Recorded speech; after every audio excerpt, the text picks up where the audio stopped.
Hey, hey, hey, it's stream number 384. I started a minute early just to trick Nui bot out. Hey there, Rezubaka, how are you doing? I'm just setting things up. Hey there, Nui. Finally started before you said hi. Your mask has gone away. Yeah, I need to fix the mask. So I moved the camera. I was setting up the mask. I'm like, I'm not going to have this mask set up before I start anyway, so that's okay. No one is walking by right now. I want to open paint.net and I want to say open the beast mask. All right. I want to enable the mask. All right, and then I want to paint the mask.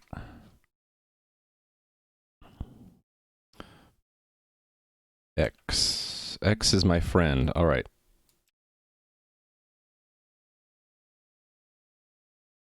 Just open the whole thing up for a second.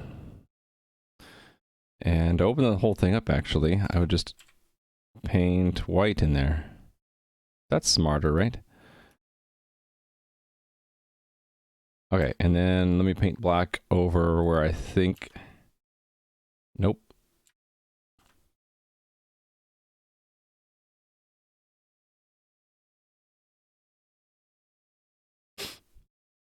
Hey there, Goodam. And Bitfinix and Dragonair, hello. Just pardon me while I set up things. What about importing the camera image into the editor? That might work. Hold on. I need to get this mask. I'll do that next time. I just need to get a crude. I don't want to have to think about it too much. I just want to get this done. Doesn't need to be perfect. It just needs to be good enough. Good enough for government work, as they might say. It's one side. Maybe there. That's good enough. Not that there's a kitty right now, but if the kitty decides to sit there. Oops. Huh. That's weird.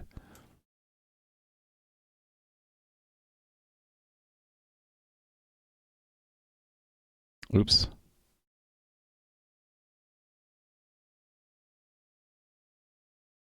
X, okay. You can just call this, I'm practicing my art, right? Yeah, that's what I'm doing.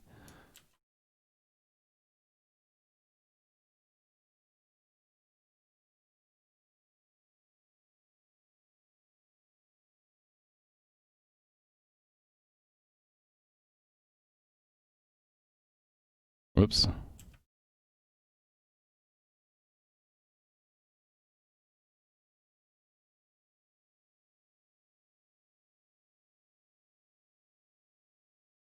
I'm not getting this the way I like it. That's better.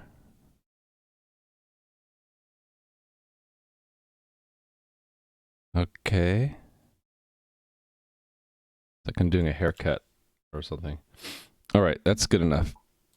We're good enough. And close that and label.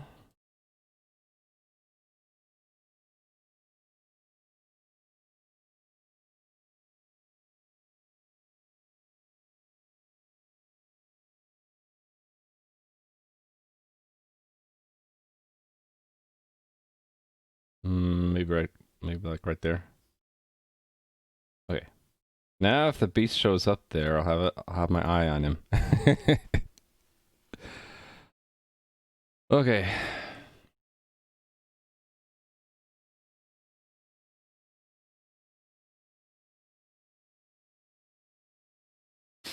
Looks snazzy, yeah. Well, I think Nui's right though. I should just import the camera image into the editor and then I can have more precision in it, but I was already sort of dedicated? Is that the right word? I'd already decided I would just do it that way. Sometimes I can be real stubborn, but maybe next time. Probably next time, that's what I'll do. Okay, so yesterday I was trying to get this done. I'm doing a migration of data for my game from JSON to SQLite, and I have just 2 kinds of game components left to do. One of them is almost done. There's just a little snag with delete because of the fact that there are 3 tables nested inside each other, so to speak. And the framework I'd set up doesn't support deleting all nested levels correctly. So, gonna work on that today. So, this is my game. I'm not gonna give an intro right now, but if you are new here, check out this video, and the link to the game is there. I'm just gonna dive straight into it.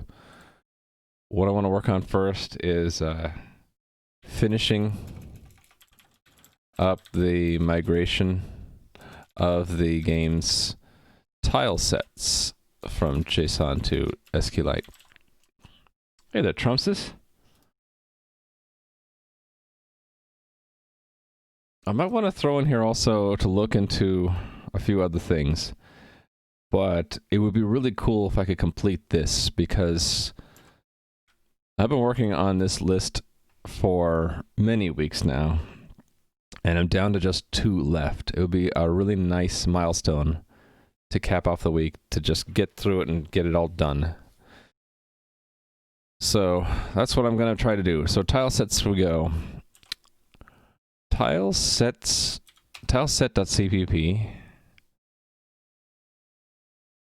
has the test right there, right in there that's failing. I guess, should I be optimistic and say if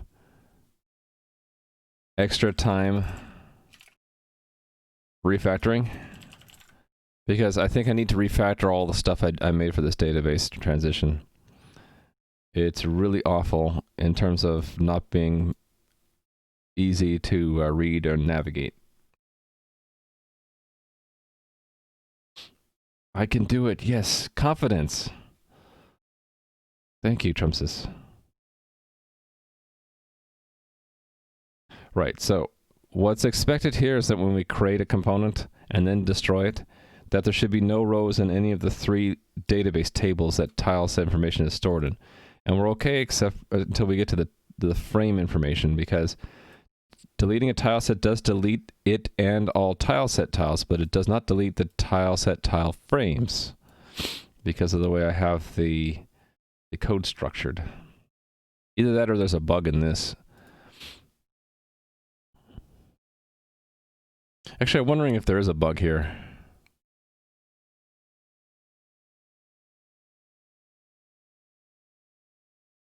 Because it should do the delete all. Yeah, I was too tired yesterday to really think about it properly. So let me go look where this is actually done. So yeah, it's this delete complex elements, right? It looks to find the entry in the component complex elements mapping table. And it's internally a vector, right? Because the second here is an it's an unordered map. Oh, that might be the problem. We can only have 1 table. Oh no, this is for one kind of component. We have multiple tables, and each table has multiple mappings, right? Yeah. Okay.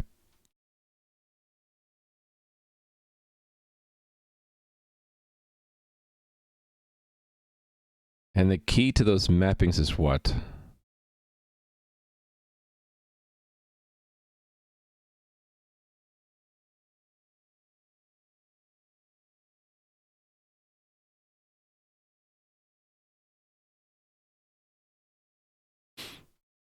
Oh, right. This is component type. This is database table.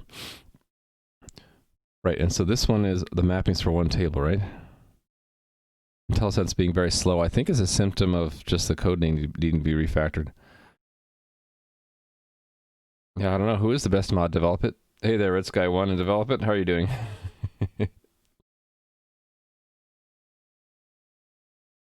Welcome to the stream today. Yeah. So for every combination of component type and table, we have one of these delete all elements. So that should be run, but I guess it's not. Oh yeah, thank you, develop it. I was gonna do that, but then I ran out of time. Let me do that really quick. I stayed up too late last night, and I thought about canceling the stream today because I was tired, but I thought it's Friday, I can get through it. I'll feel better if I get the last few component types into the database, so let's just go for it, right? Stream plan. I'm pushing myself to get the right part of the database migration done today. Still, after we do the right part, I have to do the read part also, and I have to do the initial migration step.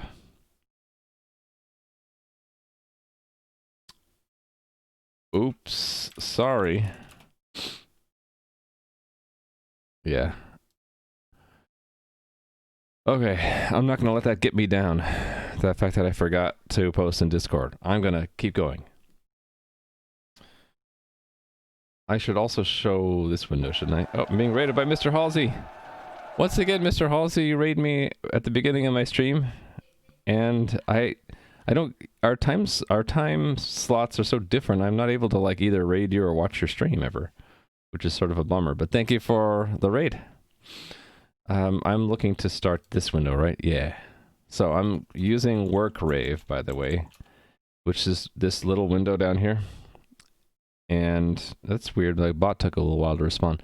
It reminds me when I should take a break. So I did a little work before the stream, so that's why it's not at 1 hour 30 minutes. It's at 1 hour 12 minutes. But we'll still take a break at the right time. Hey there, Mr. Halsey. I hope you had a great stream. I am trying to push myself through to finish the first step of my game's database migration. And right now I'm trying to figure out why this test is failing. Where deleting a tile set should delete all rows from all 3 tables, but one of them still has 2 rows in it. And I don't exactly know why. Because yesterday I thought, oh, I'm missing some code. And today I'm like, no, I'm not missing any code. The code to actually delete the tile set, tile frame should be here. Right here. No, right here. Oh, that's the problem. Oh. Yeah, that shouldn't be there. That's the problem. Okay, I know what the deal is. That shouldn't be there. If it's that easy and it works, then I'm going to be like, I'm glad that I stopped the stream yesterday when I was tired and started again today when my mind is more fresh. If it doesn't work, then I'll be like, oh, that's typical. Let's go find out why it still doesn't work. Yep, that was why. Okay, 1 down. That was easy. Okay. Done with tile sets.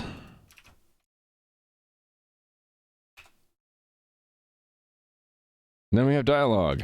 Oh, someone's ascending the tower. Good timing, beast. Soon you will see him ascend. Here he comes. Need help? Does he need help? Oh, no, there he is.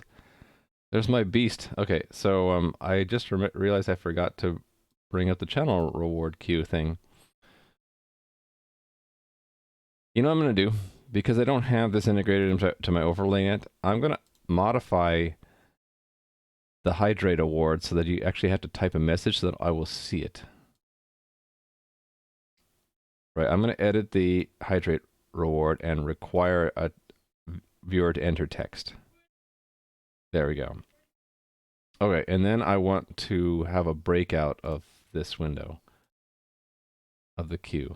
There we go. In fact, someone told me hydrate just now, and I have one from, I guess, from yesterday. The new one is Nui. Cheers. And Develop It is telling me to pet the cat. Hold on. Pet the cat, show him some love. We will do that right now. I just need to hide that. And where am I going to put this window? I guess we'll put it right there. All right, let's reward the cat for ascending this cat tower.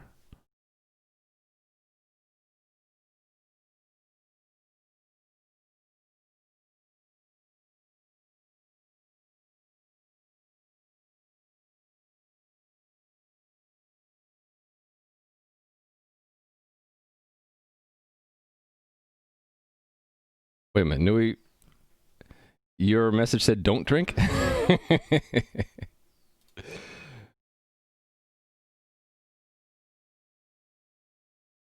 It's sort of odd. The camera angle's sort of odd. So his head is at the bottom of the field, and what is he, licking his paw? Yeah, he's licking his paws. So it sort of makes the image look weird. Oh, earlier in this stream. Okay, Moss Scoubish. Here, cheers. And what's this? Another one? Another Pet the Cat from Live Coding? Okay. Remember, friends, I have a limit of 10 redemptions per day. Let's pet the kitty again.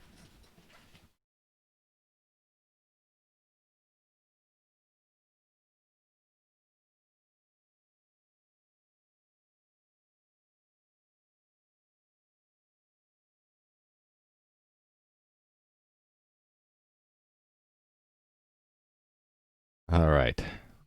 Showing my cat proper respect and giving him pets.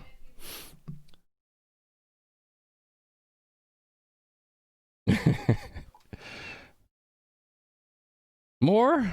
Okay. Develop it. Fine. All right, we'll do it again. Remember, I only have like 6 left we can do today.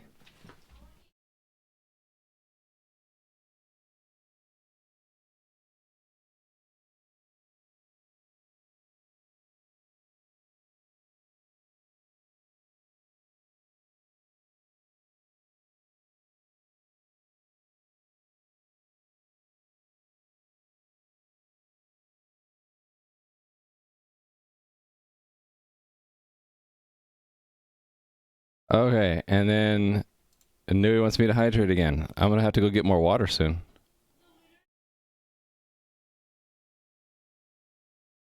Gonna have to get new water soon. But thank you. Actually, having a require a message lets me see it in my chat client. When I pet him, I actually scratch his back of his neck. He really likes that. Can is off. You didn't drink. No proof. I did. That's why I held it up. There, I hydrated again. And hey there, Life Coding. Thank you for stimulating the petting the cat economy. All right. Let me work on dialogue stuff. So current task is migrating the last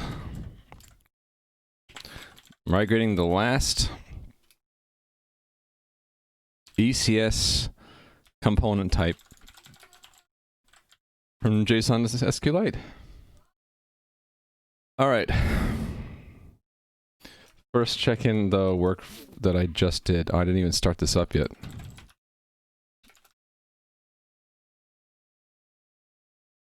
That was it. That's all I needed to do yesterday to get it to work, and I was just so tired I didn't even think of that.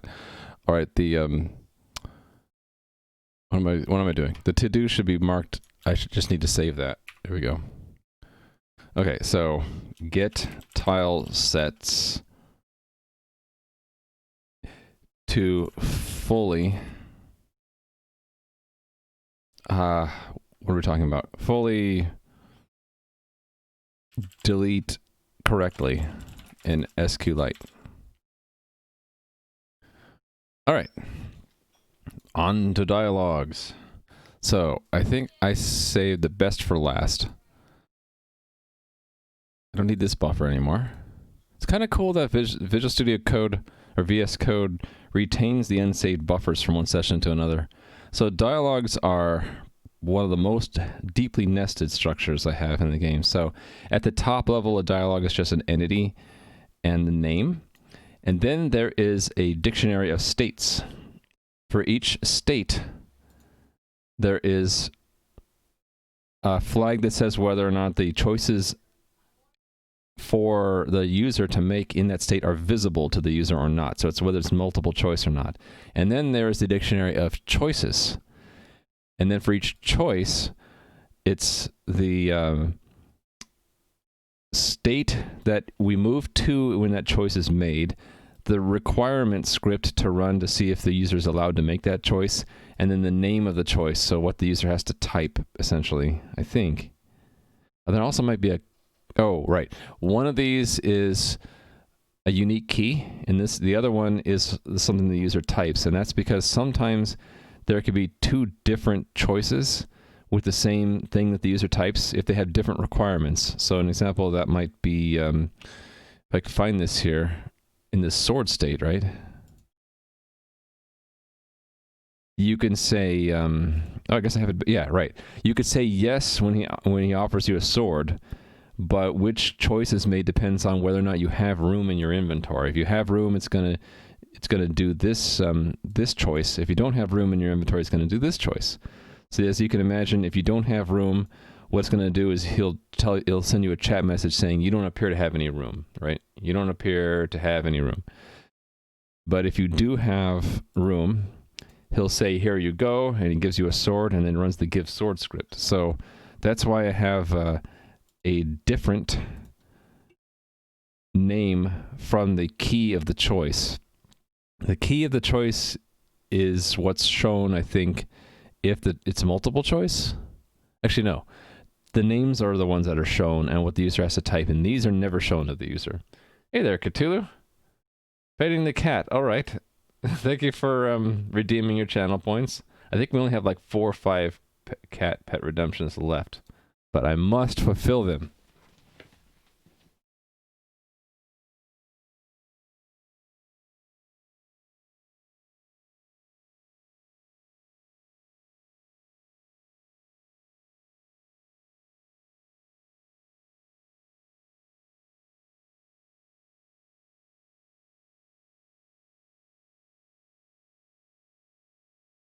Casper appreciates you redeeming your channel points. You know, I could probably just... I have the left part of the field blocked. I can move it a little bit, right? I could say... do that. That way we're not using all of the real estate. And then let me move the label. Oh, thank you for that follow. I appreciate it. You can move that down to there, since his head is at the top there.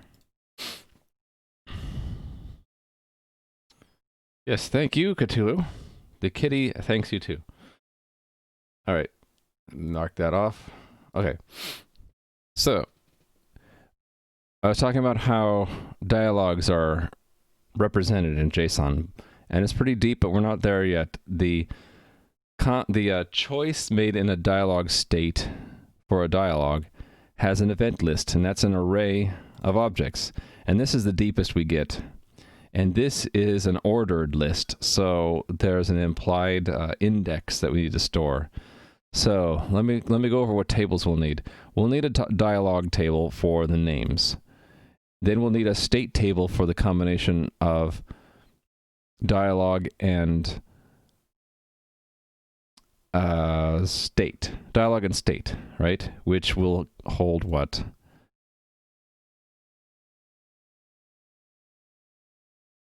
Actually, let me think about this. There's nothing in a state other than the list of choices, so maybe these two levels actually get combined together. So we have a top level table to hold the name of the dialogue, and then the next table would be the combination of dialogue, state. Oh no, that's it. Dialogue and state. Because the second table, the dialog state table, would have the flag whether it is it's statewide variable. So there's only one right now, and that's whether the choices are visible. So the third table would be dialog state choice, and that would hold on to what? The name of the choice. Oh, I forgot about the keys. So there's the key, the name, the requirement script, the next state, and that's it. And then the last table would be dialog state choice event, which would have a couple different columns. So a tell choice has a message, a script choice has a script, and didn't I have a branch choice too? Where did I have an example of that? I think that was in the other dialogue I had. Let me find it. That's the death dialogue. We don't need to look at death. Is it John? What's this other one here? Oh, the lava one, yeah. So I think John had a branch one, right? Quest reward. Type branch.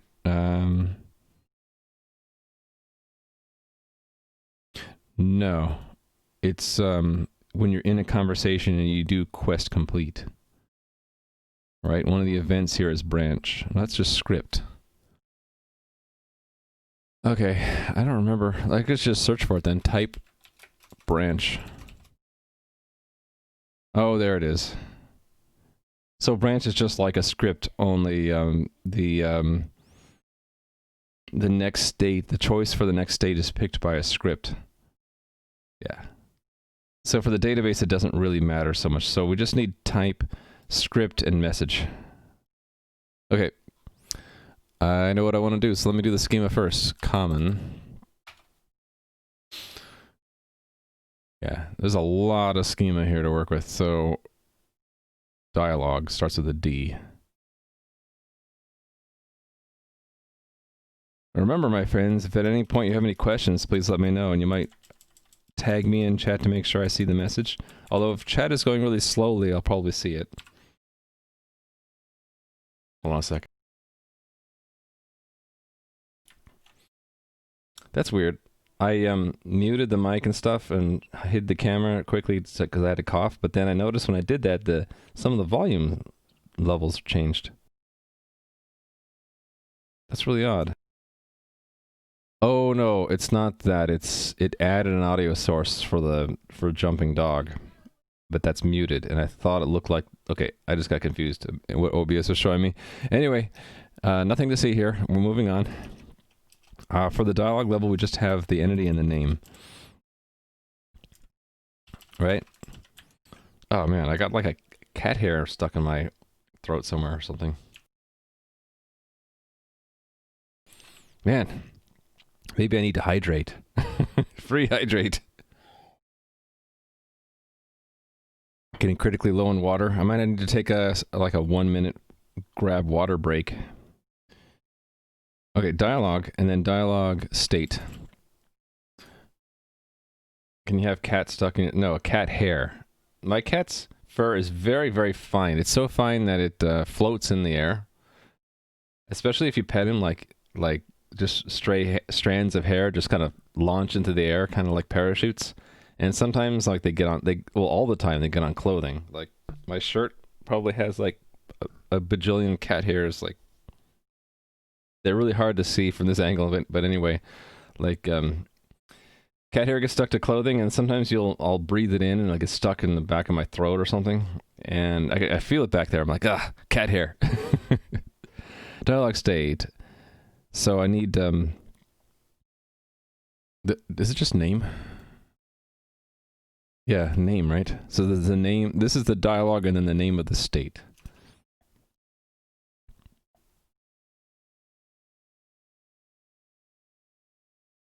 Yeah. Oh, hold on.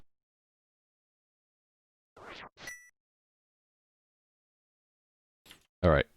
Solved the hair problem. Thank you for the follow, by the way.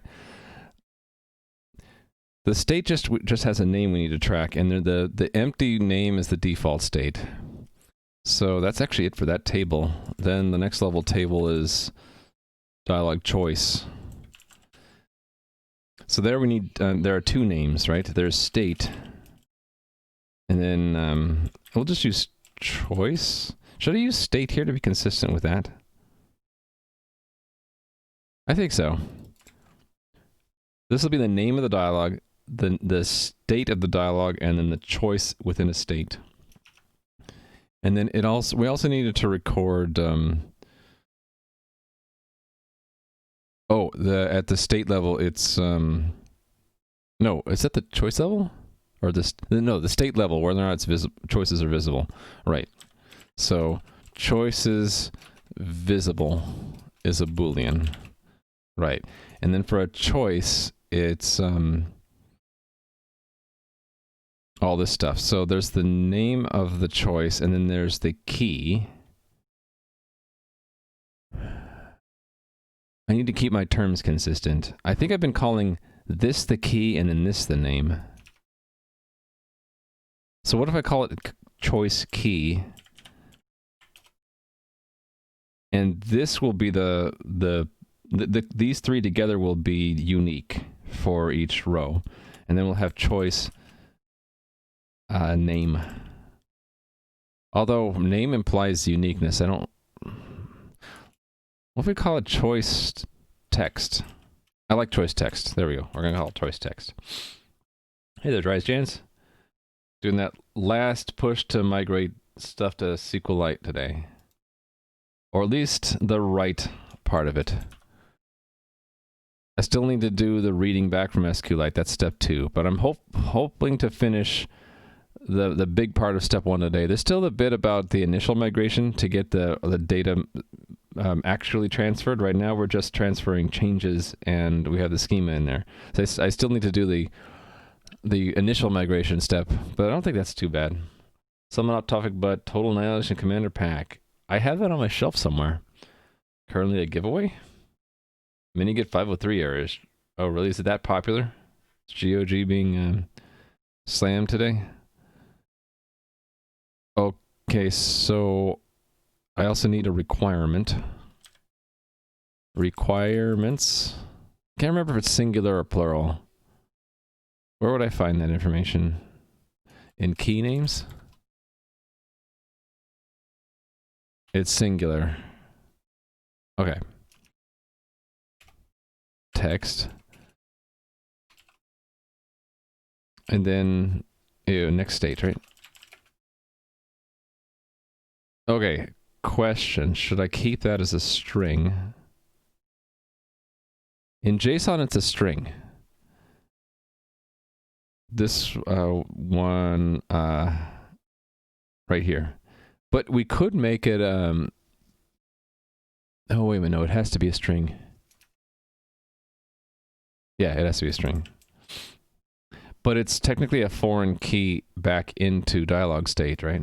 It needs to map to one of these.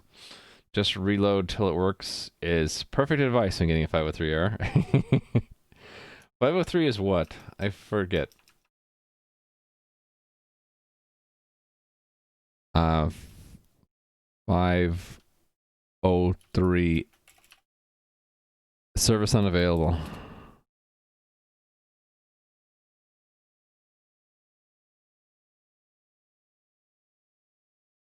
HTTP status codes. I want to see it there. 503.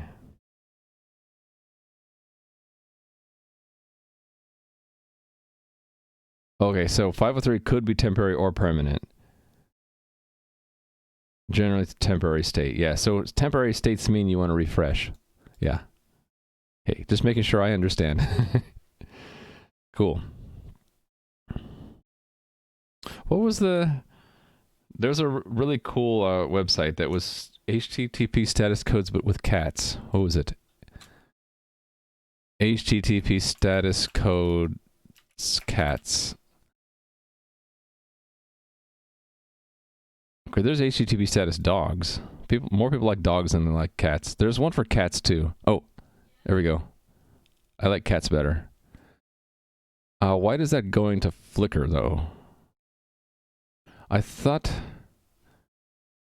that it would add its own dedicated domain name. HTTP cat. Yeah, why didn't this link to that?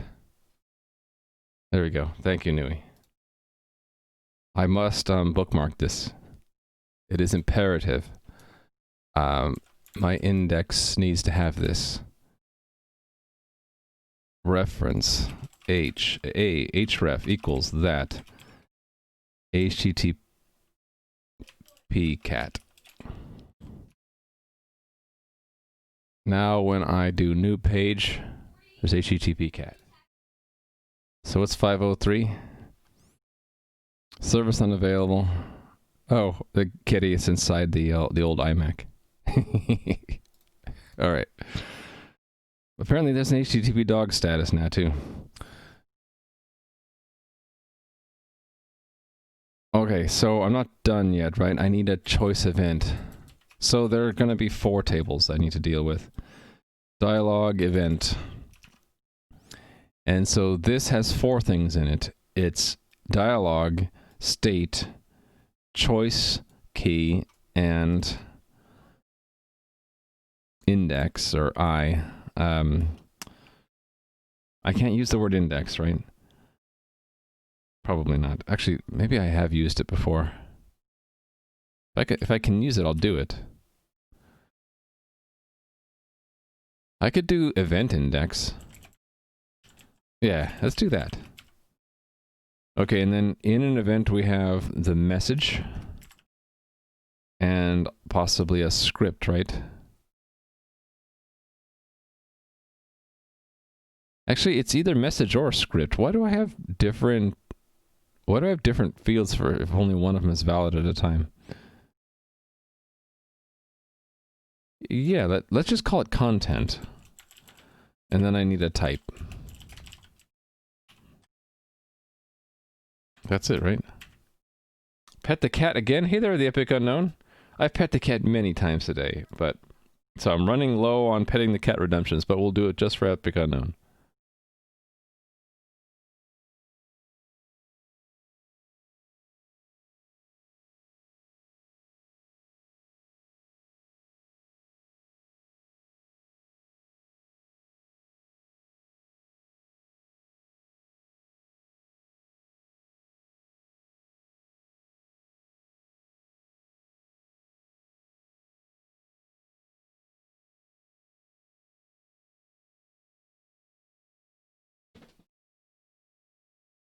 Pretty kitty. I am not called everyone. Oh. Nui, you are everyone. Yes, thank you for redeeming that, and hello. Also, hello to Murdium. Hello, sir. And forgot to say hi to Dryjans. I really do need to have my stream helper, like, ping me when I need to wave to someone. Have I ever worked with Qt5? No. I looked into Qt at one point, but I never actually used it.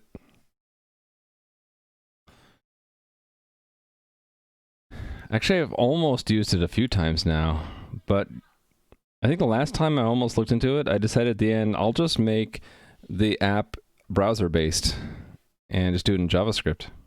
Make your stream helper automatically ping people. No, I just needed to ping me. I don't want it to do the wave for me. I want to make it all personalized. I want you to hear me say hello to you as well as see the text.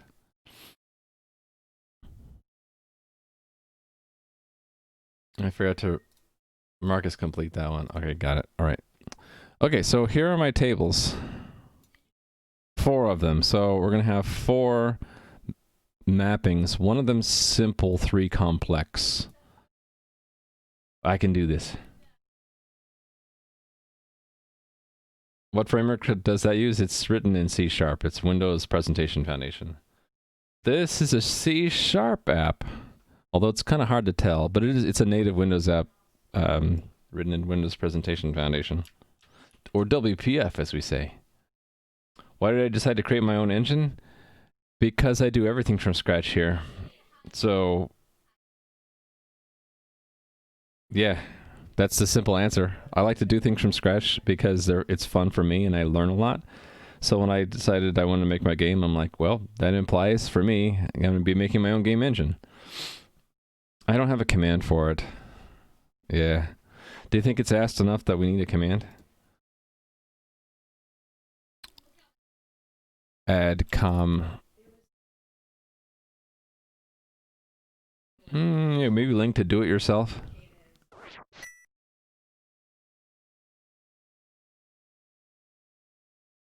Well, thank you for the follow. If I hadn't, we wouldn't be here. Really? So you're here for the custom game engine? Add com. Do I have something for custom? There's engine. Maybe I need to update engine.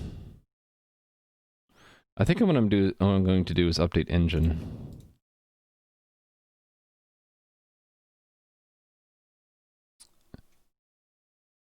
Okay. For the game's front end, or I can abbreviate this. The game's front end uses phaser, React, Redux, or term libraries. All the rest can be. The game's front end uses phaser, React, and Redux. The back end is custom C++ with Lua scripts. Raimu likes to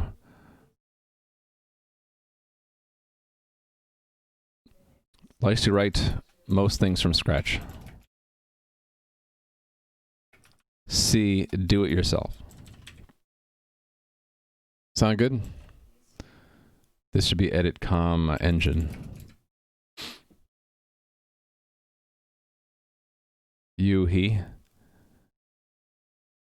I don't have any you. Oh, well, he could stream and how he builds the world. I see. There, I edited it.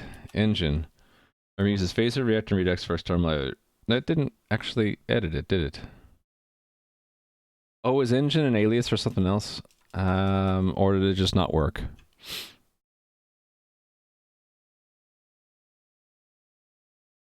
Oh, it's an alias for libraries. Let's remove the engine command, the engine alias, and do an add com.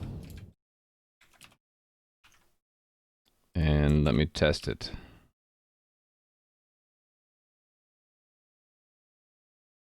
Okay.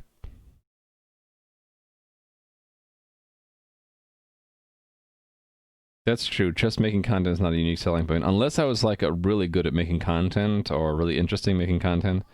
Yeah, I think the thing that's unique about my stream is I'm crazy about doing things from scratch. In the future, I also want the stream to be about, well, if I want to make the game successful, I kind of want the game's evolution to be a pull for the stream, and the fact that it's tied to Twitch. But I think I'm a ways away from that. See, do yourself in libraries.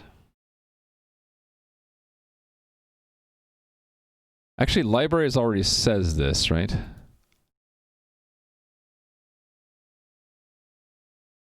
I don't know what I want to do. If libraries says this already.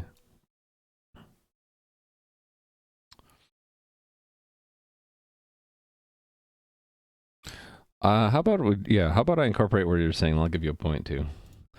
The game's front end is browser based. C libraries.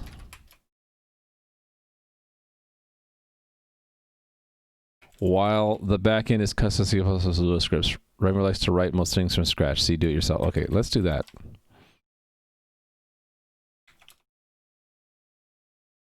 Pre-made. Oh, so for libraries.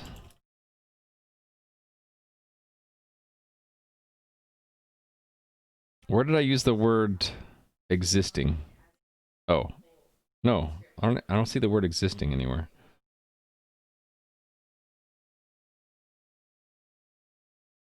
I think I'm good because if I had the word existing, it's not there anymore. Yeah, okay. Let's move on. Oh, thank you, the Epic Unknown. That's one of the pulls I have to do streaming is I like to teach people. Which is why I'm starting to branch out into YouTube videos whenever I work up the courage to do it. There's the socket programming one that I'm ready to record. I just need to get a little bit of, not inspiration, but I need to like get into the right positive mood to do it and feel like that I can do it. Because it's a bit of work. And there's always that sense of how many people are actually going to watch this video. Is it going to be worth it? That kind of pulls on you. But I try to counter that by saying once it's on YouTube, it's going to stay there and it's just going to collect more and more views. And if it's good, it'll eventually be opened up to a wider audience just out of gravity, and then people will like it and it'll actually do well. Maybe make libraries say that those libraries are for front end. I think people have been way more interested in what's in the web dev stuff. I don't think very few people have asked me about what libraries I use in the back end. If anything, I might have a command do the same thing that the not invented here does, and just list, like you said, list the ones I didn't write. Oh, I didn't put Lua in this list. I need to add that, right? Scripting. Lua. I didn't invent Lua. I have everything else you have in here, right? Hey there, Endurn. You're lurking is fine, Endurn. I don't mind. Hi. What is that window to the left of the current task? That's work rave. I've been meaning to configure its font to be bigger. So this is the default font. It's teeny tiny, and it's hard to see. But it reminds me when it's time for me to take a break.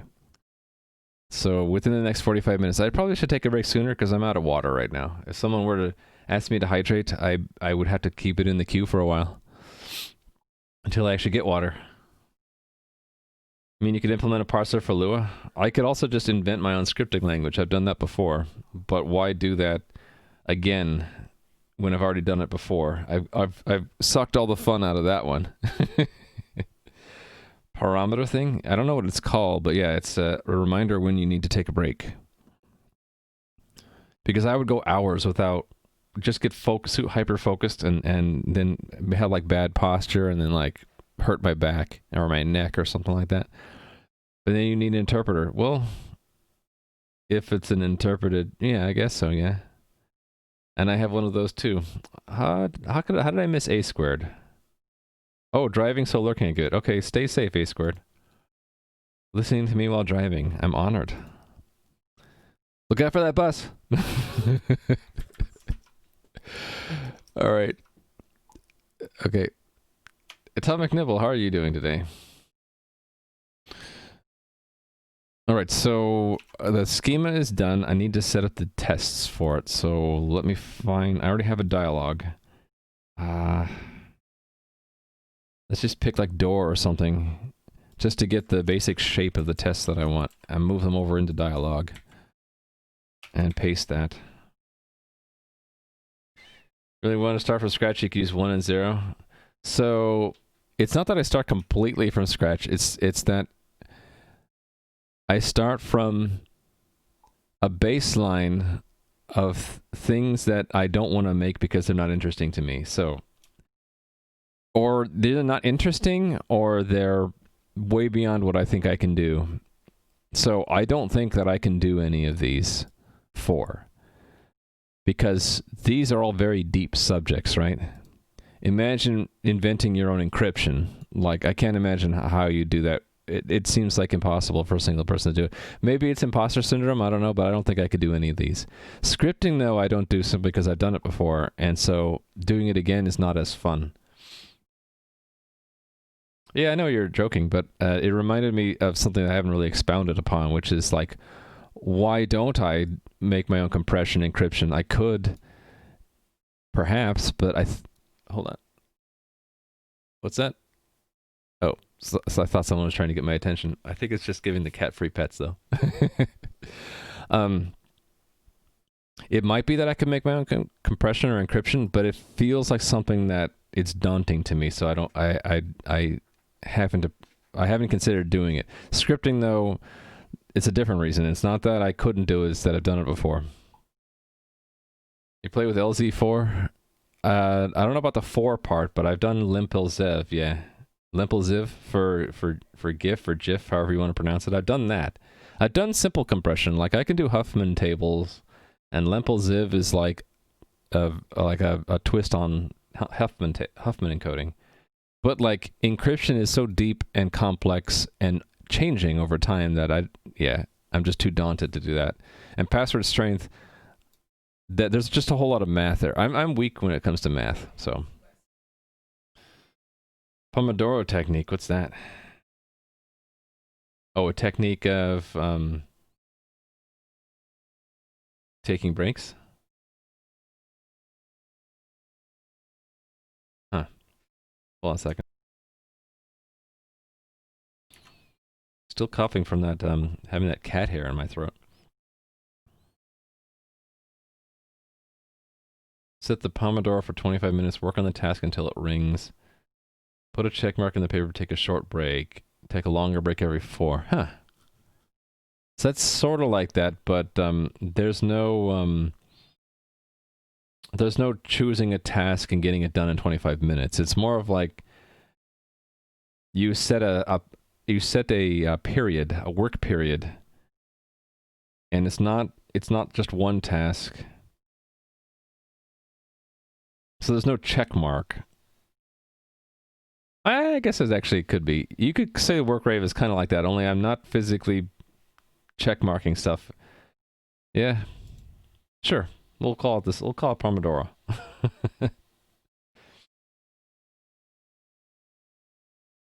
Read the rest of the message. Oh, I'd have to mine for the metal for it. You'd have to find your own source of power. Well, where do you draw the line, Dragonair? I could say I had to construct the elements myself from electrons and protons and neutrons, right? I'd have to convert. I'd have to create the matter in the first place from raw energy. I mean, like, yeah, I have to draw a line somewhere. At some point, I have to say, well, the environment around me has already provided me with some of the materials that I don't need to construct, so we'll just use that. Hey there, Cloudhawk.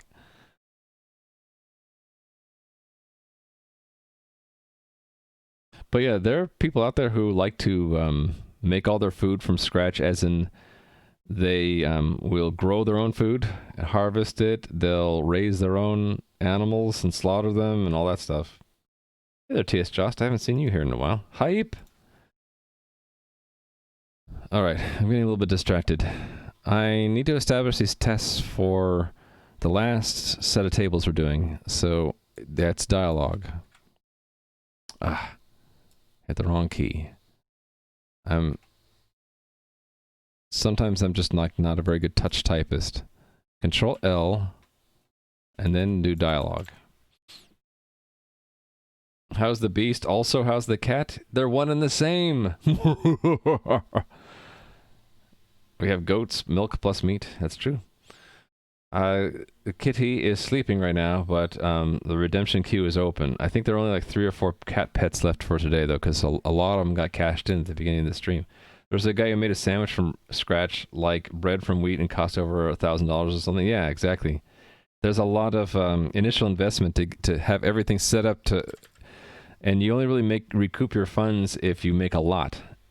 Pet limit, yeah. I set it to 10. We didn't hit that limit yesterday. I have to make it so that it's not ridiculous. There needs to be a balance, right? It's not that... It's that I want to make it so that I'm not constantly petting the cat, and that's all I'm doing. And I also don't want it to be so expensive that no one ever redeems it. So I want a nice balance. Automate the cat petting like a little robotic hand. I do want to get up every once in a while, but I don't want to be getting up constantly where I'm not getting work done. You guys understand. I have to... It's like I'm a juggler. I have to keep a balance.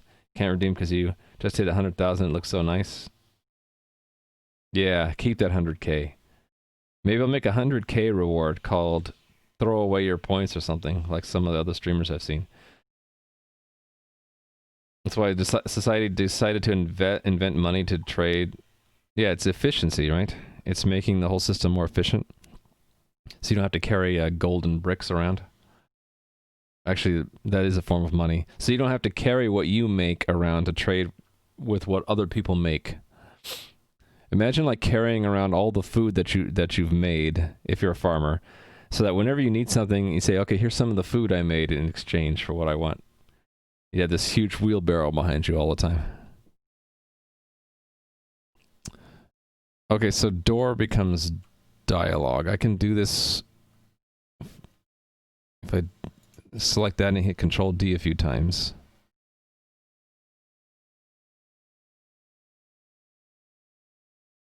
Yeah, dialogue. How come I don't even see where I'm typing? There we go. Is it time to hydrate? I'm out of water though. Actually, I have one sip left. Now I'm out of water. What's that modification on the emote? I can barely see it. UN? I can't tell what it is. Yeah. I could take a 3-minute break or I can take a 1-minute get water break. What if I take a oh, it's Pride Unicorn. Interesting. Why did you combine that with Atom Bottle? I don't understand. By allocating repeating tasks to certain people which are proficient at it cuts the cost to do it yourself, but doing it yourself is fun. Yeah. Makes sense. So if I were to be a normal person, instead of writing all my libraries from scratch, I would just I would just pay money to the people who made the libraries and then not write my own versions of them. But I like making them myself, right? Okay, I think what I'm going to do is take a 1-minute water break. So 1 minute, I'll be right back.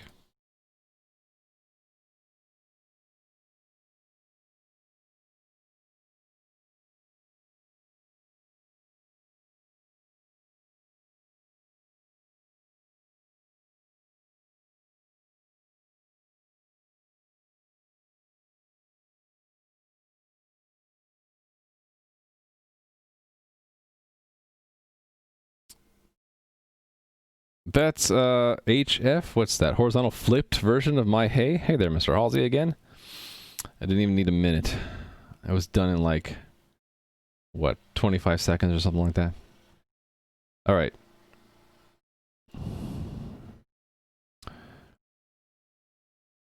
Now I know why Adam has a huge bottle, because like if people tell me to hydrate too much, this is going to be gone and I'll have to get up and get more water. But if I had a huge bottle, then I wouldn't need to get up, right? Okay.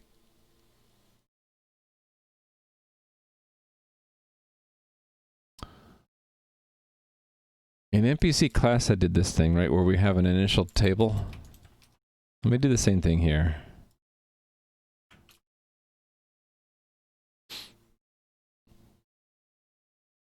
TS Chost, cheers.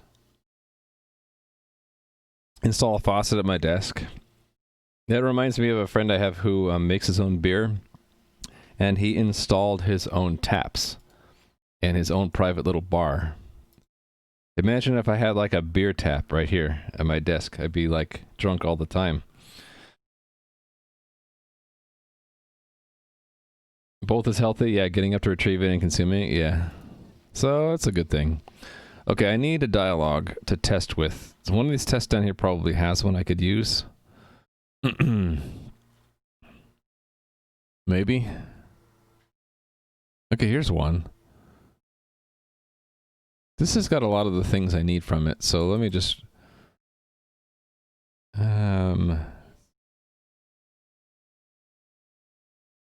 There's something missing here, isn't there?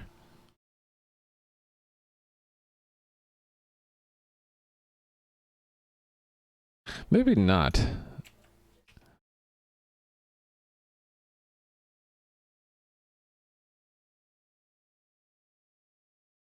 Because the name is part of the object, right?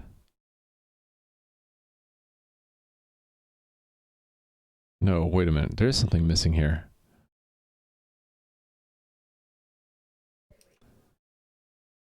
Yeah, where's the name for the dialogue? The name isn't here. Ah, interesting.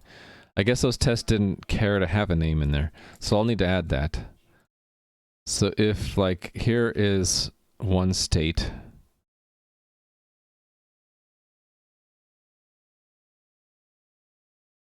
Then I need to have the name. Key dialogue name. I don't know. Bob. All right.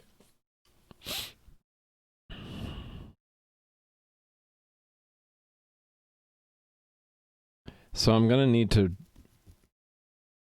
make this a little bit more complicated, aren't I? But maybe not too much so.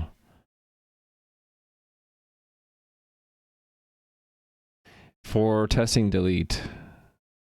So we should have like 2 of everything, I think. So 2 states, I guess. Foo and bar. Let's have that go to bar and this go back to foo.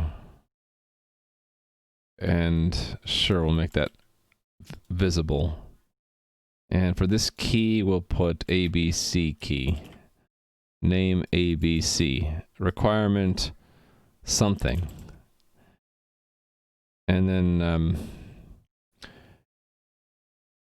I don't need 2 of in all places, but I guess we could have a second choice here. Let's call this choice 1, choice 2.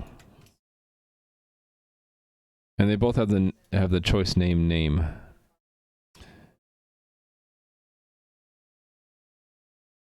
Yeah. Okay. And let's have one of these have 2 events in it. Let's have this one have a pause with no message. All right. That's probably complicated enough, right?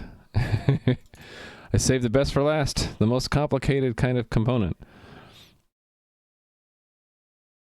So, rather than just putting something there, some weird string, I'm going to actually construct from the template every time we make one of these things. And then for a number of rows left, we need to make sure all 4 tables are empty. So that's dialog, dialog state, dialog choice, and dialog event. Thank you for the follow. I appreciate it. Okay, I'm going to want the same stuff down for destroy components. And then the same initial template down here as well. All right, and then destroys are easy because you just say create something, destroy it, make sure there's no rows in the table, right? In the tables. The create is more complicated because after creating it, we have to select from the database to see if we can get all our data back. And this has to follow what is in the schema. So we have to do 4 selects. Dialog, dialog state, dialog choice, dialog event, right? So dialog, we only really care about the name. So name from dialog. I can't even spell it. Dialog. And the next table is dialog state. And what we get from that is the state and the choices visible. State choices visible and order by state, I guess. And then the third table. We don't have a third table. Okay, so maybe carefully delimit these dialogues. I'm not careful enough. Aren't you sometimes on Copperbeardy or CM Griffing Stream? I'm on CM Griffing Stream a lot. I find it a lot easier to relax in his stream. So we're talking about CM Griffing, who made the stream parrot thing above my head. I also ask him all my random web dev questions. He's sort of my guru for web dev. I just find like I'm able to relax in his stream for some reason. You know, like you go from stream to stream and you just try to find the one where you feel either you feel happy or relaxed or you're enjoying it somehow. So I'll show up. I tend to gravitate towards some of the streams where I have the best time, and CM Griffing stream is one of them. I was in Copperbeardy stream last night just because CM Griffing rated him. But usually Copperbeardy is not streaming when I'm watching, It's like the time zones are too different. So I'm not usually in his stream. You remember my name? Oh, hey there. EC... I don't know how to say your name. ECS. Hi. And right up, reverse right, or right inverse, up inverse. Hello. Am I all over the place? I've gotten to know a few people in science and tech. I hang out in a lot of streams. If I'm not in CM Griffing stream, I'm usually in Fail to Survive stream because it's just very chill and he just plays more interesting mod packs for Minecraft. Or I might be in Primogen stream, or if I'm interested in just watching art being done, I'll go to Adam C. Eunice's stream. EXO, okay, got it. I'll try to remember that. EXO. Sweet. Hey there, Toulouse. Toulouse, what did you think of? No, I'm just. I screwed that up. I was gonna make a joke on the fact that Toulouse's alter ego is also a streamer. Because it's not really a secret, but it's also not really obvious.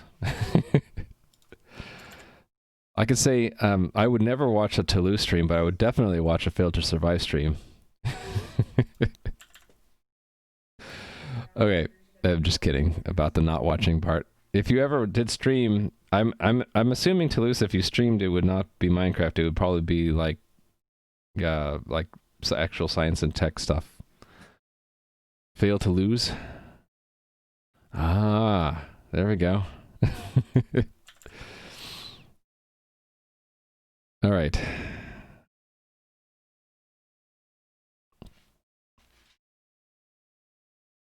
I didn't get enough sleep last night. You streamed GTA once on this account several years ago? You did? Wow. Too bad I wasn't there to see it. Sound focus. What is sound focus? Am I speaking? If I speak too low, you can't hear me. I'm sinking in my seat. I thought about changing my microphone. The problem is that if I get a microphone that picks up a wider field, you'll hear all the kids yelling constantly. And you probably don't want to hear that. Unless I get the thing that Adam uses. Hey there, Lazy Guru. Lazy Guru, what happened to your Adam C. Eunice emote? Wait a minute, are we misspelling the emote? Wait a minute. What happened? What happened to my emote? Hold on.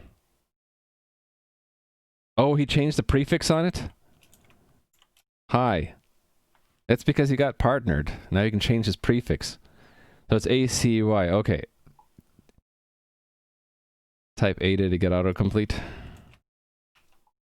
Not in Yada. Oh, in Yada, yeah, it's ACY. Yep. Thing is, I typed Adam C and then it didn't autocomplete. I'm like, what the heck? Lazy Guru is also in a lot of different channels. I've seen Lazy Guru and Adam in both Adam channels. I suspect possibly Lazy Guru has a preference for Adam channels. But I have not been able to prove this theory. Okay, anyway, let me try to get back to work. I am writing a test to make sure that we can create rows in 4 different database tables when we create a dialog in the game. So the name for the dialog gets stored in one table. The names of dialog states and whether or not choices are visible in those states are in another table. And each level we're descending further down.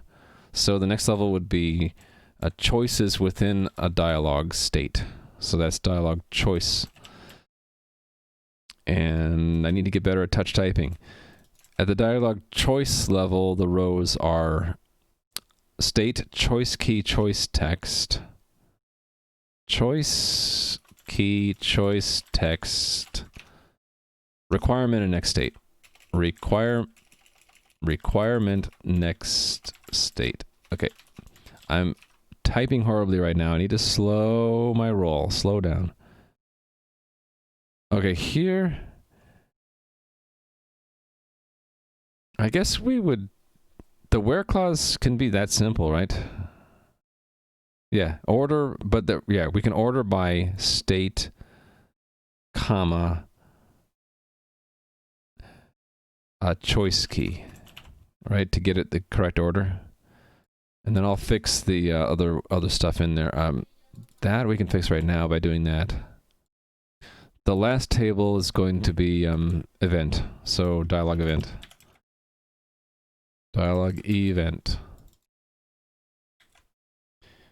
You lurk in the private gen stream too? Maybe the private gen is secretly named Adam also. Okay, choice state, choice key. No, I'm looking at the wrong thing. Same. We start the same way. State, choice key. Right, but then it's event index. Type and content.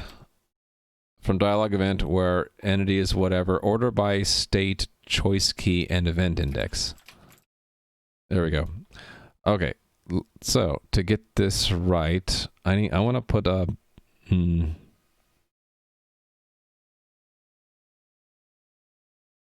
I don't bookmark there, and then where I actually have the data here. Right. So, for the name, it is Bob. So, this should be expect string equal Bob const char star text. I need to refactor this. I need to decide how I'm going to make this not stretch so long. Anyway, choices, expected columns. This is state and choices visible is a Boolean. Streams on Twitch do exist. It is just Adam in different roles. Yeah, he's very good at looking different on every different stream. Also streaming on several streams simultaneously. He's the only known human who can do this. I am the only streamer who is not Adam, by the way. Everyone else is Adam. Okay, expected call. Oh, is it because I'm using the same name?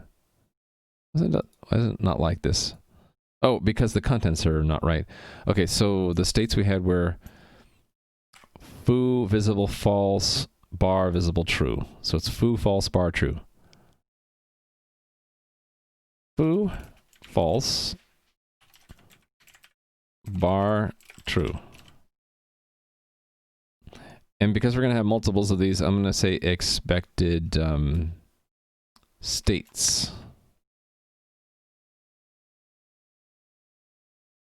States. Expected state. Okay. So there are two columns. One's a string and one's a Boolean. Expected state. State. Expected state choice is visible. Second one is a Boolean. All right, done. Next. So instead of expected columns, it's expected choices. Choices and choice.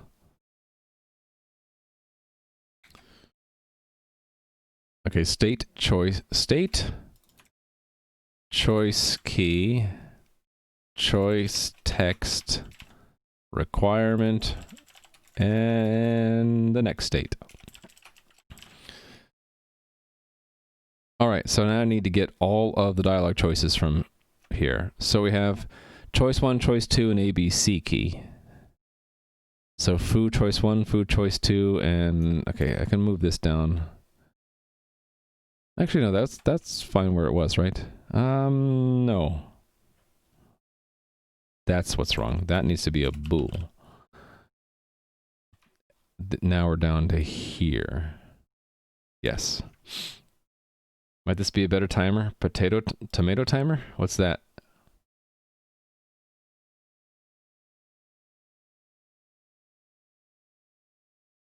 Well, this one, the workrave also tracks stuff, and it will do stuff like it'll force you to take your hands off the computer because it basically you can set up to lock everything.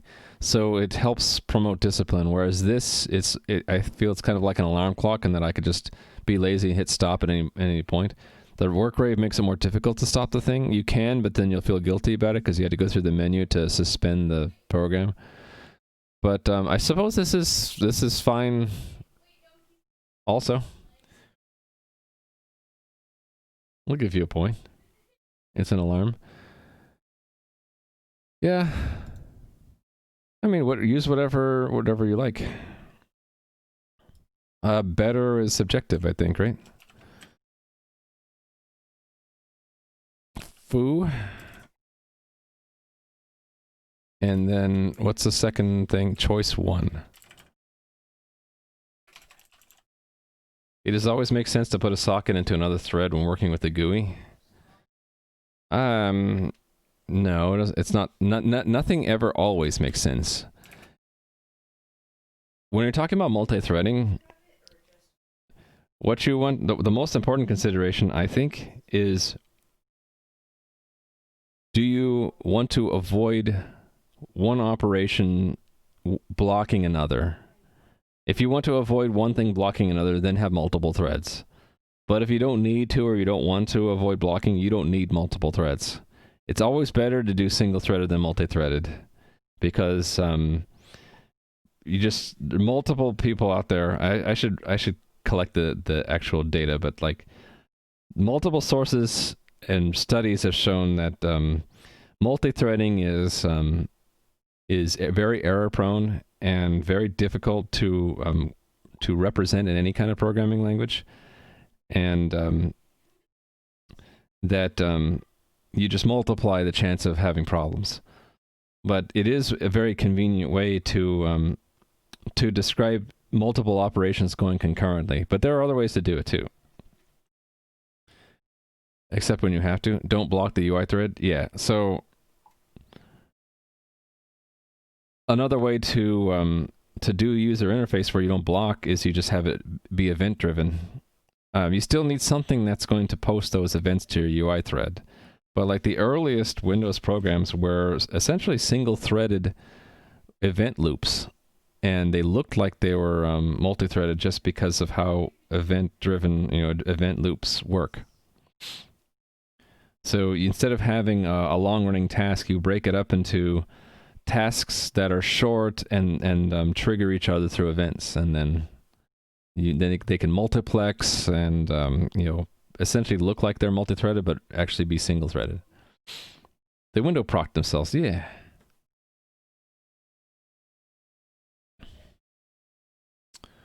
But in general, I usually put sockets in other threads, but that's just because sockets need constant monitoring to see if there's something ready to receive from them.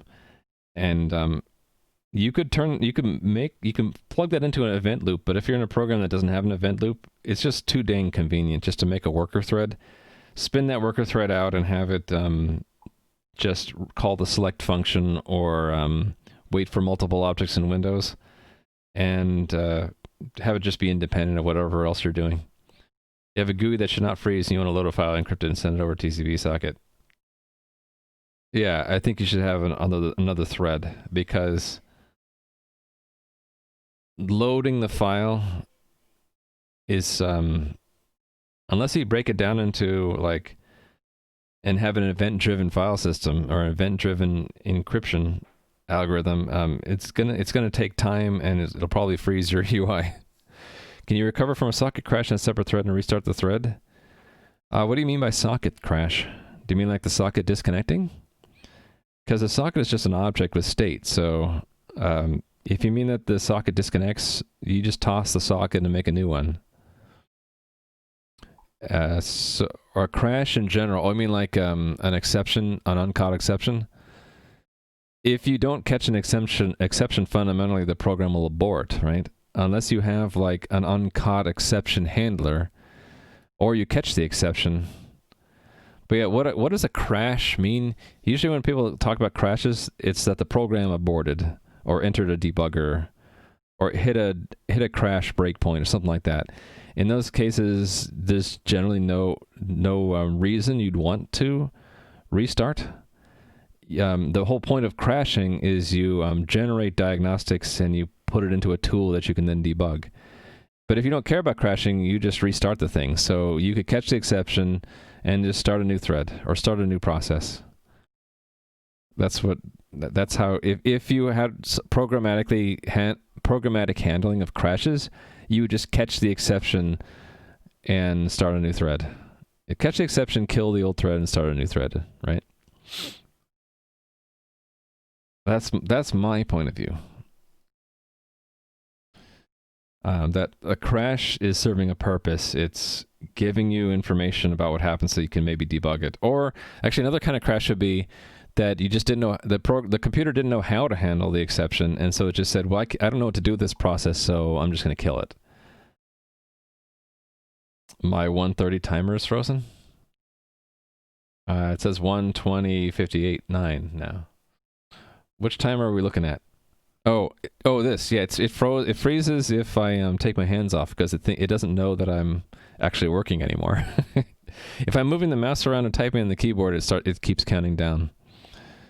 So I must have waited long enough for it to reset. If I don't touch the keyboard or the mouse for 3 minutes, it'll assume I just took a break. Okay. So I should probably take a break for real at some point soon, right? Because it's going to be counting down as if I just took a break. You can restart only a certain part of the program. Yeah, that would be like, stopping a thread and then starting another one. I don't know if I said the right words or explained that right. Something feels like I said that wrong. Should probably take a break now, yeah. To clear my head. Let me, you know what I'll do? I'll finish writing this test case and then I'll take a break. So, the next thing I need is what? The choice text. The choice text was name. The requirement was empty, right? Yes. And the next state was bar. And then I had choice 2. And where did that go? Choice 2 also goes to bar. So everything is the same about choice 2. And then we have bar, I think that was ABC or something. ABC key with ABC is the name. And that actually had a requirement, right? Something, yeah. And it goes back to foo. Okay, so then we have state, we have choice key, we have choice text, we have requirement, and we have next state. And let me see if I got the order right. Technically, bar comes before foo, right? And if we ordered by state, bar is alphabetically first too. Yeah. Okay. All of these are strings, right? Except for this is 4 instead of 3.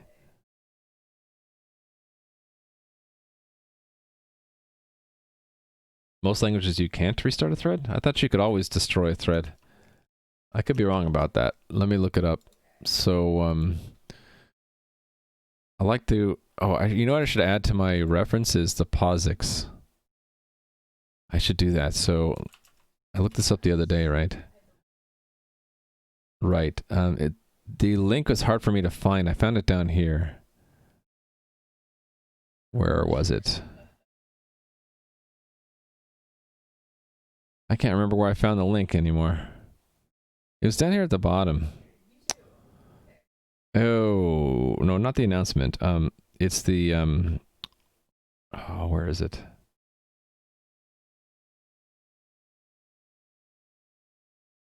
I can't find it anymore. I don't see it.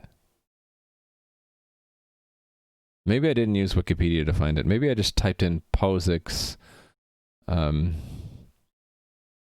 socket. POSIX socket. No. Maybe it was Berkeley sockets. One of these had a link to the right place in POSIX. Is it this one? Maybe. No. There's a better one. Reference number 12. Yeah, I have lots of references. Okay, it was here. There's a link here somewhere to a really nice index for POSIX. I'm looking for the POSIX index. Thing is, POSIX is hard to find. Like, if I just go there, it's like some weird standards body. Okay, that's even broken, right? It doesn't even work. But somewhere here, there's a link. I'm looking for it. Yeah, but I like POSIX better. I just don't. I'm. Is it this one? Base specifications? Yes, this is it. All right, found it. Base specifications 2017, good enough for me.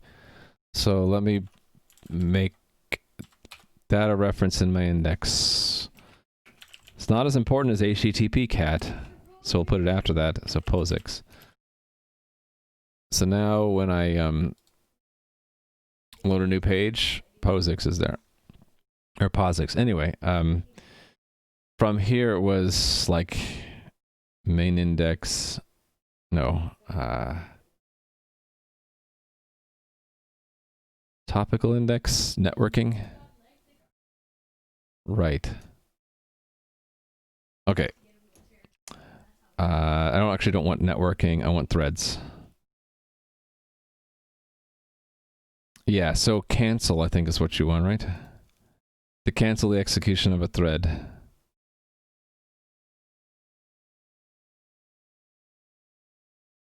This window doesn't need to be so wide.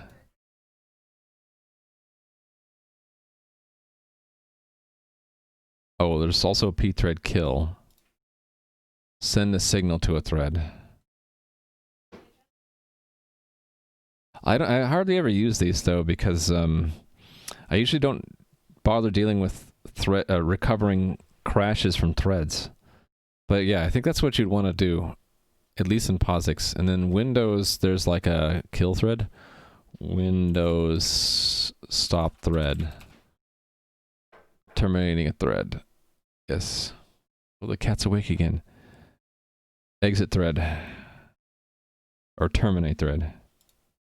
There you go. That's what you want. Terminate. You are terminated. Terminate this. The thread must be terminated. You must be terminated. Hasta la vista. Pet the cat? Okay. We'll pet the cat.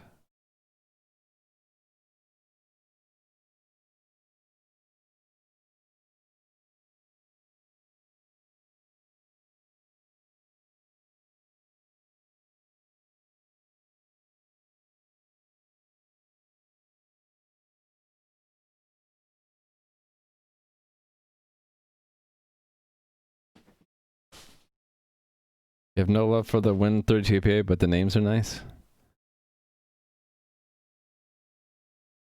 I sometimes agree. I don't like what they did with WinSock. That basically they took Berkeley sockets and then put WSA in front of everything. Create window EXW. Yeah, to change their API over time. I like the fact that they don't make breaking changes. If they want to add more parameters, they just make another version of the function with a slightly different name. Yeah, WSA stuff is not so nice. Still use the old ones? Yes, that's true. They don't like breaking things. It's a nice thing to have. Okay, I'm almost done with this, right? And I'll take a break. So I just need... Okay, that's choices. This should be expected events. Events. Event. Okay, now what's in an event? An event has state choice key event index. Oh, I already did that part. Right. So, state choice key event index, and this is an integer. Well, technically it's a size t. Type and content. Hey there, Rally Monkey. Haven't seen you in a while.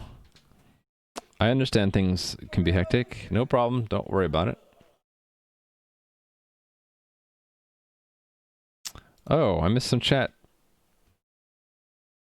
Again, I keep failing to notice when people are actually joining the stream. Ship of 12, hello. Grumpy Game Dev, hello. What Comp Phil? Where was your chat? Oh, there it is. It's in orange for me. WC is pretty fast, though. I don't know if it's fast or slow. I never actually measured it. And then, Windy Mindy. Yeah, Qt I don't have a whole lot of experience with, unfortunately. Alright, so the events that I have. I have 3 of them, right? 4 of them. I wonder if I should change the message. The message is the same and all of that. Hello. We'll just say message 1. We'll make it totally boring.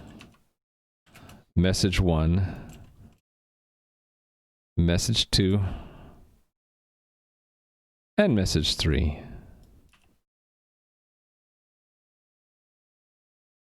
Is the stream helper open source? Yeah. It's the bouncer. I don't have a link for that. It's in my GitHub under bouncer. GitHub. There you are. I don't have the muscle memory train yet. Bouncer. So standalone program which helps me moderate Twitch channel. Uses my own Twitch classes and web client and all this stuff, TLS. Most of the time it just monitors, but it also detects certain types of trolls and spammers. The heart of it is a C++ library, but the shell around it is a WPF app. Does it say that somewhere here? Yeah. The main app is Windows Presentation Foundation wrapper around the heart of the program. Do you have a link to the code for the new tab with hyperlink pages? I knew someone would ask for that. Not yet. So right now it's just a local file. I need to, make sure... Yeah, there shouldn't be anything bad about posting this, right? There's some stuff you probably don't care about, like this thing I bookmarked for Kerbal Space Program and stuff about Minecraft, but I could probably just keep this in a gist or something. I need to think about what I want to do about that. Let me put that in my notes. Think about how I want to share my home index page. Gotta go. Okay, see a ship of 12.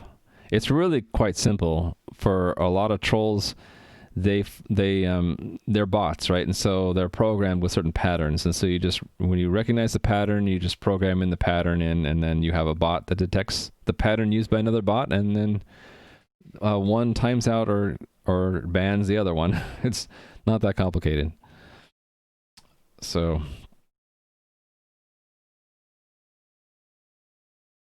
about the Win32 backwards compatibility. Oh, that's interesting. Add that to my notebook. Wouldn't it work to just put it on a web server? Yeah, I was thinking like a gist or something. But I want it to be local so that I can edit it quickly. So, I have silly requirements. I need to think about how to meet them. Like, I want to just, when I hit this, to see it, but I also want it to be something I can easily edit locally and not have it be online. You know what I could do? I could make the file in OneDrive and then share it, read-only shared publicly, and then I can have a link to the OneDrive for that file. Maybe I can do something like that. GitHub wiki that I push. I don't know. Let me. I need to think about what I want. I'll put all the ideas here. You're a bot? Atomic Nibble, you're not a bot. You know how I can prove it? Look, Atomic Nibble, bot, no. You're not a bot. You're not a bot. Just got a 12.3 out of what? What's the context of 12.3? You're unknown? Are you unknown? Oh yeah, you are unknown. Not a bot. You're not a bot either. Oh, now it's jumping around everywhere. Not a bot. Yeah, I have to manually. I programmed my bot to not. It has no way to recognize if someone else is a bot or not. So it's just up to me to make a decision. And I forgot to say hi to this person. Cyex. Hey. You asked for the link to the code, so you're probably not a bot. Mostly that's so that I can just have the bots not show up on the list for me. It doesn't mean that like we treat them any differently. See, what TS Joss said, you shouldn't do that unless you're whitelisted, because I actually have it set up to ban anyone who does that. Because that's one of the techniques the spammers used. So don't do what TS Joss did unless you're whitelisted. Please don't do it. Now that I think about it, I don't even think it auto whitelists mods. So you could be a mod and get banned if you do it, and I don't have you whitelisted. The whitelisting is the same as marking someone as a bot or not. So certain people, like, yeah, aren't even whitelisted because I haven't gone through the list and whitelisted them. Just don't do it. Don't trigger anything that might.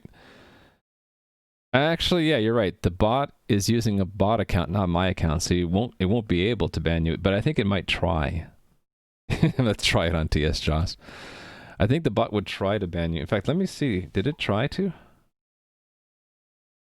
No, it didn't try. It didn't try to. It would have said if it tried to. Now you really want to try it? But then you'll get banned. It'll be on your permanent Twitch record. You don't want that. Okay. Getting too distracted. What was I doing?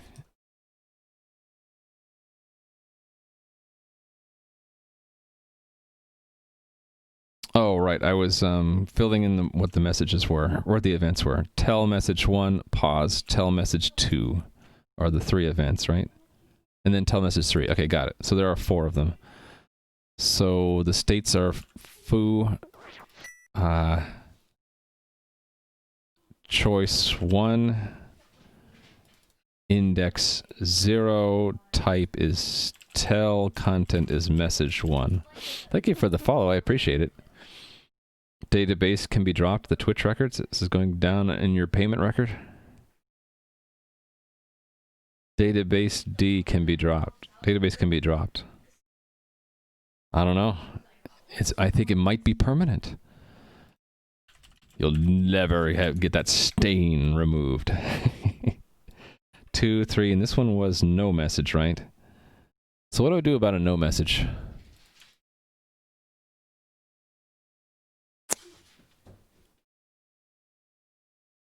Empty string?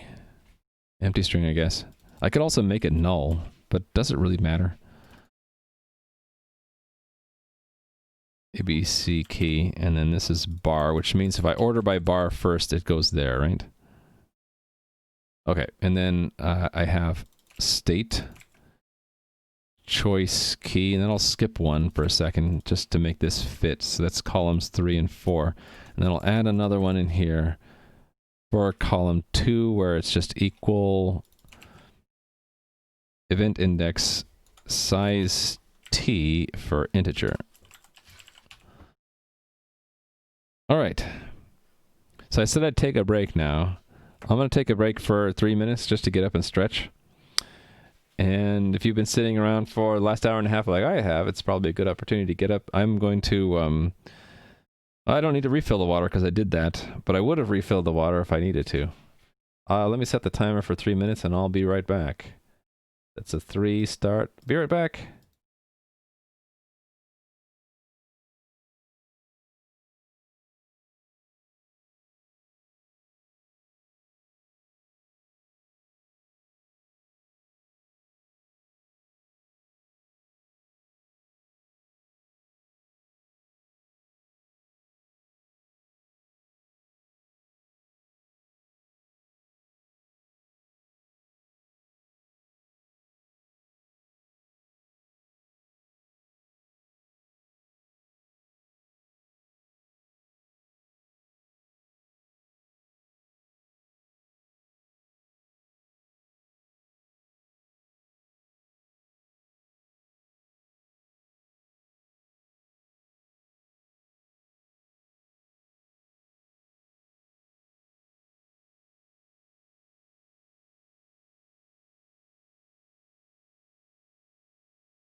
All right, I have satisfied the work rate requirement of taking a minute or 3 minutes break. Let me get this done. Actually, I should be able to build this as is, right?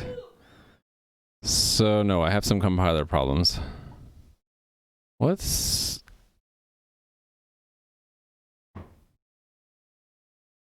base class undefined? Oh, did I not terminate this correctly? Yeah, there we go. 7 seconds short, yes. Thank you, Nui. Okay, compiles. So... I hesitate to run the last one before running the first one to verify it works. Yeah, let me not waste my time. Actually, you know what I'm going to do? I'm going to...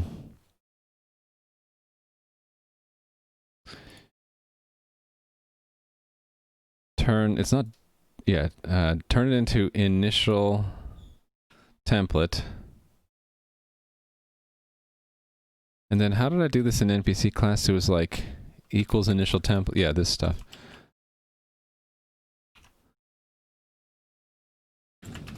To do change stuff here. Right. And then to do check stuff here. Because this is going to be largely copied from the create, I'm going to wait until I get create to work so I don't waste my time. So we're running create first. Okay, cool. That's what I was hoping for. So it didn't crash, and it just said it didn't, the row didn't exist in the database because we haven't written the code for that yet. So where that gets done is in components. For the top level table, there are 2 places I need to edit, and the part of the refactoring is I need to reduce this to 1 place. Right now it's 2, where I just list the columns in the top level table. So dialog has whatever I required. Let me put a bookmark on that.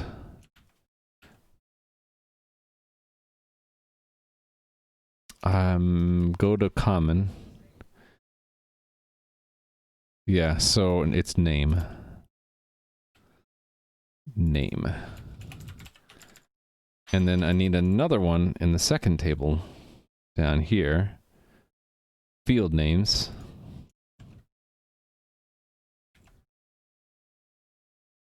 And here we're going to make sure it's key dialog name. Basically, that could be shortened. In fact, I think it is. It's N, right? Yeah, it's N. Okay, so that should get the test to go further before stopping.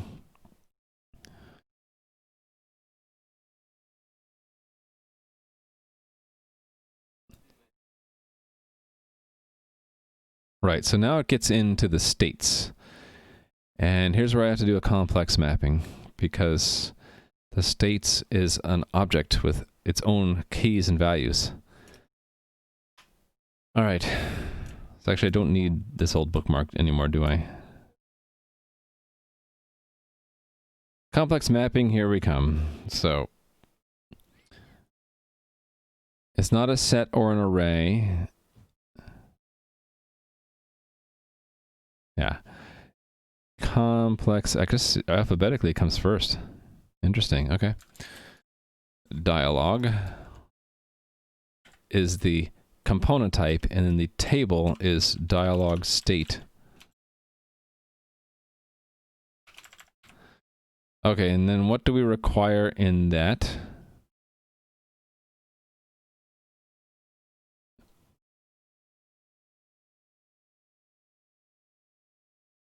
Right, this is an array where every element is one JSON key. So the JSON key is going to be state, and then the things that follow are how to construct the create, update, delete statements, and then how to actually create and update elements of the component. Right, so then we'll just copy from somewhere else. Okay, here we go. So the create is insert into dialog state, And here I need to compare with the schema. So dialog state has a state and choices visible. State choices visible. So there are 3 parameters. The update is going to be update dialog state set choices visible equal to something, where entity is something and state is something. Delete is going to be delete from the state where entity and state are something, and then delete all is delete everything where the entity is equal to that. All right, so then the create, if we're looking at the state, it has to be an object. And then for everything in the object, we have the key. So state name, or state key, I guess, is element key. And then the value of that is one of these guys. It's the choices in the state, right?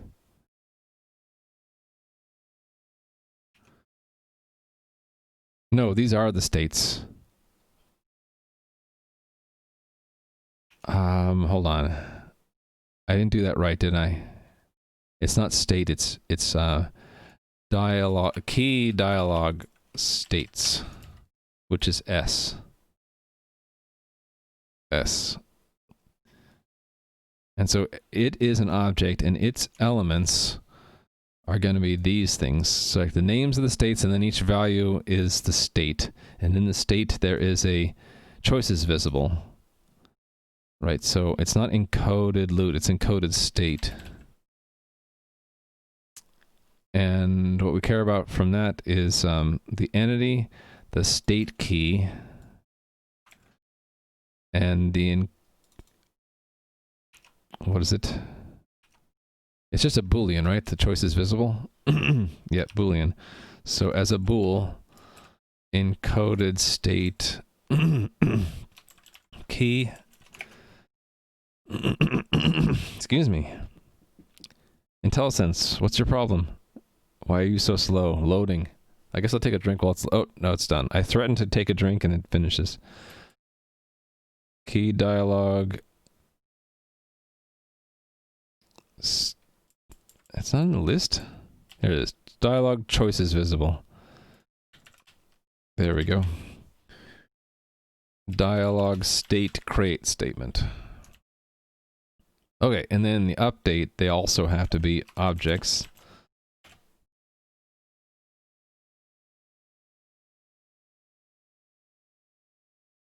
Actually, I'm not done, am I? Oh, no, I'm done. Update, the only thing we can update actually is to either add a state, remove a state, or change the choices visible.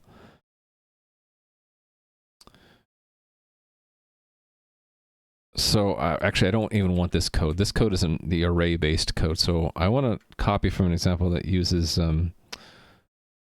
objects. Let me find one. Object. There we go. So I want this. Quests. Exactly. Let's put that there. So right, enumerate all the old quests instead of all the old elements. So each element is a state key. If the new element has the same state in it, it's the new state.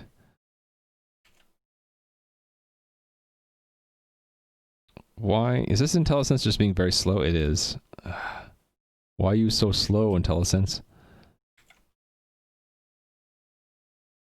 Okay, so instead of new quest, it's new state. All right. So, right, the only thing we can update is the choices visible right now. And that's a Boolean. To get rid of this, there are no other parameters. No, there are parameters. So it's the entity and the state key. So that is state key, right? Let me verify. The update statement should have 3 things in it. Choices visible, entity, and state. Yes. Okay, good. Good. So then If it's a delete, we just delete entity and state key. This is dialog state update. Oh, so for anything that's new where it's not in the old, we're creating, right? So I can copy the create code I had up here down to here.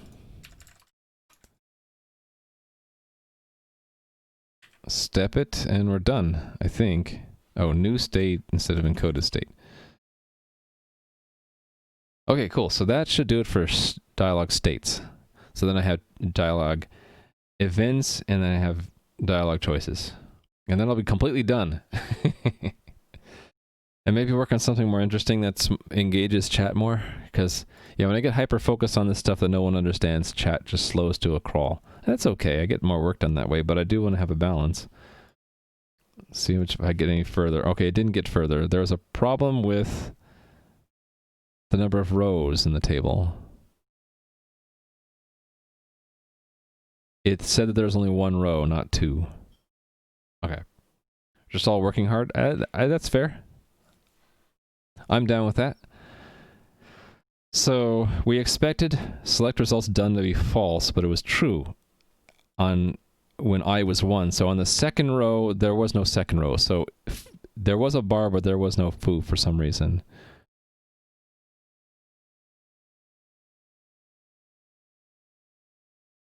There should have been 2, so I guess that means the insert didn't work.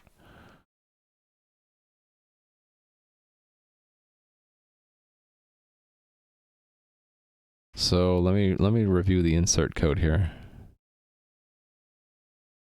Oh, there's a slot that we don't need. Let's get rid of that.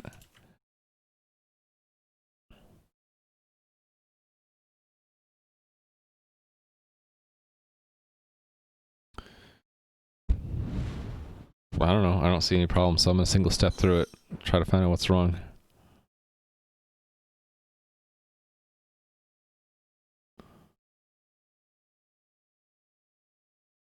There and step. Okay, so that state key is bar. It's doing bar first. Next one is foo. And we got an error. What's the error? Unique constraint failed. Oh, I messed up in the... Yeah. And in here, that's not a primary key. This combination could be a primary key if we needed it. But yeah, these level, it's not... they're not unique. So it's a schema problem. Just a question, why using SQLite instead of MongoDB? I don't know MongoDB. I picked SQLite because several viewers recommended it, and also because it fits really well in the current game architecture. So I don't know if you've seen this before, but the game is actually implementing a fault tolerance algorithm called Raft, which you can read more about here. So instead of there being one game server, there's actually multiple game servers. Then each has a copy of the game. So instead of there being one database, there's actually 3 databases, one for every game server, and they all will have identical or nearly identical states. The idea of using Raft and having fault tolerance is that if the server that's running the game were to crash, one of these backup servers will have its own separate copy and will be able to keep the game running. It'll step in and become the leader, and you won't lose information, and you won't have any downtime. Not really. A few seconds for the server to become the leader, but that's about it. So because each server has its own private copy of the data, SQLite fits really well because I could take the SQLite engine and just compile it directly into the game server's program. And so every server has an instance of SQLite and is going to its own copy of the data. So it just fit really well. That doesn't mean that I shouldn't or can't use MongoDB. It's just SQLite really fit well, and so it's the first one I'm going to try to go with. But I want to keep the door open for switching.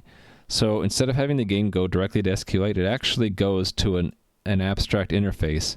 So if I wanted to, I could make a different implementation of my database interface to work with MongoDB or something. As long as it can run SQL statements, then the game code wouldn't have to change. SQLite is stable. MongoDB is just a fancy name for dev null. Really? Snapchat of databases. I don't have anything for or against MongoDB. I don't even know it. So I actually was, when we were first doing this, starting to keep a list of all the databases we might use. I know MySQL, so I listed it first. I didn't know any other databases, so we started listing out the ones that people in chat were mentioning. And SQLite came out up front because I got at least 2 people. Actually, this wasn't a pro. This is a con.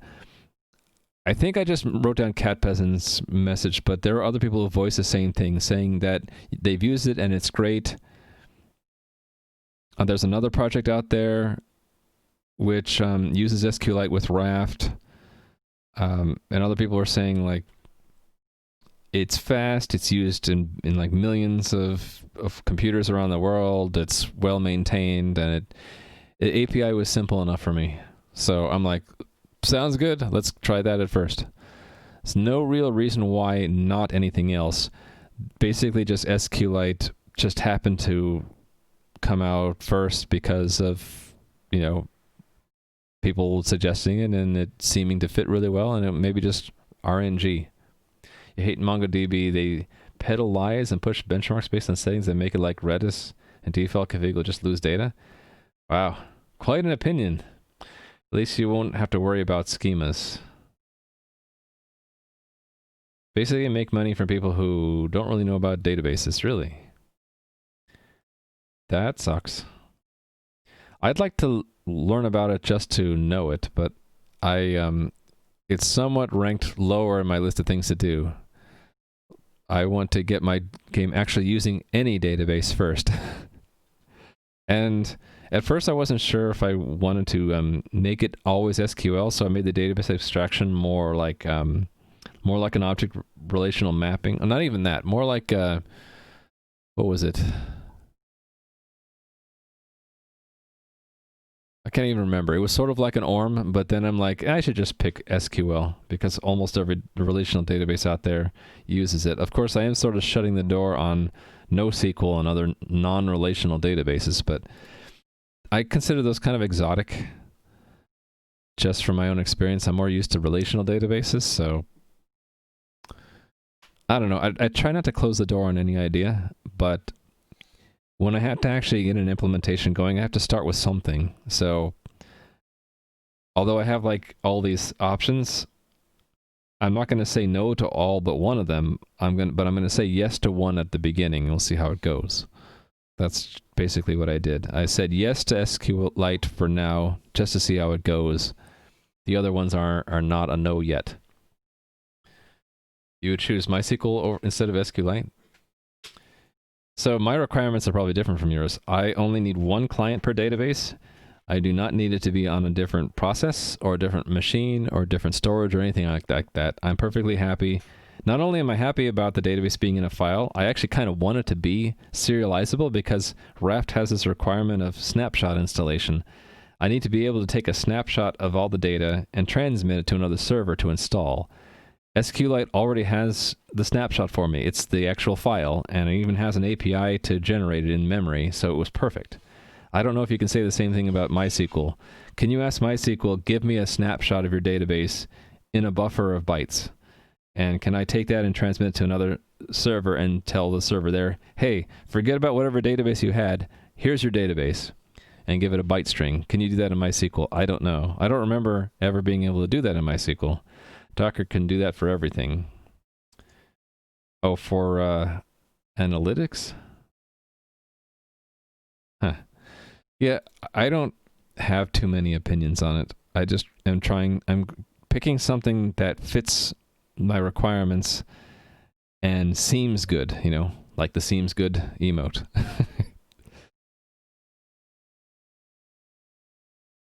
I lost the train of thought of what I was doing. Was I just going to run this again and see how far it got? I think that was it. Okay, cool. So now we're on to dialog choices. So we passed all the checks for dialogues and dialog states, and now we're on to dialog choice. That's what I want to see. So that means all this code is probably good. At least the create, I don't know about the update, but I can now add dialog choice after dialog state. That's what I'm going to do. Okay, so dialog choice also grabs from the states key, because that's the top level, and then our schema looks like this. So state choice key choice text. I can really just copy this, paste it, align it, go to the end of the line. Actually, I can't really do that. I'll do it this way. Then put a cursor there, then go back and delete. Add a comma except for this one. 1, 2, 3, 4, 5, 6. So I need 3 more. Okay, and then in update would change these 4. So all of these have a space, go over a word, do equals question mark. And then it's where entity is something and state equals something and choice key is something. So that means I don't need this first one. Right. And then to delete 1, it's to delete those 2. And then to avoid the problem from yesterday, delete all only has 1 binding. One column. Or 1 parameter. It only has 1 parameter, not 2 or 3. Okay, so then create, it's the same kind of thing, only we have to do this at 2 levels, right? So we enumerate, I can hide this, we enumerate the states, and then once we've enumerated the states, we enumerate the choices of the state. So we'll call this encoded choice. Or encoded states entry, really. And the encoded states is encoded choices entry.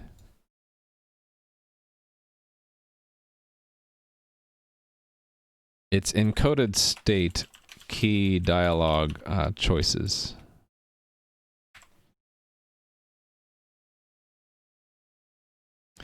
So it's a choice key, an encoded choice. The key and the value at that level. And then that gets indented once. All right, so then the parameters here should match what I had in the create statement up here. Entity state choice key. That's choice key. Then text requirement next state.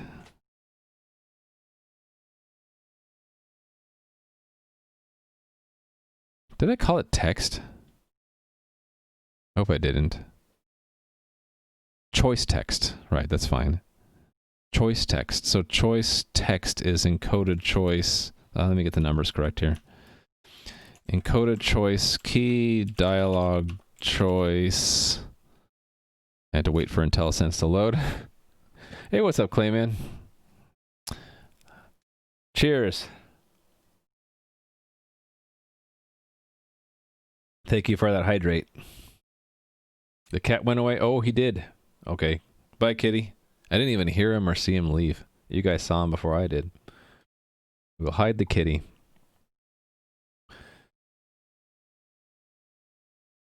TS Just. Although, technically you are correct. Actually, are you correct? It's usually the direction pointing away from the body that's creating the overwhelming gravitational field in local space. I suppose that's your opinion, TS Just. Okay, so choice name is what I want, right? And then the next parameter is what? Requirement and the next state. Actually, let's just copy this. I need to cast this though, standard string. Let me copy this line 2 more times, 4 and 5, because then it's a choice requirement, right? I gotta wait for IntelliSense. Usually, because if you're in free fall, like the people on the ISS, there is no up. But there is an up for them. It's just labeled. They actually have it labeled which way is up and which way is down and which way is port and which way is starboard. Requirement. The IntelliSense is really slowing down, which reinforces the notion that I probably need to refactor this code. Look at this. It's like loading. Loading. Loading. It's done. Next state. I could have typed it in that time it took for it to find that. So this is choice create statement. Okay, so that should be good enough for create. Let's do the update since we can. So it's the same kind of deal. After we enumerate the states, we got to enumerate the choices if they both have it. Right? So if they both exist, then we got to enumerate the old state. Where is it? Hold on. Do I not have it? Yeah, I don't have it. Const auto old state is old element value.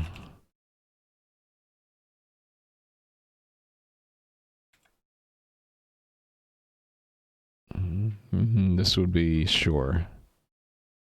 And then we have to actually do another level of seeing do we need to add, delete, or update.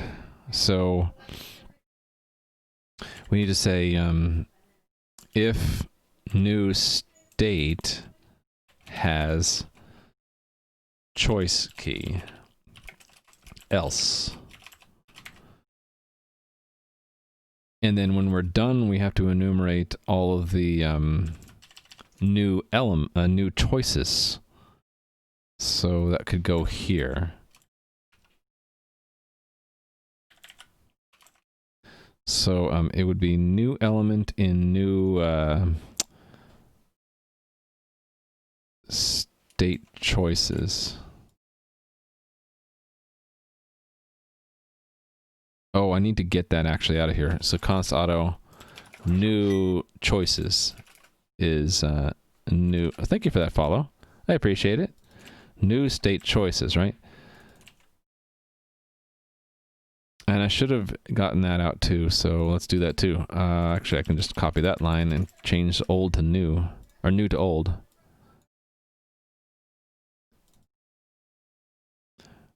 Old choices. Okay, so if old... So it's not a state key here, it's a choice key. And it's not new state, it should be new choices.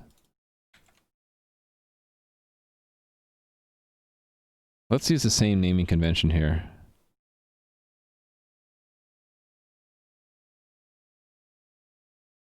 Okay, so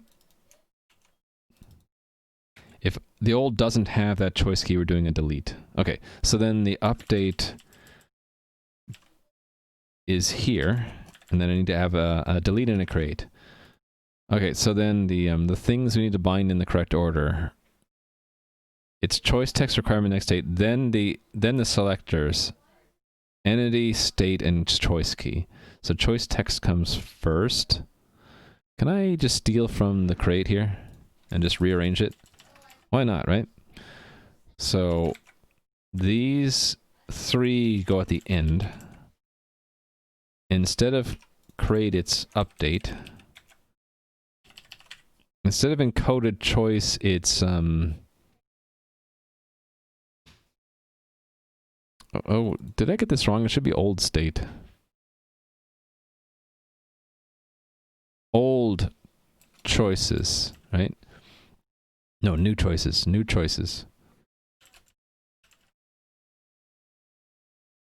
So I actually need to get the new choice from that. So that is const auto new choice is new choices choice key.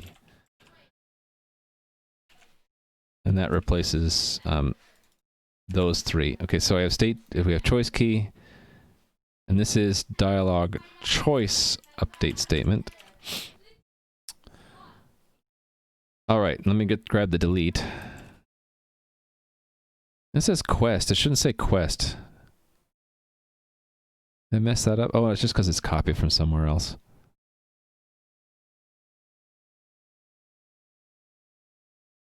Yeah. Wait a minute, wait. Did I copy that wrong?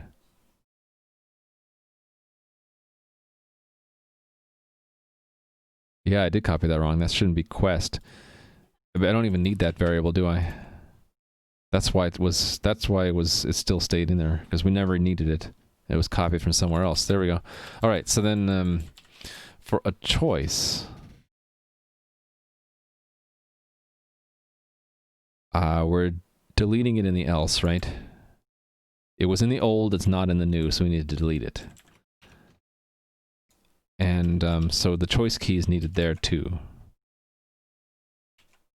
I think it's that easy, right? And then if it's in the new but not the old, so that should say old choices, not old elements. Then we're doing a create. So I need to copy the create code. There we go. I just copy all this stuff, right? And paste it here.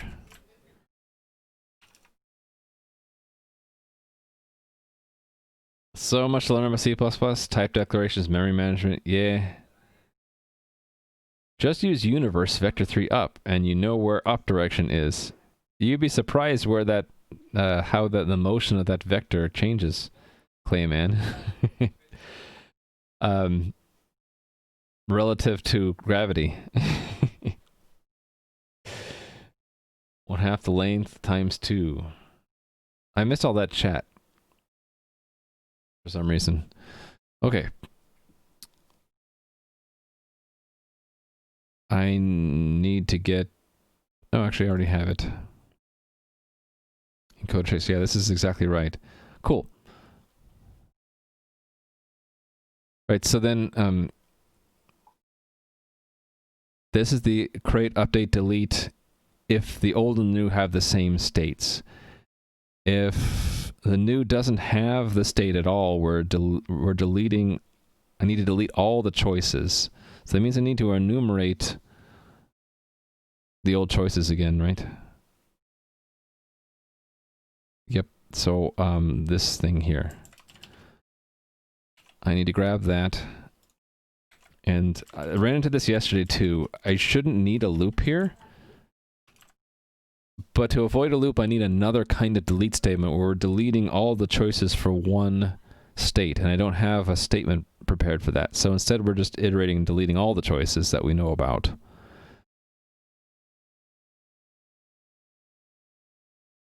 Yeah, so I need to bind another parameter here, don't I? Oh. Yep, I need that one. Need something? Okay, just stand in there. There we go. Okay, and then for new states,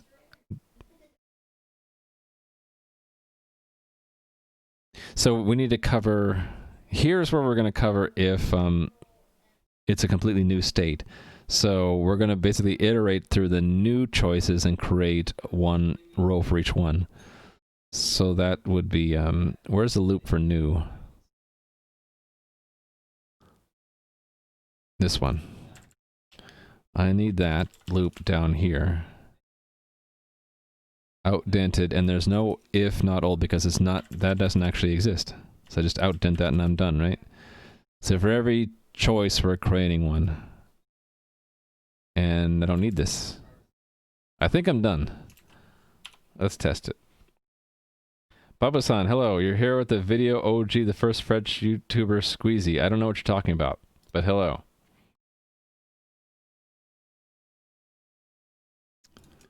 If you're here to promote something, I'm probably going to ban you. This is the first time you've been here ever. If you could explain yourself, it's not polite to advertise in someone's channel that you haven't asked permission and you're not a regular of. It's just not polite. So if you're not going to explain yourself, you're going to get banned either by me or one of my mods. Maybe I'll let one of my mods do it. But I'd like to give them the chance to explain themselves. Because maybe it was just a joke, you know?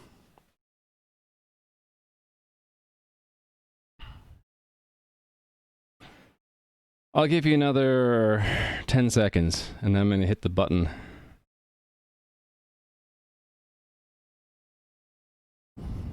Unless a mod would like to hit the button. Is there any mod out in chat right now that would like to hit the button? We don't get to hit the button very often. Here's your chance. Thank you very much.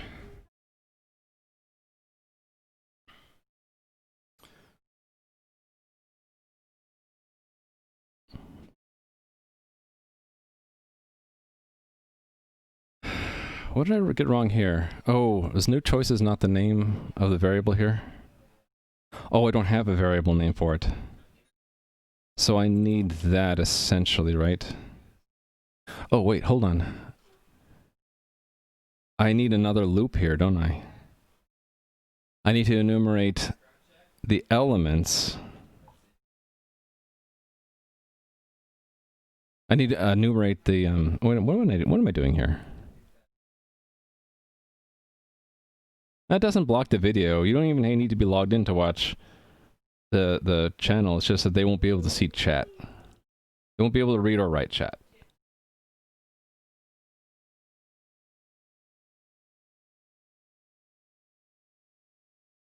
I think it was just an advertisement for a YouTuber.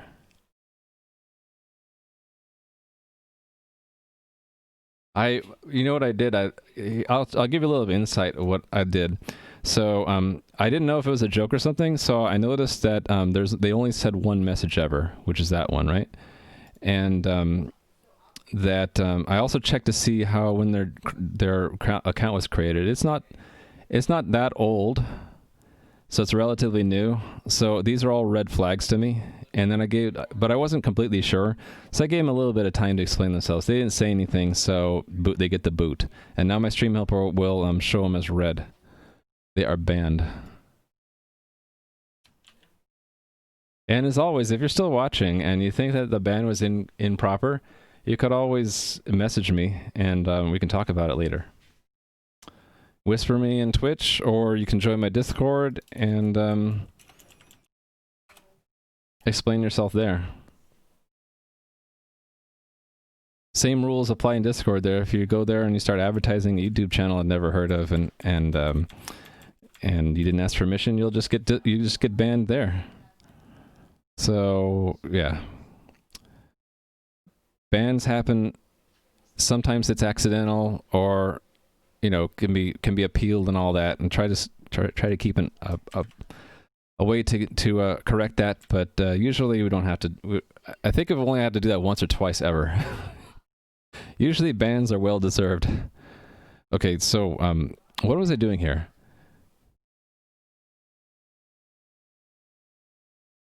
Why do I have this? I think I have this at the wrong level. I put this for loop in the wrong place. Oh, no, this is at the correct level. The elements at this level are states. So at this level it would be a state. So I need another level of for loop here.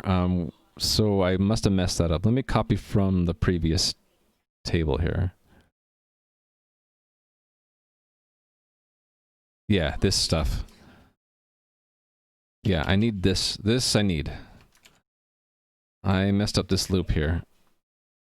It has to be inside of that.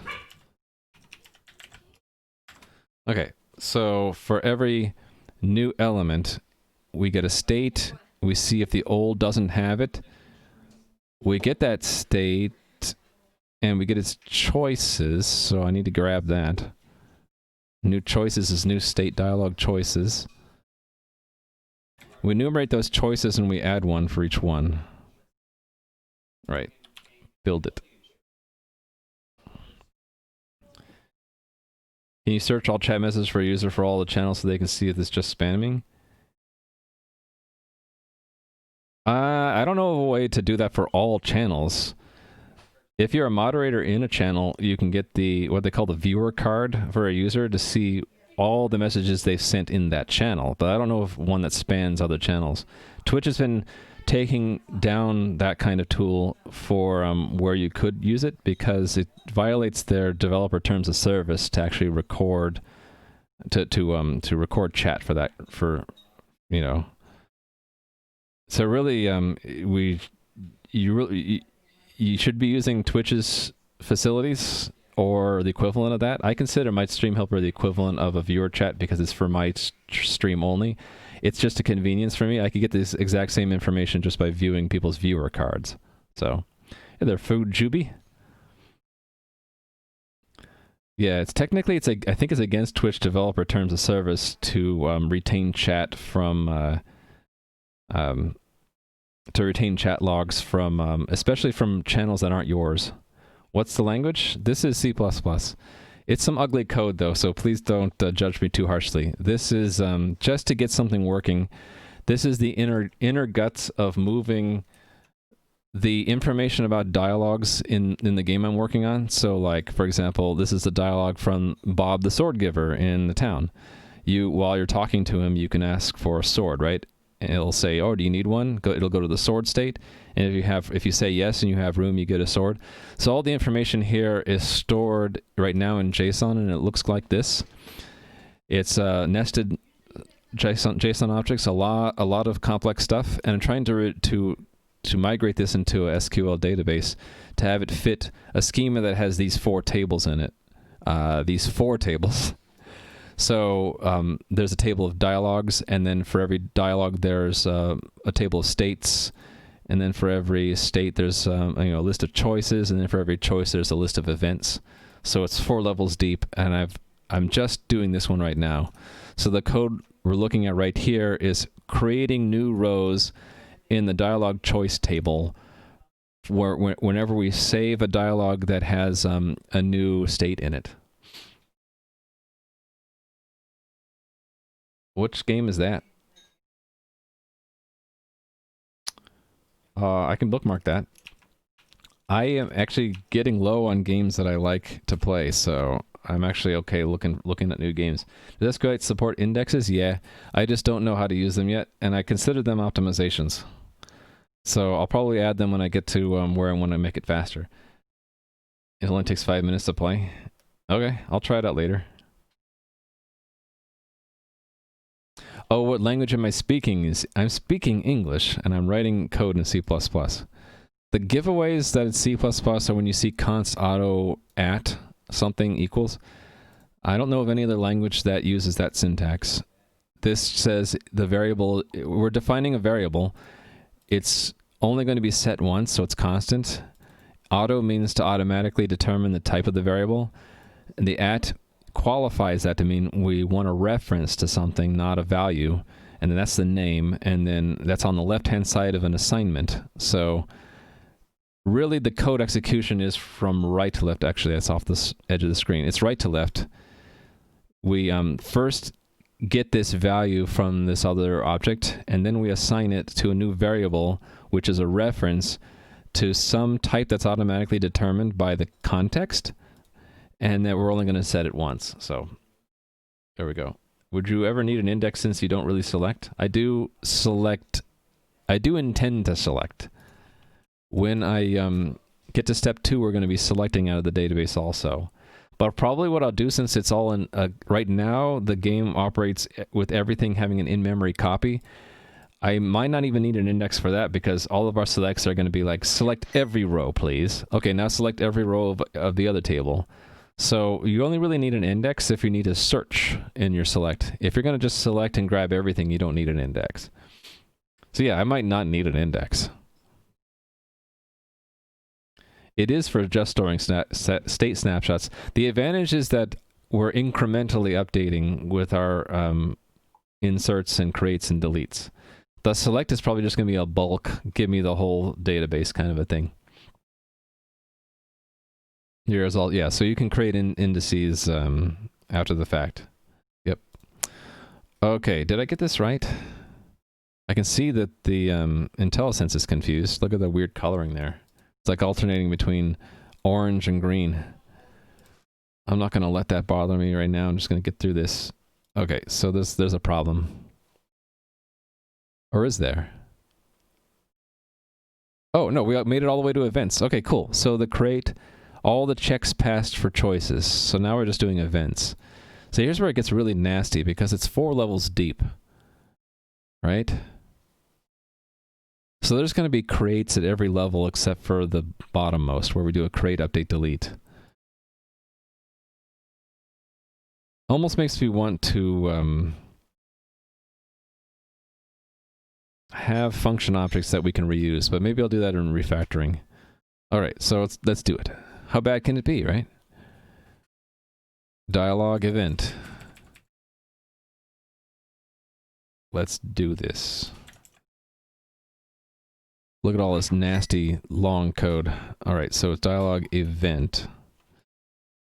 Thank you for that follow. Make sure you have a can of worms to feed it. Oh yeah, I found a baby bird in your driveway. Dragoneer, you got to be careful about that. At least where I live, there's a problem with mites. So, you know what mites are? Mite. Bird mite. Yeah, they're not pretty. Sometimes birds have mites on them, and they're nothing to be. It's kind of like ticks or fleas, but for birds. Yeah, we had a bird nest near our bedroom window, and didn't know about it until we noticed that there's a lot of little bird mites everywhere, and on the windowsill, and we had to like clean the whole room out. Yeah, you got to be careful about bird mites. Wild animals can have infestations. All right. Well, thank you for that follow. I appreciate it. Do they feed on humans? Yeah. As evidenced by, we had several family members who had a lot of little bites on them that we tracked down to what they happened to be in, like, it was their bedroom and or where they were spending a lot of time, and yeah, they got a lot of weird, unexplained bite marks, or kind of like mosquito bite kind of things. And we traced it down to it was bird mites. Yike.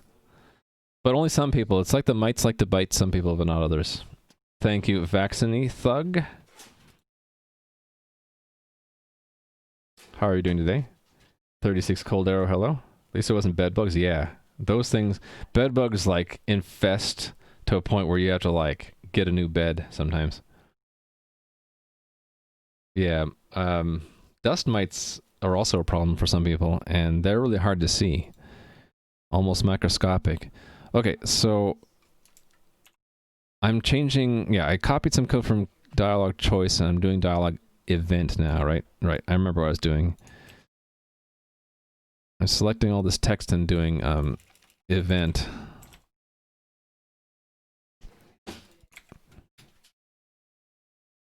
Just going through and replacing some text right now. I can hide this pane to make it give us... There's going to be some evil levels of indentation here until I refactor. Like, that's pure evil. It's evil, don't touch it. But I'll fix it eventually when I refactor this. Yeah, well, infestations are no joke, though. Okay. I need a bookmark.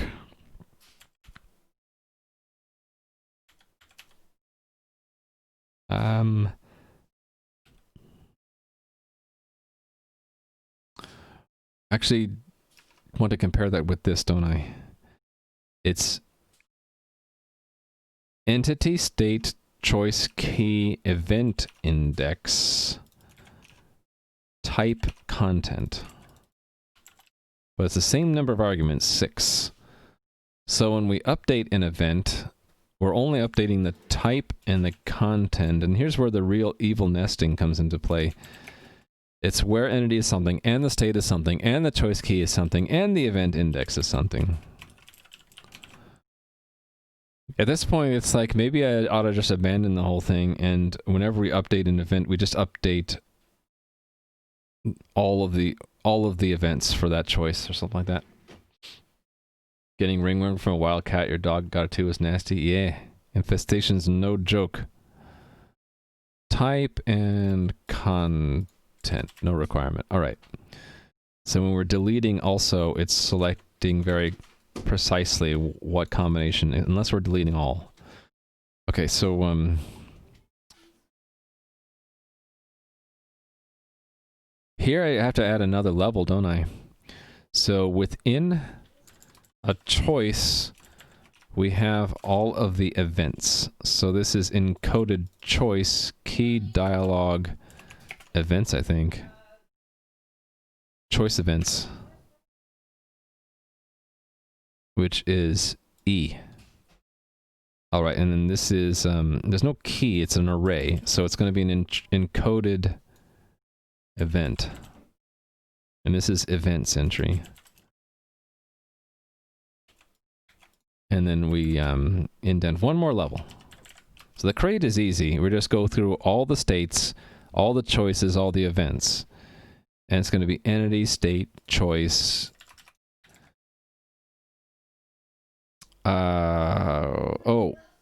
These, it's an array, so I'm going to have just a counter. ++ I. And we bind I to that. And then the two things were type and content. Right. So that's dialog. Yeah, that window's getting in my way now. Dialog.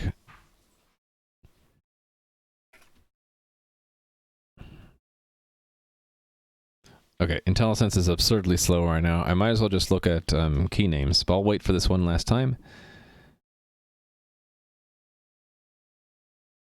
Oh, okay, so the content depends on if it's a script or a tell message. Okay. Yeah, so we should actually get this out first. So const auto event type equals that.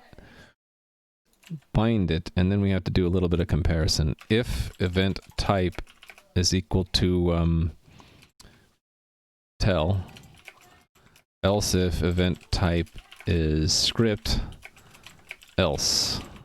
So we're binding something different depending, right? So I said I wouldn't go back to key names anymore.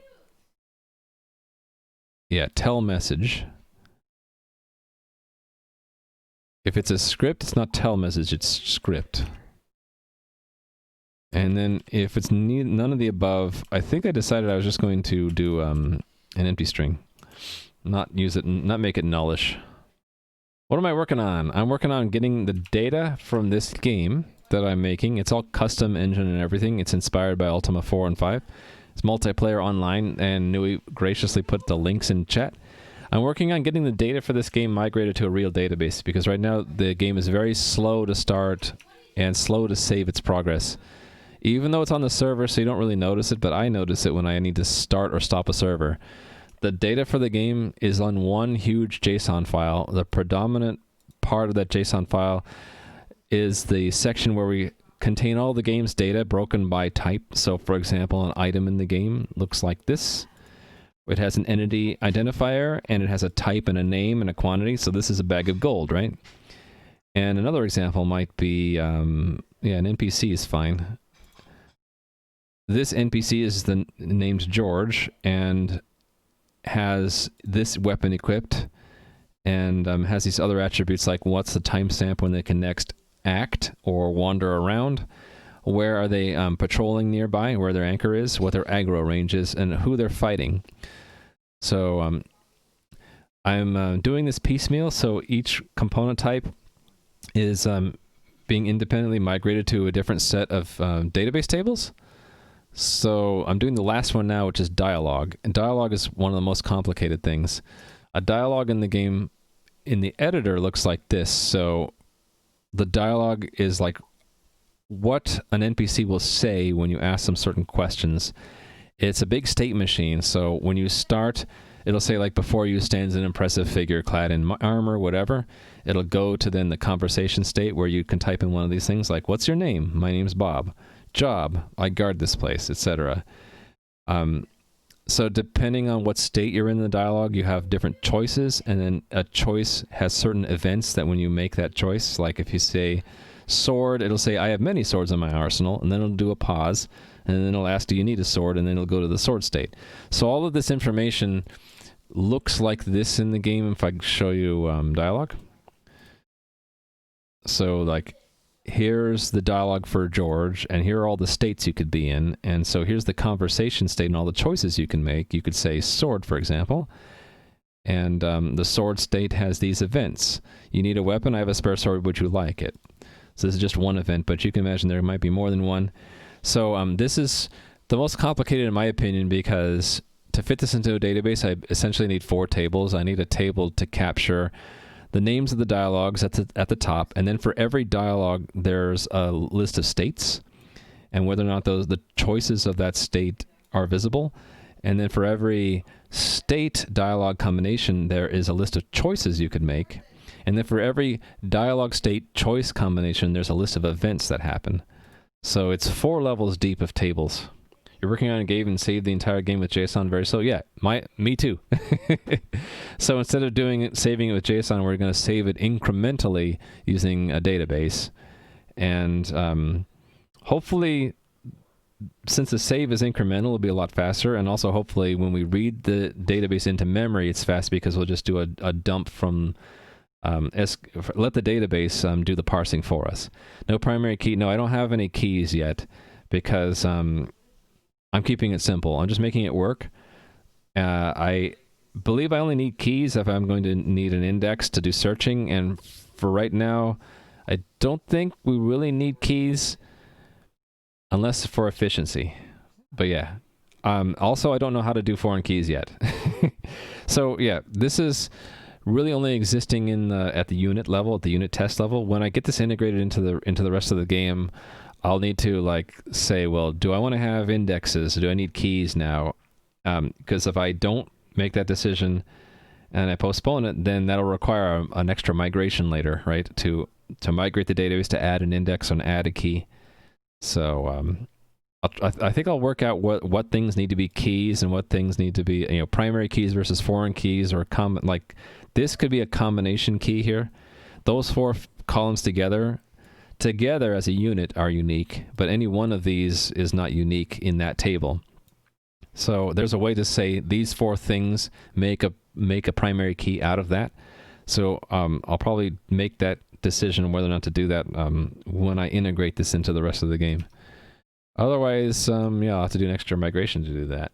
Yeah, compound primary key, right?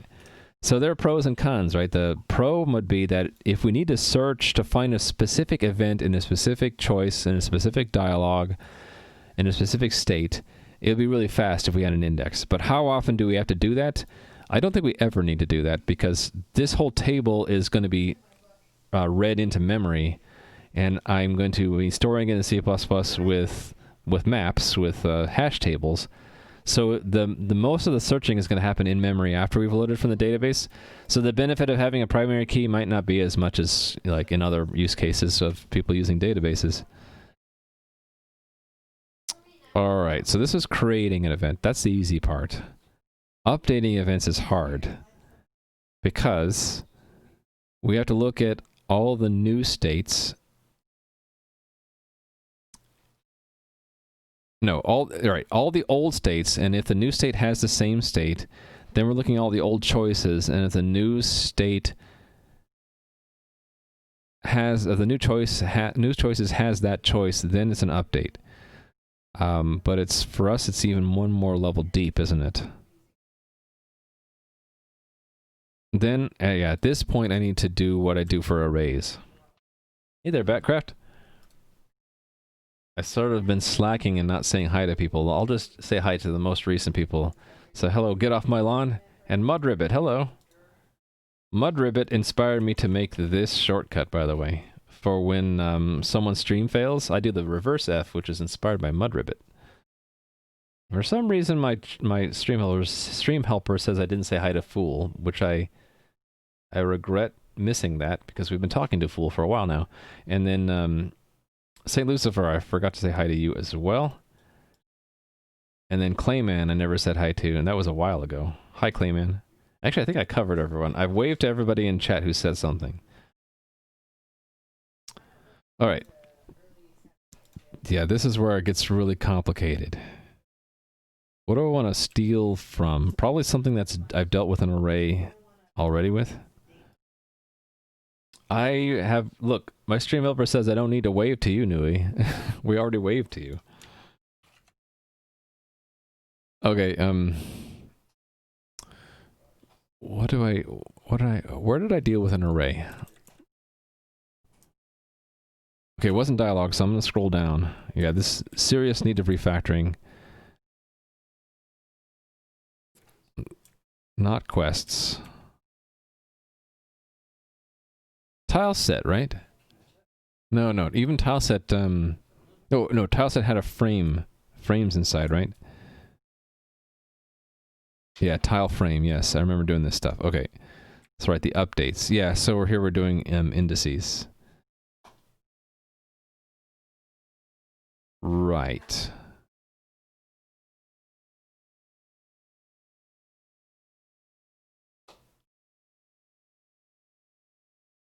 Okay, I need bits and pieces of this. This is the part that I need right now.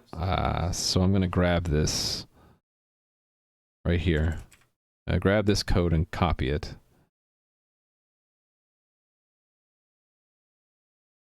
Oh, I don't need that line. Yeah, I just need these lines. Okay, so at this level we're adding a bunch of... So this is going to get even nastier. It's 4 levels of table nesting. Yikes. Okay, so within a choice, that choice, the old and the new, where's the old choice?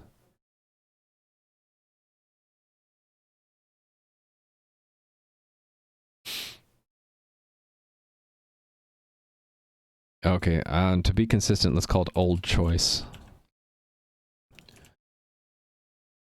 Okay, and then the key here is choice events. New choice, new events. New events, old events. So we're iterating all of the new events. Right, and we're just going to assume we need to do an update. And we're not even doing any comparisons, so it's an encoded choice is new... No, an encoded event is a new events at that index. Right, and if we have one already in that slot, I am binding... it's 2 things we changed there, right? And then, but there are 4 selectors. Entity, state key, choice key, and then index. Right, so let me get this straight.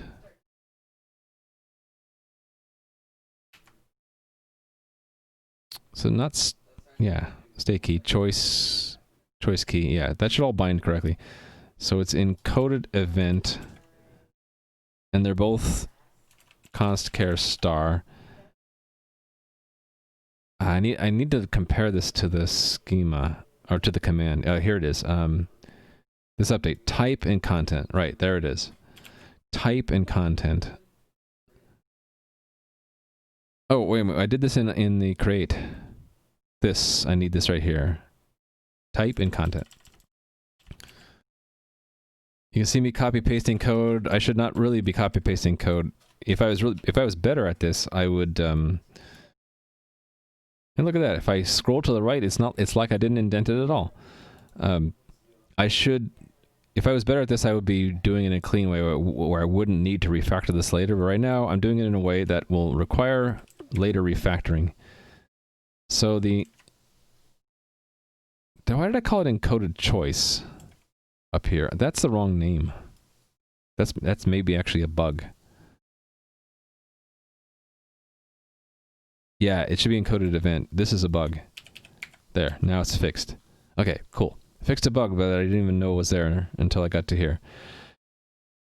So binding parameter 0 is the type, and then 1 is the message, the content. So it's either a message or a script.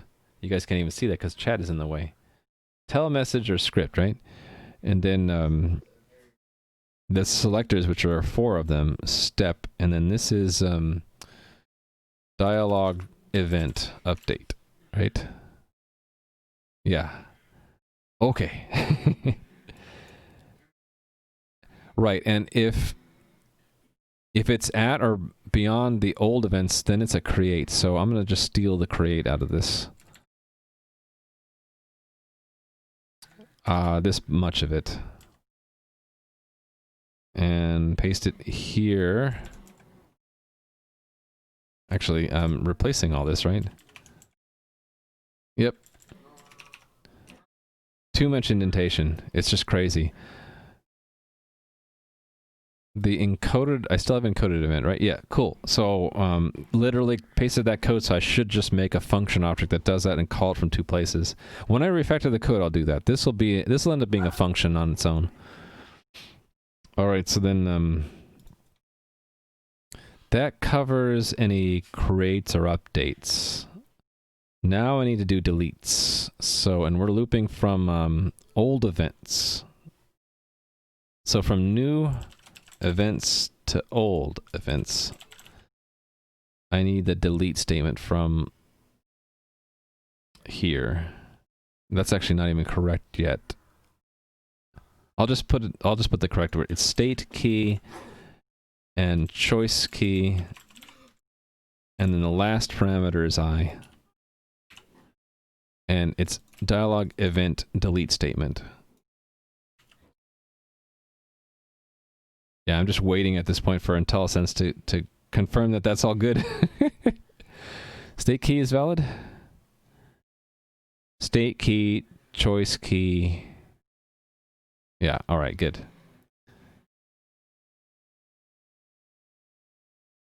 So that replaces this update code, right? So that's if the old and the new,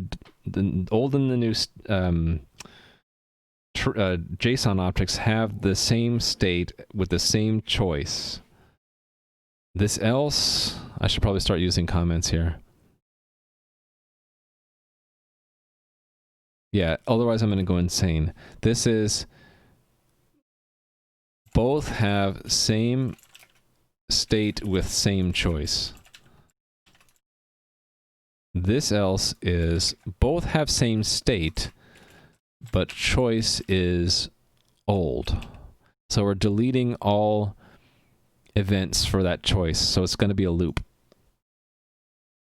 And the loop has got to iterate events. So I got to do this kind of a thing. Right here. And I don't need the new because it actually doesn't exist, but we need the old.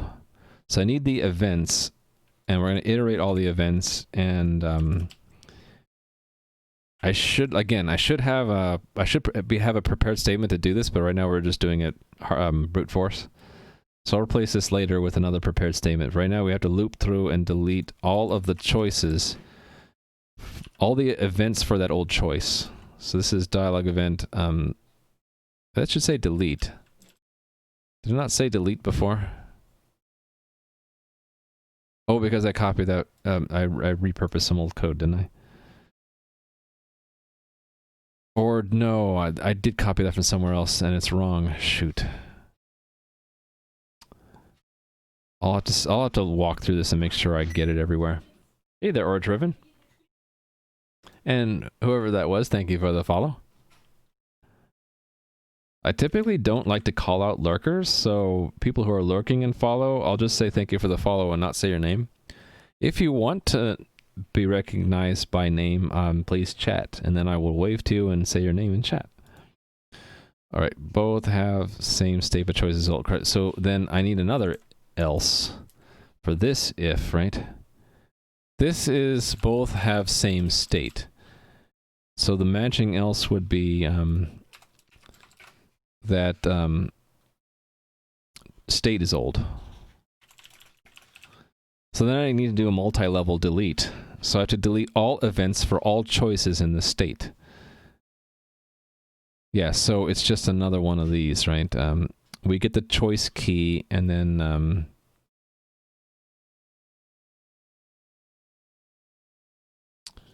iterate the events in the old choice. So it's literally this block of code gets copied here and outdented. So for all the old choices in the state, get the choice key and then get the events. Okay, old choice is a name. I need to get that name, the value for that name, that variable. Old choice, this one.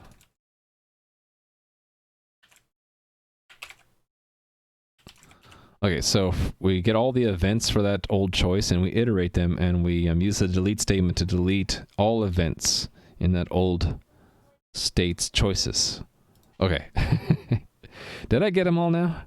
So at this point, we're just looking at new states, right? So for every new state, every choice in every new state, we had to create all the events. So it's just another level of creates at this point.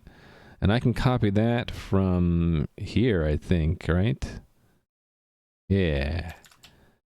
Just grab that and copy it into here. No, the new, right here. Right here. Paste it there and indent it.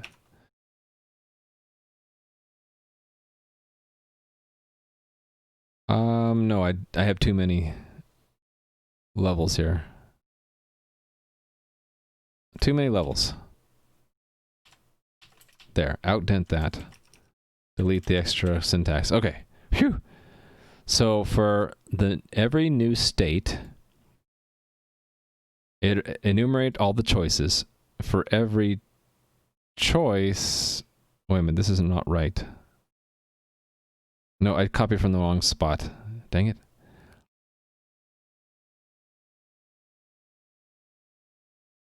This is not even correct. I didn't get that at all. I messed this up. Dang it. This should be enumerating events, not choices. Okay, how can you keep track and remember all that information? I'm going crazy right now, fled from nowhere. This is a common flaw that I take. Number one is I think the problem is manageable. Then two, so I make the design, high level design, and then I descend into the details, and then I realize it's a lot more complicated, or complex. Complicated than I thought. So my flaw, I think, is that I push through to make it work. And then I look back and actually one of two things happen. 6A is I look back and realize that was painful and I need to either refactor or redesign. 6B, the possibility is I fail and need to redesign. I think I'm going along the 6A path where it's painful and I need to refactor. I don't think I need to redesign. I think the problem is that the shapes of all these tables can be nested and complicated.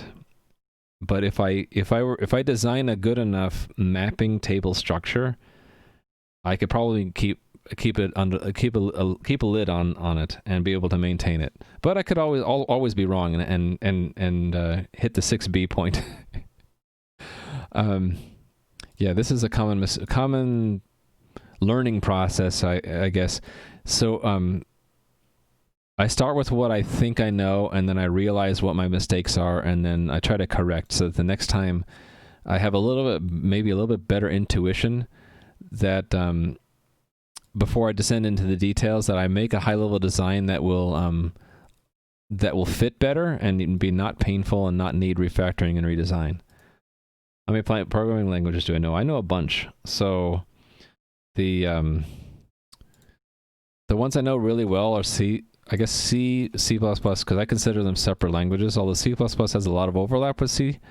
I know Python, maybe not as well as I do. I'm getting better at JavaScript now, and I know specifically the ES6 syntax, and I know Lua, and some of the languages that I know that I haven't exercised recently. I know Java, and what else do I know?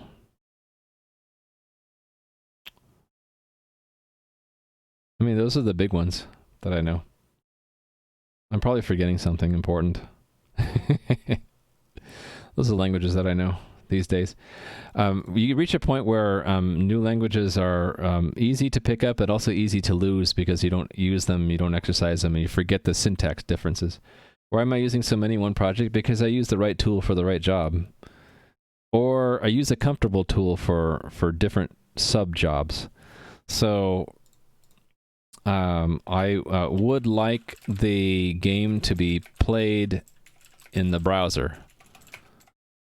So what are the choices I have here? The obvious one is JavaScript, right? You could also do WebAssembly, but I don't know WebAssembly yet.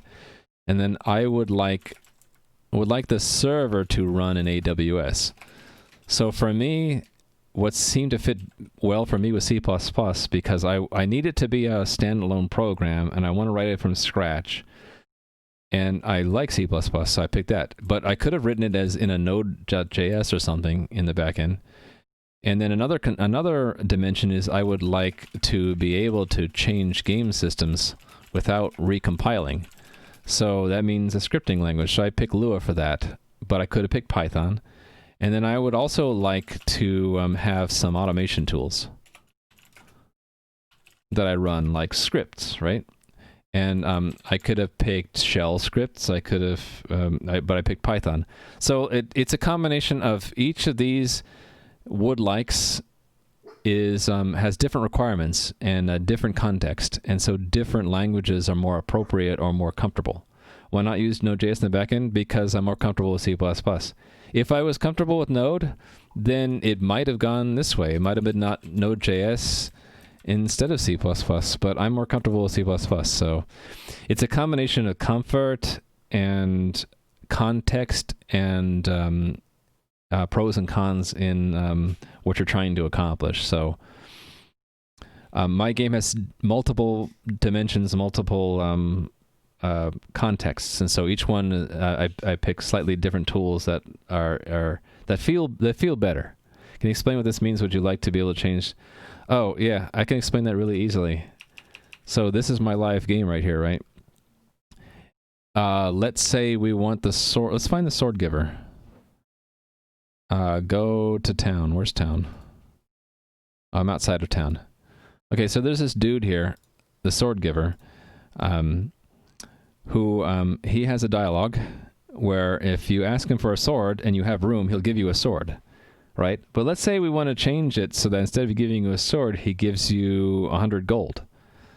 Well, if this was all in C++, I'd have to go to the source file where the code is for this NPC and like change it and then recompile it. But since right now it's in Lua script, all I really need to do is go to the give sword script, change this from sword to gold, say 100 gold, and this is money, and let's make the max stack 1,000. And then make sure we use the gold tile instead of the sword tile. Copy paste this into the game right here.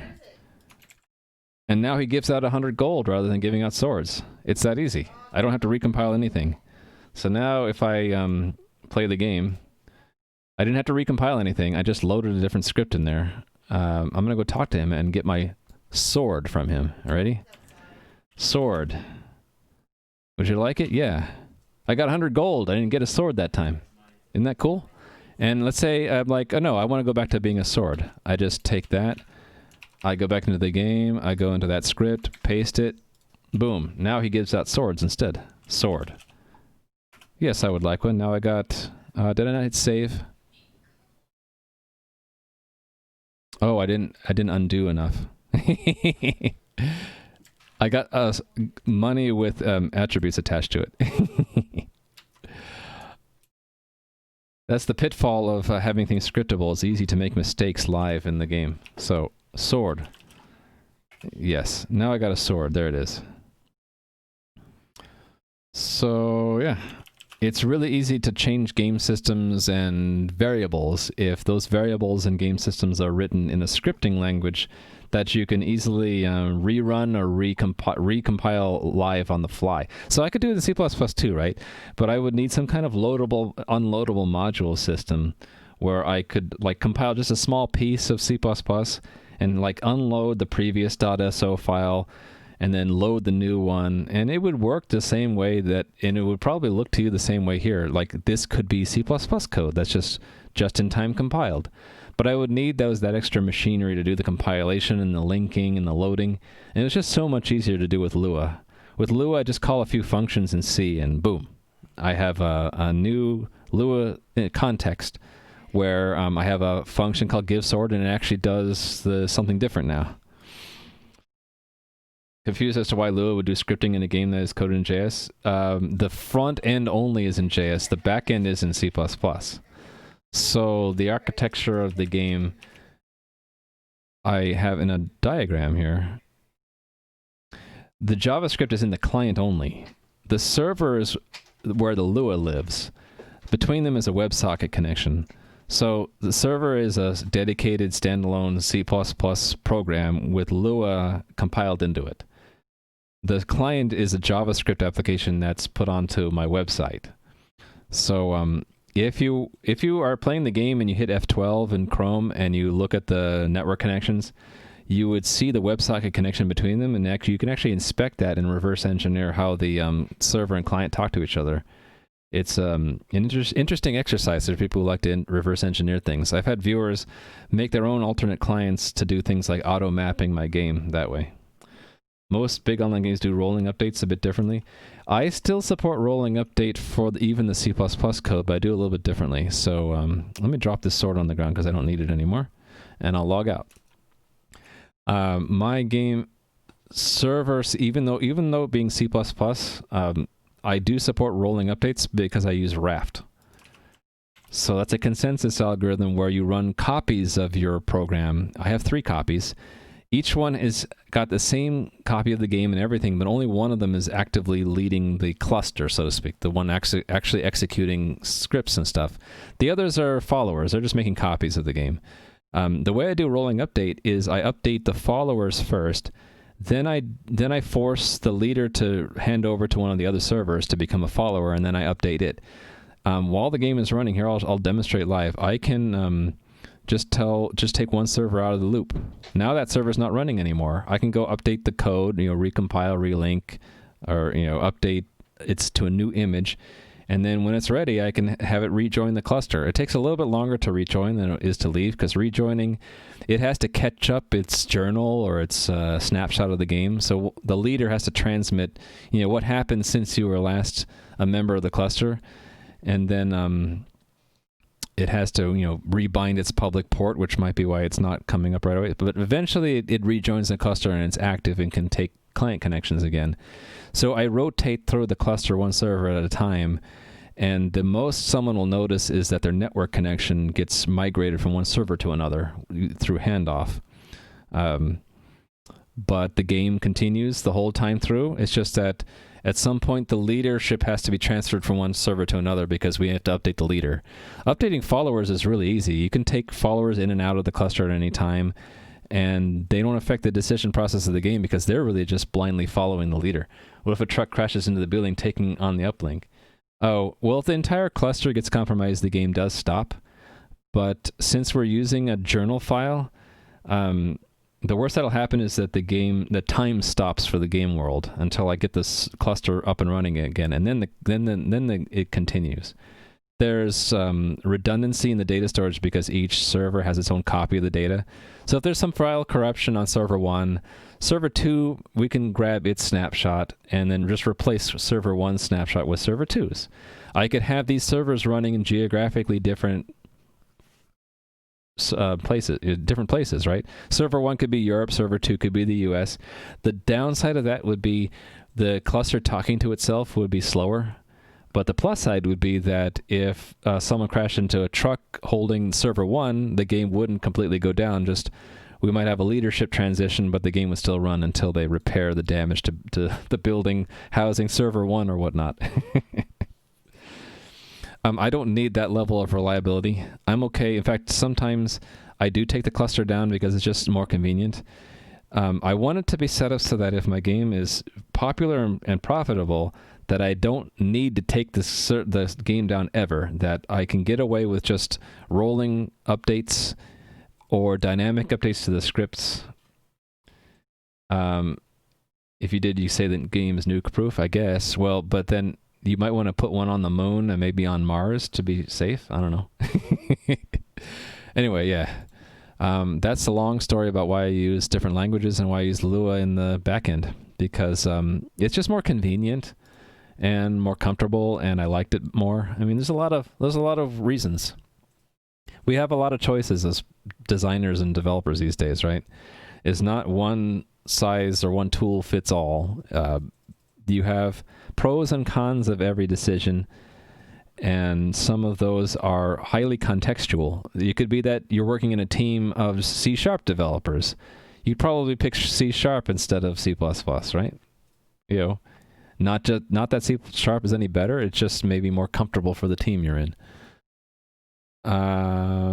Should I say this as a stream note? Just in case it gets asked again, I think I should.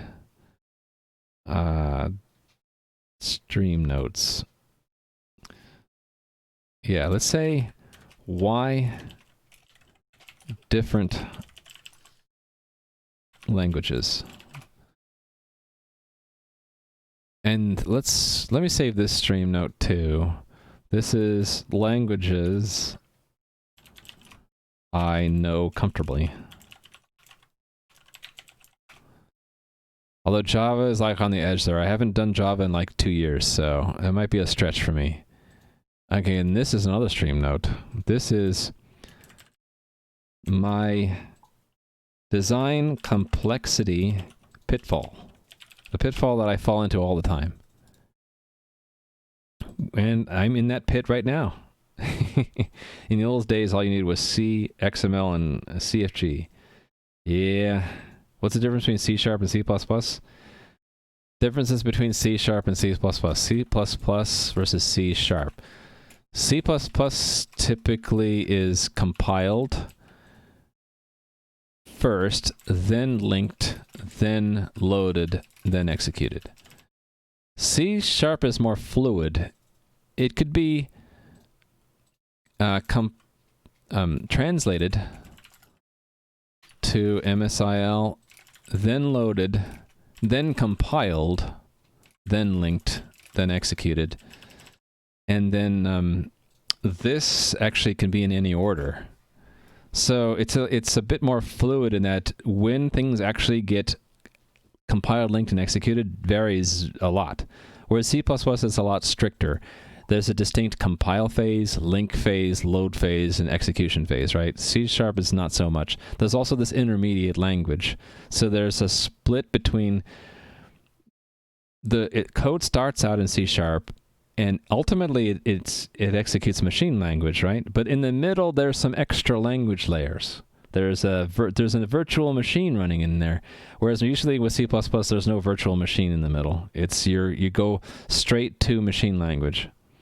You might have an intermediate assembly language, but then the the compiler, the last phase of the compiler typically like gives you machine code in the end.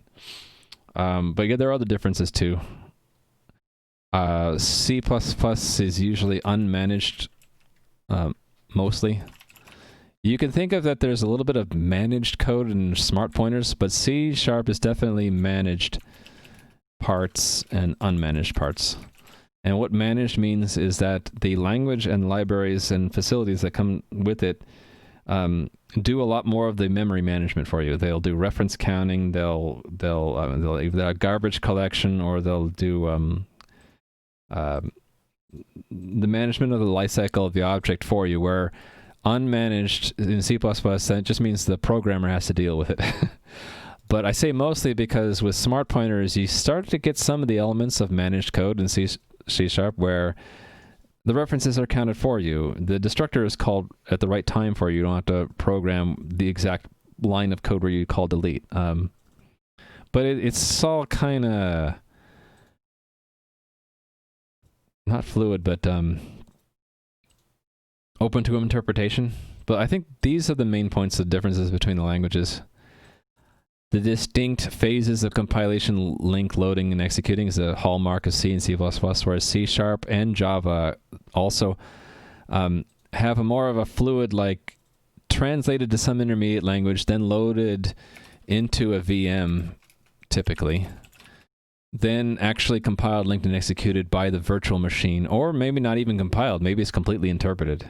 There's a lot of like open-ended, like what happens to your C# code kind of depends on what environment you load it in.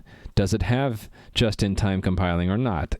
What machine is it actually running it on? Is it an ARM? Is it an x86? What is it, right? And then it also there are definitely different semantics, managed versus unmanaged, where C++ doesn't really have managed stuff. That's Raimu's explanation. Not perfect, but best I can do to explain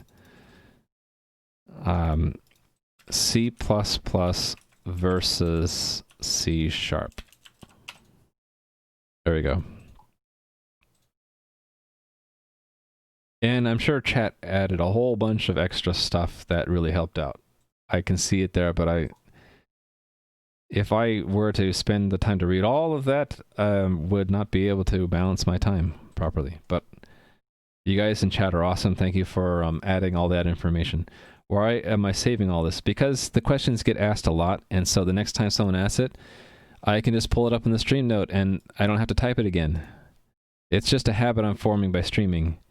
Like this database, some people will be asking me a lot, like, what steps are you taking, or why are you migrating your database? So I have this now. And I can explain how I did it wrong the first time, and I'm doing it a better way this time. So it's saving it so that when it gets asked again, I can pull it up. All right. Both have the same state. This else is if the state is old. What is this here? Okay, these are update or delete old choices. So this is all going to be add new choices, right? Add any new choices. So at this level, this is wrong, right? Because we're not adding a choice, we're adding an event. So I need to enumerate the events. So, where's my loop? Where I had a size ti equals 0. Is it here under create? Ah, here it is. Yeah, let me grab all this. All this, the inside of this for loop. Right, down to here. Yeah, right here. Goes, boom. And then indent that properly, and we're in business. Okay, do we need the choice key? Have the choice key. So delete those 2 lines and we're good, right? Okay, cool. So then I'm going to copy this for when the state is completely new, because then that replaces this. And I can't wait to refactor all this garbage.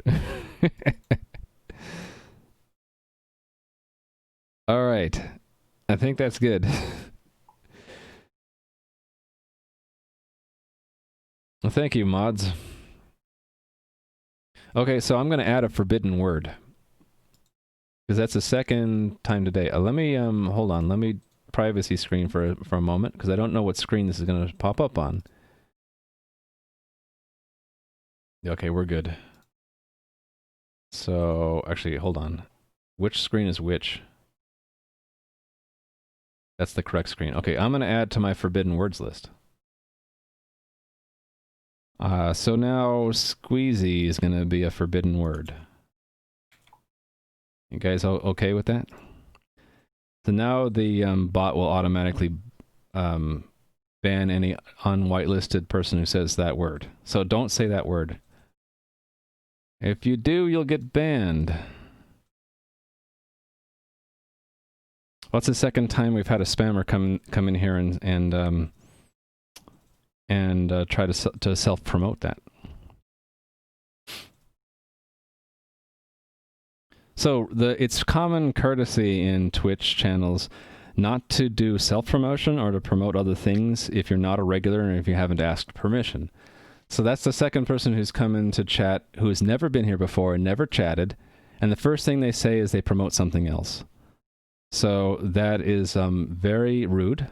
We ban those people, and since it's the second one today with the exact same reference, that reference is now a banned word. Does that make sense? Yep, that's how we handle, that's how we moderate. I've learned a lot about moderation in the last couple of years. So one of the key important takeaways of moderation is that when you have to moderate something, you have to explain why you're doing it, what the rules are. Right? It needs to be clear. That's how we be fair. Is we don't just arbitrarily punish. We explain what the rules are. I try to list the rules in multiple places. I'm not always perfect with this. And feel free to let me know when I forget to have a rule somewhere, but I have the rules in Discord. I have it in the chat when you first are about to chat, and I have it in the panels below. It should say that self-promotion is not permitted without permission, or something like that. I don't know. Maybe I need to go update it. But the first time it happened, I wasn't sure if I didn't remember if the rule was clearly specified, so I asked. I said, "It's really not polite to do this, or is this what you're doing?" And they didn't reply at all. So this is now we have an auto ban because I already explained before why that was wrong, and someone did it again. So I should really make sure that I review the rules, though. Yeah, whenever we have to do a moderation event, we explain why. Log. I need to review chat rules to make sure self-promotion is clearly not allowed without permission or being a regular. Rules on the streamer and the chat rules, it's included in the rules? Okay. Yeah, I mean, it's good to review them. I think my chat panels are a little out of date anyway. I need to go refresh them. Okay, so this built, right? Can Twitch implement captcha before you join the chat? I mean, they could. It would be kind of annoying to some people, though. What we kind of want is a compromise so that people don't get annoyed, but also we have enough tools, either automated or not, to handle troublemakers. Like, for example, Discord. You can set up your Discord channel, or what do they call it, a guild, to require that people have verified emails in their accounts. That can be annoying, but it makes it really hard for someone to evade a ban because they would have to get a different phone number. They also violate your privacy. What are you talking about? Oh, the CAPTCHA? Yeah, that's why people don't like CAPTCHA so much. I like to think that the CAPTCHA should only be required if you need to prove your identity. And I don't think you need to really prove your identity to participate in chat, but there are still rules. You can be anonymous in chat. A lot of people are anonymous, right? But you should still follow the rules. And not being anonymous doesn't prevent you from breaking the rules too. You could say who you are and then go and break the rules anyway. What is this? What's a dumb thing to say? You can set Twitch to not allow chatting until they've been following. Yeah. So I have that in my bouncer, but it's turned off right now. And I put it in the, what I did is I put it in the rules, but I don't enforce that rule. It's selectively enforced. This is a fact of life. You'll encounter this all the time. There's a law or a rule that's there to be invoked when needed, but not necessarily strictly enforced. So I have a rule in the channel that you have to be like 2 weeks, your account needs to be 2 weeks old to chat, because we've had lots of people in chat troll. But since it hasn't happened recently, I haven't enforced it. For example, I'm letting Fool chat even though their account is new. It was only created, a little bit ago.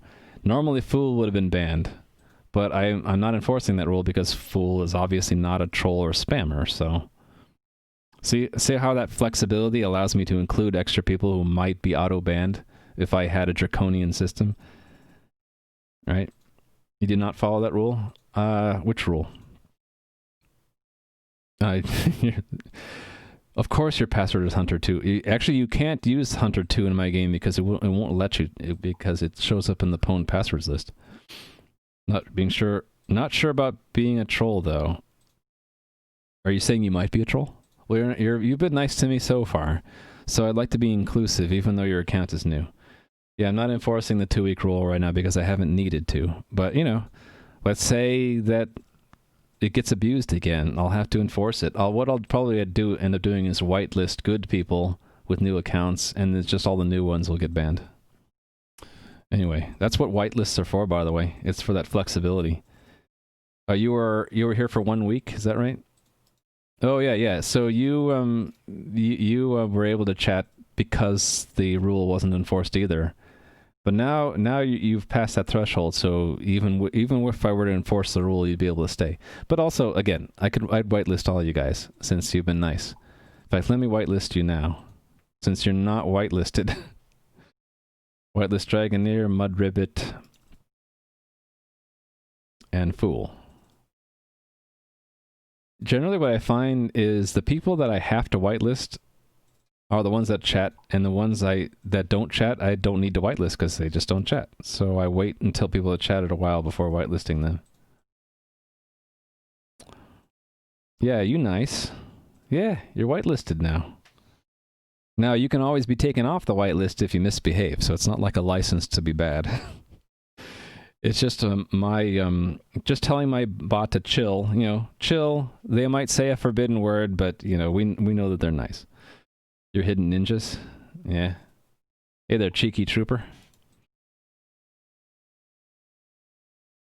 Are you ninjas or are you lurkers? Or is a lurker a ninja? I don't know. I'm going to run my test again.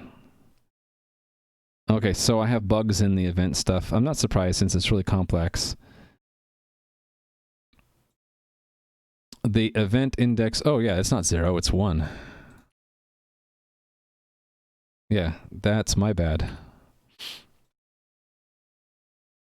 What's a hermit? What do you mean by I say more hermits? I don't understand. Hey, look, I passed my test. Okay, so create works. Let's do destroy. Destroy work. Now the moment of truth. Will set work. Oh my goodness, I got it the first time. That never happens here. There must be some mistake. Oh, what happened there? Everything broke? Why would I get a table caps already exists? Okay, so there's some old code in here then. There's something that does caps. Or the test fixture created two caps tables? Or, it didn't clean out and make a new database when it should have. Okay, it's one of these is causing a problem. Which one would it be?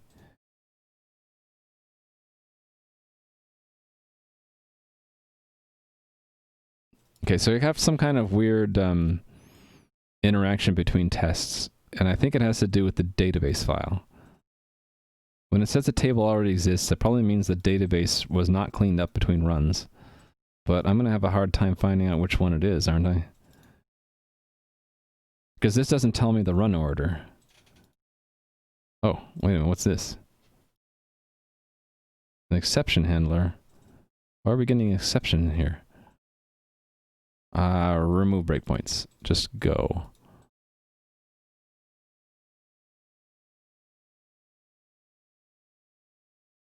Oh, is this test not valid? This might be an invalid test.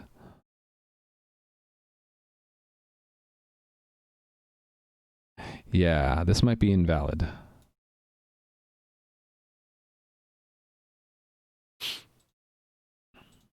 Hey there, Val. I am debugging some code deep in my game. This is what my game looks like. If you're new here, there's a less than 2 minutes long YouTube video explains my stream. But I'm working on this game called Migrating. It's an online multiplayer game inspired by Ultima 4. Look, there's someone playing right now. Player 891, who actually has been logged in with Twitch so we can show their name. It's Ghostbag Games. Hello. So the data storage technique from this game, which is all custom made, custom engine and everything, has been up to this point all in JSON. Oh, and I need to take a break. Oh. Hold on. Let's postpone it because I'm in the middle of explaining something. Can I tell it to please... Oh, there was a way to... I'll just suspend it. I need to take a break. But let me finish my explanation. So up until now, my game has been storing its data in one enormous JSON file. It's literally like tens and hundreds of thousands of lines long. It's really slow. So what I've been working on today is to transition the data storage from this JSON format to a database. So for example, this is a JSON format for a dialogue between a player and a non-player character, like the things that they can say and what they respond to. It's all text-based, right? And it's a complicated data structure formatted in JSON, and I'm trying to get it to fit into a database to make it faster to change and to fetch the information. So this is this scheme, that's not exactly, this is the schema that is going to record all that same information, a series of nested, so to speak, tables. So there's a table for all the dialogues, and then for every state of every dialogue, there's another table, and then for every dialogue choice, so dialogue state choice, there's another table, and then for every dialogue state choice event index, so all the events of a dialogue, there's another table. So I'm not doing it cleanly right now, I'm just trying to get it functional, but the idea of transitioning the data from JSON to an SQL database. We're picking SQLite at first, just because there's a lot of things that look nice about it. And I'm still doing step one, because I have to get all the data into the SQLite database before we can fetch it back out and have the game run correctly. Once I get all the data in SQLite, we can drop JSON and just read and write the SQLite only. And hopefully it'll be much faster. So that's what I'm working on right now. I need to take a break because my break timer says I haven't taken a break in over an hour and a half. So if you guys have any last questions before I take a break, go fire away now. Otherwise, I'm going to take like a 3-minute break. I'm going to get up, use the restroom, maybe take a bite of something. When I come back, though, I have to figure out why this test is crashing. So we're crashing here with, I think it's a null pointer exception. And I'm not going to look too deeply in it. But I bet you, yeah. So it's a null object that we're iterating. So the choice events are missing. There's no events for this dialog choice. That's the problem. So I need to find out why. Yeah, it just has a requirement and no choices. So that's not a valid state. It's probably the test is not set up correctly. So I'll fix this after I take a break. You worked on a project where the test to a module that interacted with line printers, but then to always pass because the mock printer just accepted everything. Nice. Need to eat. You read brain power burns a lot of calories. I know it does. That's why I have to kind of limit to 4 hours at a time my development sessions in the stream, because I really do run out of energy, especially if I'm interacting with chat while trying to work at the same time. It's like doing 2 jobs at once, really. I will be back in about 3 minutes. So now's your chance to take a break with me. I'll be back in a bit. See ya in 3 minutes.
Okay, sorry for being a few seconds late. I'm still kind of tweaking the timing between when I start the break timer and when I start the work rave, which I use, which I've been using for now for about a week.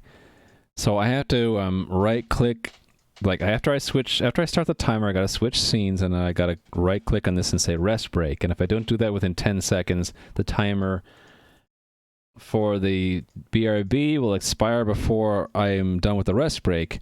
Which is why I added the 10 seconds, which is why Aiden noticed that it's 3 minutes and 7 seconds. Because it started at 3 minutes 10 seconds and took me 3 seconds to go from starting the timer to switching scenes. A arrow B is A dot B, yeah. Oh, what's the difference between a dot and an arrow? They're both operators, but they mean slightly different things. Although, curiously, the syntax is very similar. Value class actually defines this. So, operator arrow. Where's operator arrow? Do I not have operator arrow? Oh, maybe I don't. Okay, never mind. I don't have an example of it.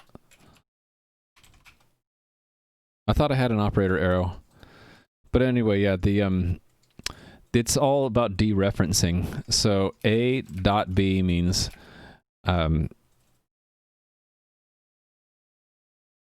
reach into A and give me B.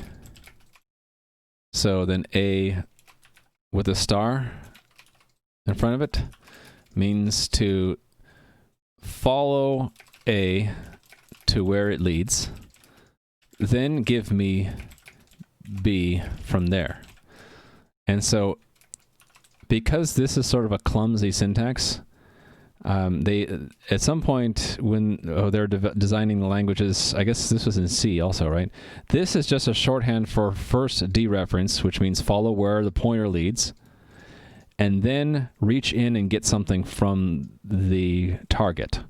So that's just, you have to remember it's two things: dereference a pointer and then reach in and get something from it.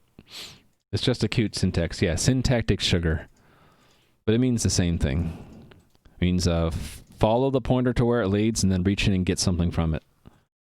And specifically, when I say give me something from it, reach in and give me something, that the thing on the left will be a composite, and the B is a component. So if you're looking at the composite pattern, for example, where objects are formed as a composition of smaller objects, so it's either a field or a property or something, some small part of a larger thing. So when that actually gets compiled, what ends up happening is the address of A is slightly shifted to find the address of the B inside of the A, and then the size of the thing is reduced to be the size of B, which is always going to be less than or equal to the size of the thing that the B is inside of. Right? So it's take the address and shift it to see where the B is, and then just get that part out. I don't think I need a stream note for that, right? So I think I know why I was seeing that weird table caps already exists. I think what happens is when these tests crash like they are doing, they don't clean up the tables. So the next test that runs will fail because it can't create any of the test tables. So or no, it said that the table already existed, so it couldn't create it again, right? So I think the problem is in how this test is constructed. So I need to go all the way back to where we construct the test. I need to fix it. Oh, how'd I get that to happen? Weird. Every choice has to have events. One of these doesn't have it. Yeah, it's these two don't have any events. So we have to add empty event arrays for every choice. That is a firm requirement now. So I'll just have to run these until I find. So it was just this one so far, right? So that should pass now. This one was already passing. How about this one? No. Probably has the same problem, right? Probably has a choice with no events in it. Yep, indeed. Empty events. So those are just old tests that were passing out of coincidence. They should have. They're strictly saying they were missing that, but the test didn't require that to be there. Now it's required by the database code. Same thing here. Probably because these were just copied from the others. Right?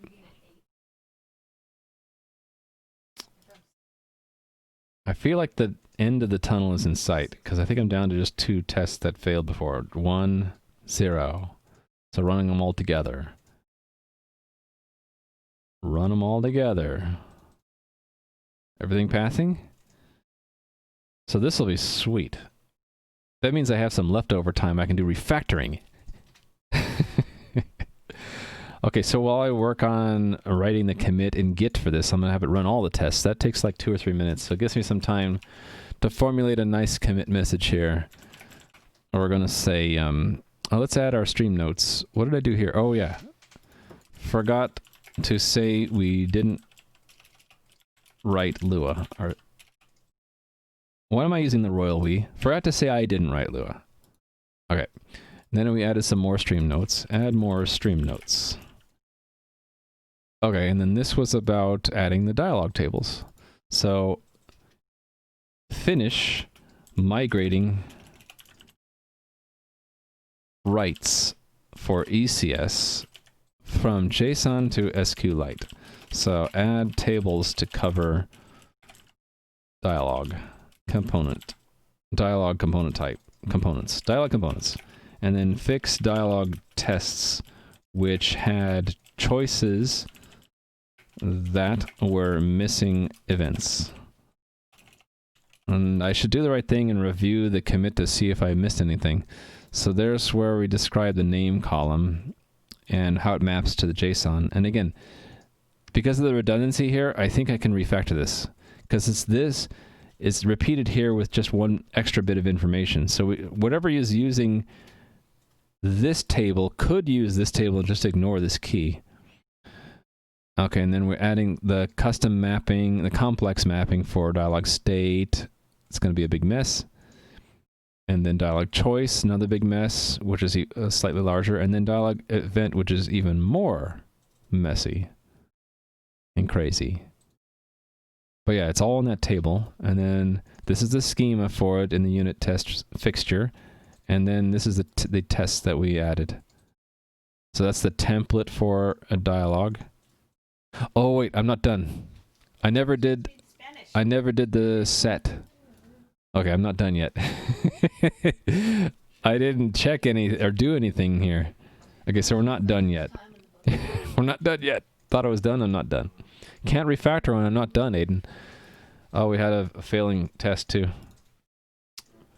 Daily report file. Deleted every day at day boundary. That's failing? I never modified this, did I? I might have modified how one of these helpers works, though. That might be why this is failing. Okay, let me make a note to fix this later. Let me put this in 2 places. To do.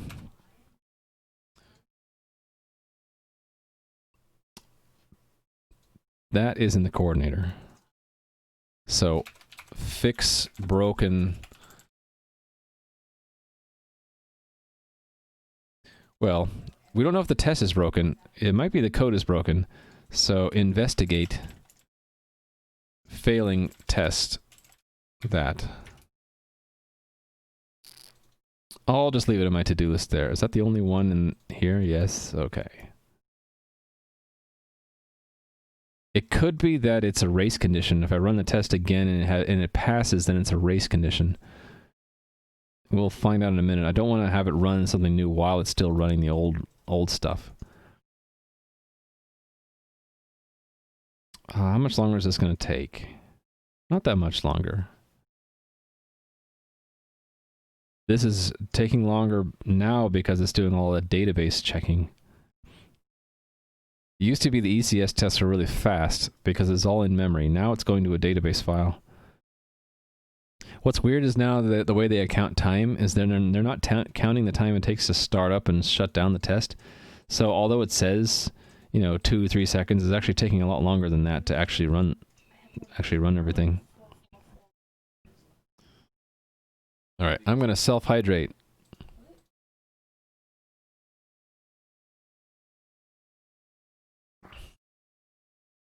While I'm waiting, I can just say hi to some people I didn't say hi to. Hey there, Aiden Garth. How are you today? And Pony Hacker.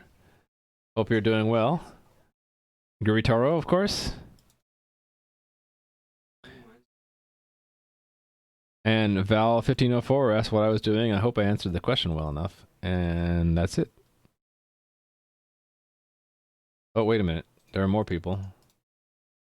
I also, around the time that we had the spammer come in, we also had Romania Hate was in chat. I never said hi. Hello. And then also Wet Jacket. Where is your chat?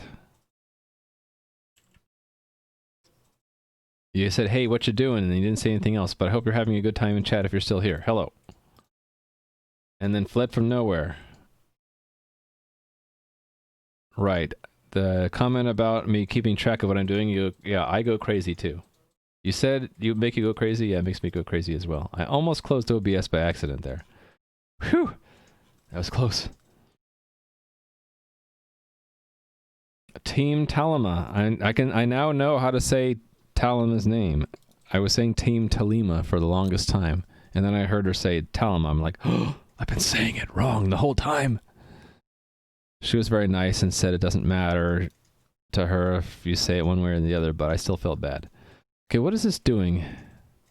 Okay, now it's in the executor, so none of this should have changed at all. So this is just going to go rote through all the tests that have been passing before and pass them again. Here's another example of why it shows such a small amount of time, but it's taking longer. There's just a lot of tests here. And the overhead is adding up and not included. The overhead is accumulating in real time, but is not accounted for in the metrics here. And I have a neato script now. I can tell you how many tests I have. I just forget the name of it. Count tests. 1,678 tests.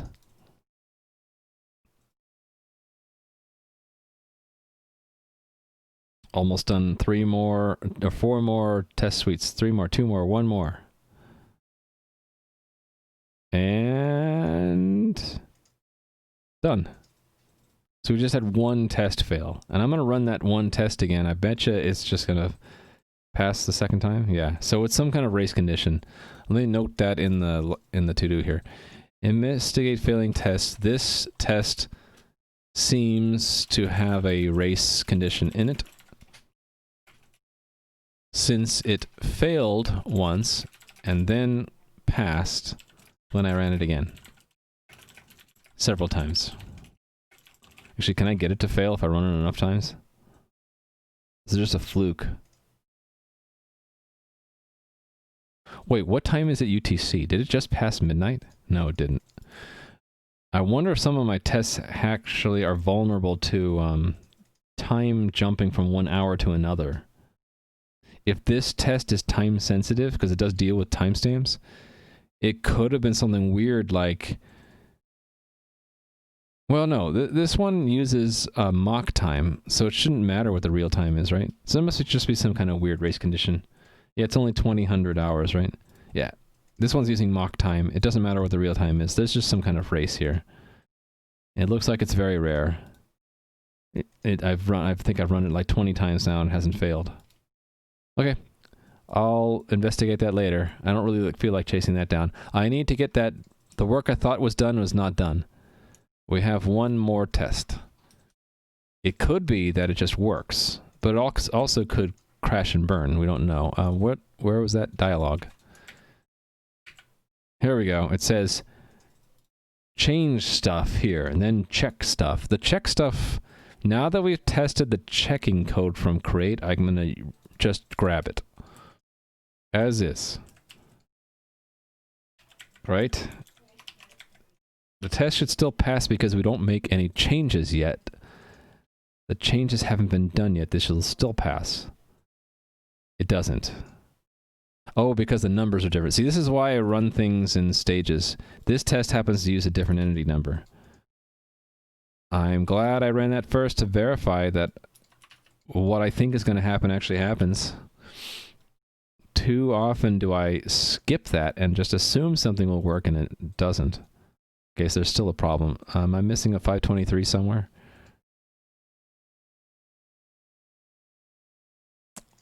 I am not. So what is the problem here? Oh, because it's set. That's the wrong. No, that's the right thing. Oh, it's not. Is it dial?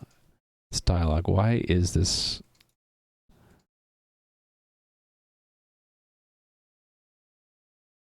Wait. It failed way down here in events? Why would it fail there?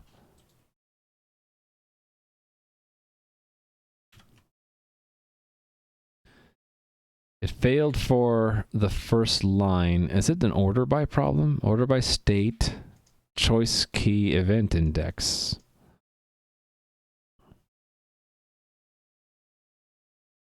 Why are there a bunch of empty strings? That's the problem. They're all empty strings. Okay, so then did I mess up the event table? Maybe. 523. Okay, I don't know what I did wrong. Does this fail now if I run it again? No. So what's different other than the entity number?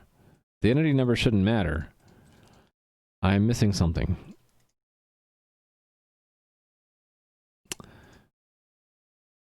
What could it be? Let me comment this out. Let me see if that makes a difference. It could be that it's just broken. Actually, that's probably what it is. It's just broken. The set is dropping rows when it shouldn't. Okay, so it's just a problem with the set. Okay, let's fix this bug first. So there's something wrong in the update for events, obviously. It's dropping all the data. Yeah, okay, let's fix that first. So I'm going to dialog events. I need to go to the correct file, though. This is the correct file.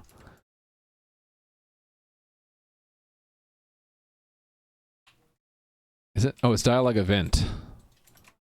There. Okay.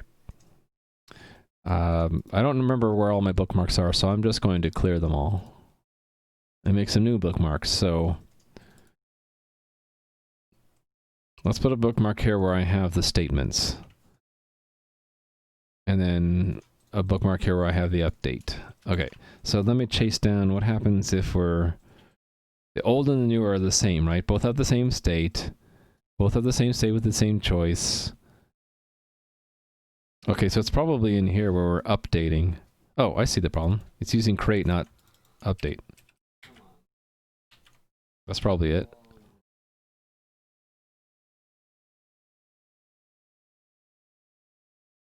Let's see if that was it. And where is that test? It's in here somewhere. Here it is. There we go. Okay, cool. So setting it without making any changes passes, but now we're going to actually make changes. So what would we like to change? How about we change the name of a state from foo to, I don't know, something else. Actually, to do that, technically it would be considered not a change. What's a change? Oh, the visible, the state's visible. So I can, let's make the choices for bar not visible. So component key dialog states. Was it bar? Yeah, bar key dialog choice is visible equals false. So that should change that to a false. I'm going to do this one step at a time. Every time I make a change, I'm going to run the test again until I see it either works or it breaks. Okay, still working. So that's changing something at this in the state table. The next level would be the that's the oh, take that back. That was the dialog state table. Should I test the dialog table? It's not easy to rename a dialogue. In fact, it's... Yeah, but what I could do is I can add a dialogue. I can add a dialogue. Why not?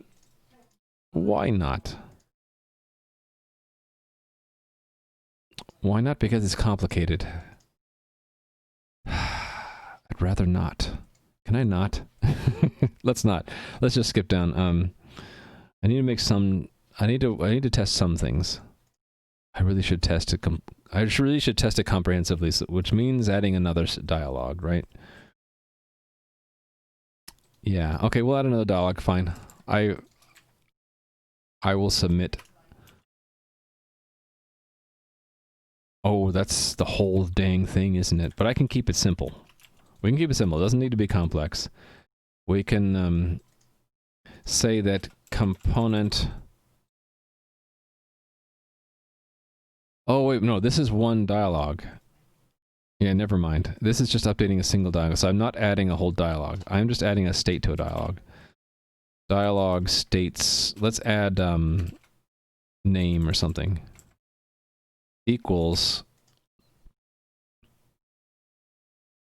this JSON object level, so collapse that down.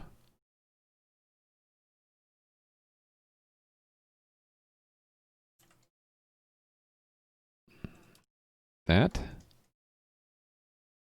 Terminate there. And then let's simplify this one. This doesn't need to be so complicated. Choice is visible false. Let's just have one choice. Let me change this around. Let's call this conversation. And the choice is name. And I'll even, well, name key. Just to make it different from this string. Requirement. Something, well, hello. Doesn't matter what I put there. Next state foo, why not? And then, we'll just have one message. World. Easy. Or actually, if it's name, I'll just keep it like that. Okay, so that's adding a whole new state. So in the list of states, there will now be conversation, and the choice will show up here, right? Conversation name key name. Requirement was something I forget now. Hello. Next state was foo, right? Okay, and then that state had choices. I mean, that choice has events.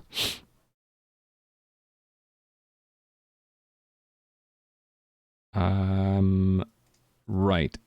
So state choice event index type is tell, content was world, right? Yeah, okay. Let me verify that that works. So that's adding a whole new state to a dialog. And that broke. Oh, it's either dash or underscore. I was inconsistent. Okay. Where did I add it? It's at the top, right? I'm in the wrong test. Here, yeah. This should just be that, right? You need to be consistent. Cool. So we can add a state. Now let's remove a state. So we'll remove the bar. We'll remove the foo state. So let me change this to bar just to be consistent. So, where was that? Right here, bar. So we're going to remove the foo state completely. So that is dialog states remove foo. So the effect of removing foo would be it doesn't show up here, or here, or here. Right? So this is deleting a state. So far, so good. Okay, so we tested updating, adding, and removing a state. Now we got to descend a level and do the same thing for choices in a state. So what can we work with? Bar. We can add a choice for bar. So next to A, B, C key, we'll add a DEF or something. So it's this key dialog choices. Add. Actually, this is a choices is an object, so I would do index XYZ or something key equals JSON object and one of these.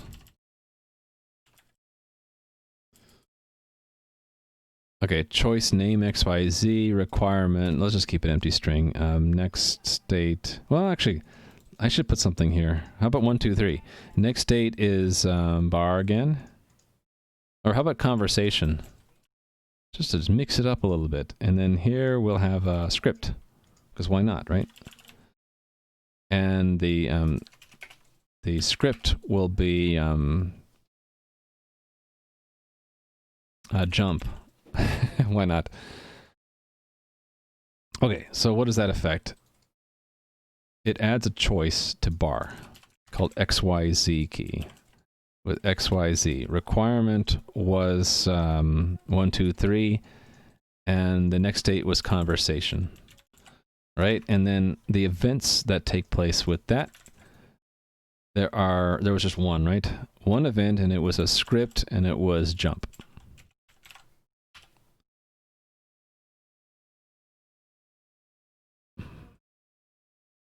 So run, still good. So that's adding a choice. Let's remove an existing choice. So that's at this level, we're going to remove the ABC key. All right, so remove ABC key. The effect of that would be this gets dropped and so does its events. Still good, right? So at any point if this breaks, then I kind of know where to focus my efforts, right? Okay, still good. So then updating an existing choice. Oh, wait, oh, no, we have a choice we can update, right? I can update. Oh, no, we don't, because I deleted foo. But if I gave bar an extra one to begin with, it would help. Well, but I can't do that. Shoot, what if instead of deleting bar, we delete foo, we delete bar instead? Hey there, Master Agent Miyazaki. I need to now work with updating an existing choice.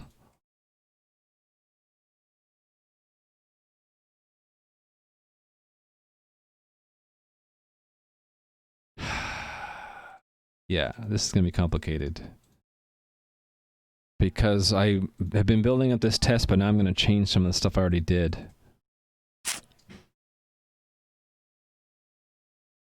Yeah, let's do it. Remove bar and set foo.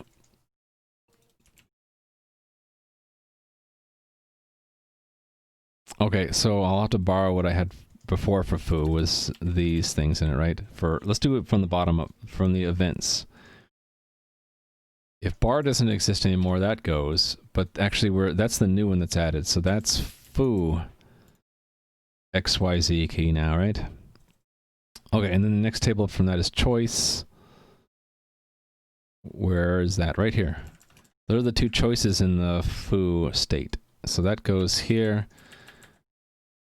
And we're deleting bar instead of foo now, so that goes there.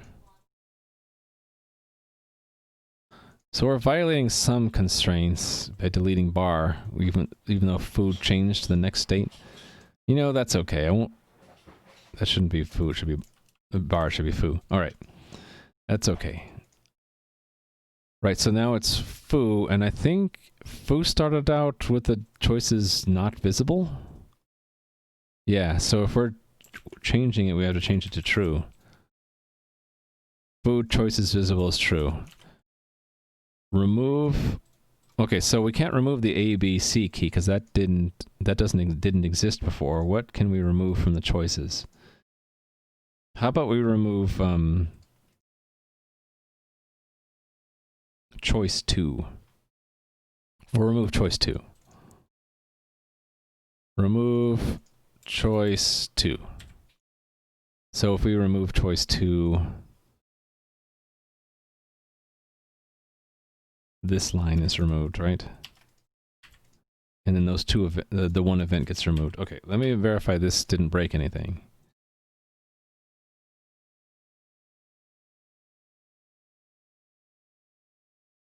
It did break something. Oh, they're out of order. Conversation comes before foo. Yep. Because I ordered by the state. That was correct. Okay.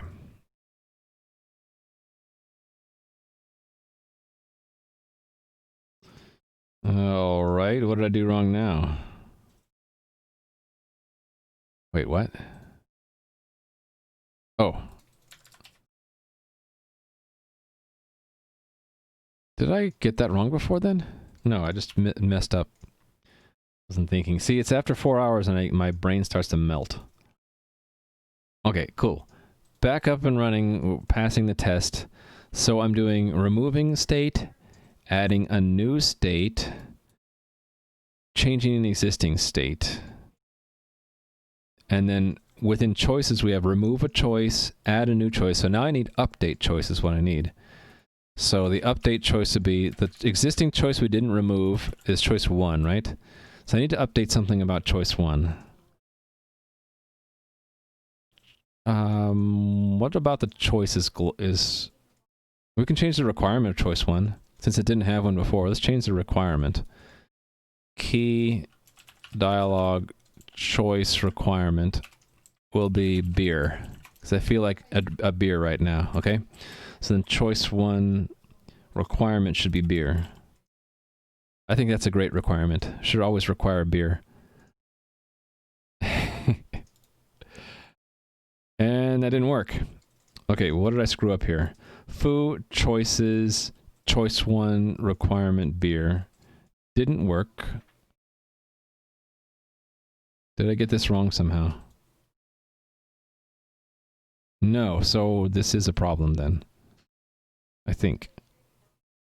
Oh, unless, is it choice 1 or is it choice 1 key? It is choice 1. Okay, so I messed this up.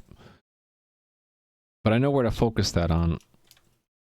So it's still empty string even though it shouldn't be, so I know where to go though. That's in the choice table, so this is the events table, we're not there. So it's in this update for choice. For something that is a change, so let's update here. Oh yeah, I got the binding order wrong, look at that. So that should be 0, 1, 2, 3, 4, 5. There we go. This is how we find errors. We make the test case cover all the paths, and then when it breaks, we find that, oh, there's the path we were testing.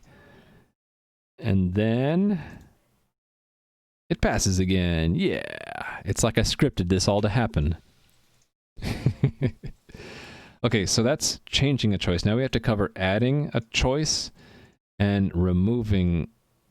Oh, wait a minute. No, we did remove a choice. Okay, so we're done with choices. So then we need to go descend to the last level, which is events. Add event, remove event, update event. Okay. Because it's an array of, an ordered array, there actually is no update. It's all either... Well, there's no difference between update and no, actually there is. In order to test create and delete at the same time, we have to go to 2 different event lists. How many event lists do we have? Oh, thank you for the follow. Actually, I don't even think we have enough event lists, so I can't test everything. Which sucks, but okay. If there's a bug later, I'll add another test for it. I'll just test what I can right now. Got some new projects at work. to begin working on Monday, you started a game side project? You're either using Unreal Engine or CryEngine. Someone in chat, or I think it's Dejel Mega, is now working for the company that makes the CryEngine, Master Agent Miyazaki. Did you know that? I don't know if the Dejel Mega is in here right now, but they recently joined up the company that does that. Prototyping in both engines now, not sure yet which you're going to end up using. Yeah, I haven't seen anyone use CryEngine on stream. I have seen a few people use Unreal Engine though. But good luck with that. Let us know how that goes. I'm curious to see which one's easier to work with. I know next to nothing about CryEngine. The only thing I know about CryEngine is that Crysis was written on it. It was basically the game engine designed for the game Crysis, right? And then all of the sequels. Okay, let's work on changing an existing event. So choice 1 is the one that we're not adding or deleting. So I think what I'll do is I'll do an update and I'll do a delete. So we'll update, let's update the message for choice 1's tell and then delete the pause. That's the easiest thing I can think of. So it's choice 1 key dialog events, choice events, and then index 0, and then key dialog choice, key dialog event tell message is something else. What was it originally? Message 1. Let's say Raimu was here. That's a nice message, right? Raimu was here. And then if we want to delete the pause, that's deleting the second event, right? So that is going to here, and instead of making that change, we just remove 1. There we go. You had 5 years of experience with Unreal, but both use C++? Oh, that's cool. Yeah. That sounds fun. That sounds like a big project, though.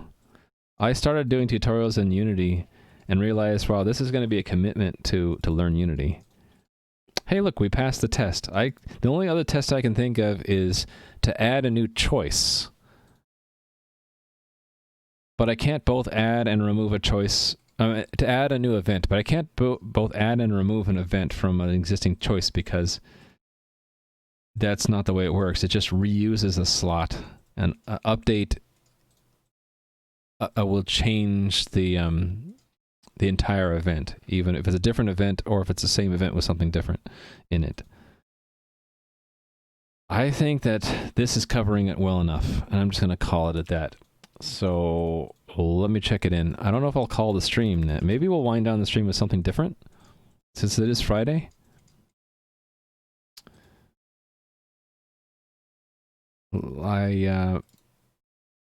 Okay, that's a separate issue. Right, where we actually did the stuff that I marked to do. That was the important part. And there was 1 bug, 2 bugs. We fixed 2 bugs with that test. See, that's what kind of proves to me that the test is useful and that it caught a bug before we got further.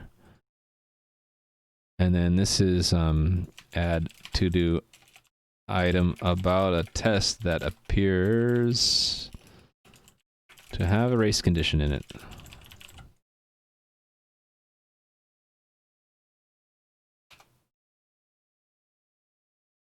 All right, before I celebrate, I should run all of the dialogue tests again.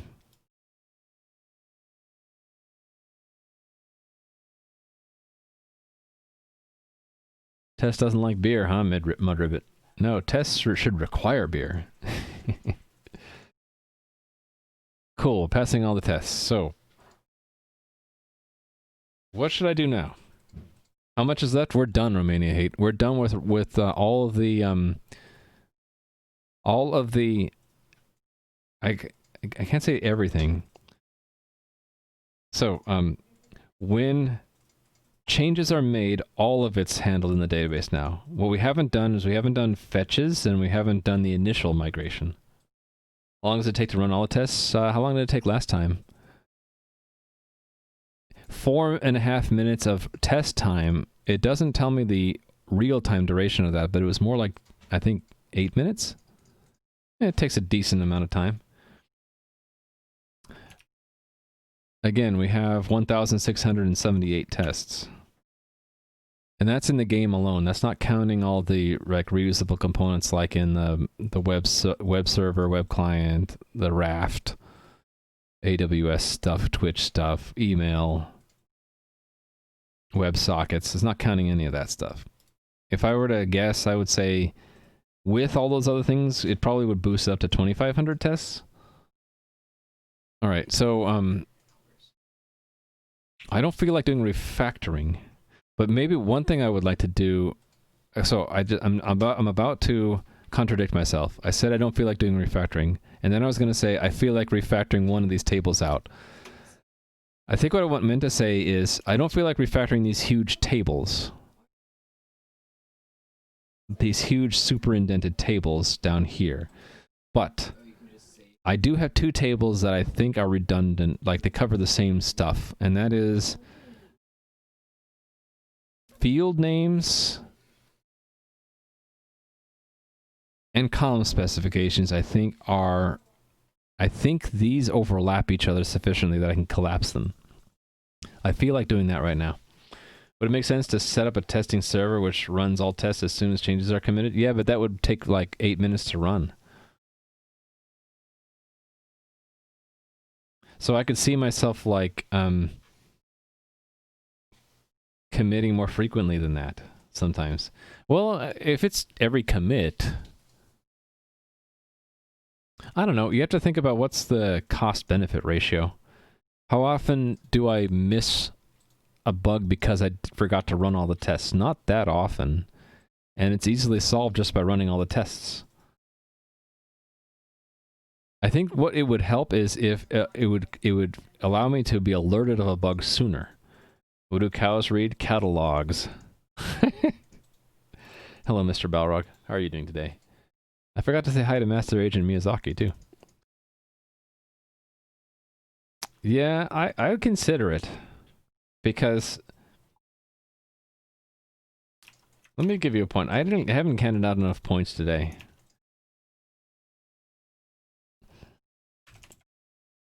Because the advantage to this would be I would know about a bug sooner.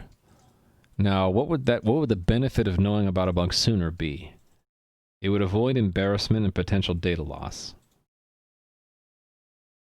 And the embarrassment could translate to missing a user, like a user just stops playing because there's a bug.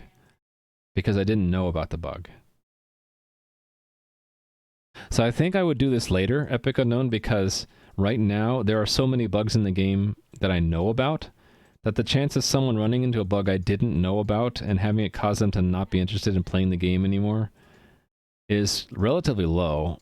It's more likely people run into problems that I already know about, and so making the unit tests run is not going to help there.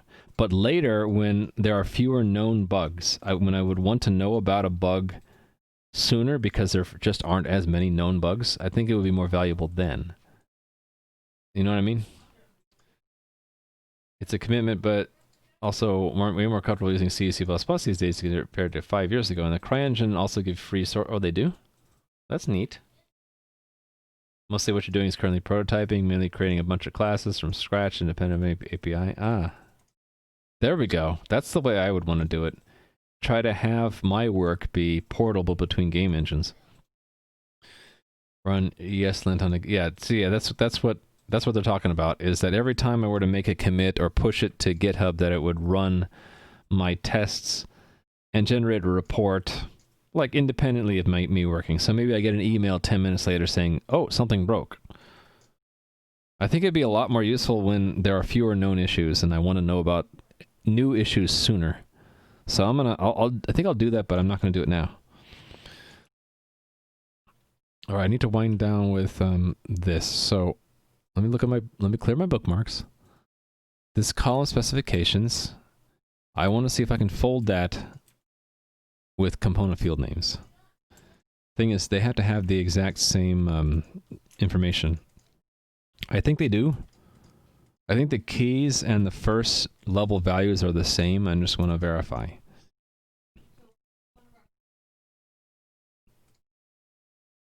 Yeah, I think they're all the same.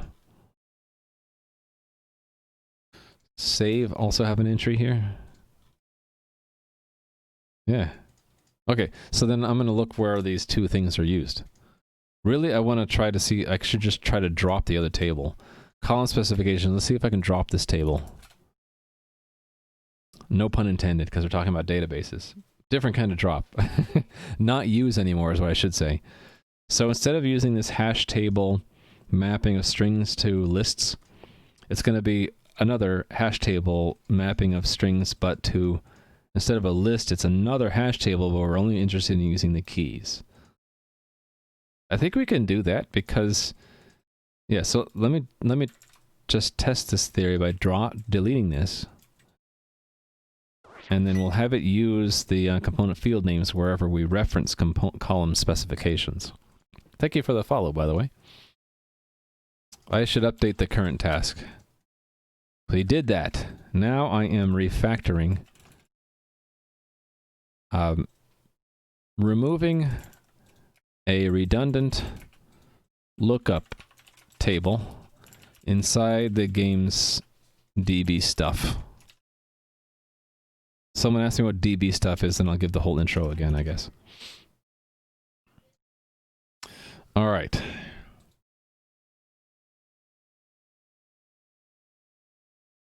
Bookmark, because I need the name. It's field names.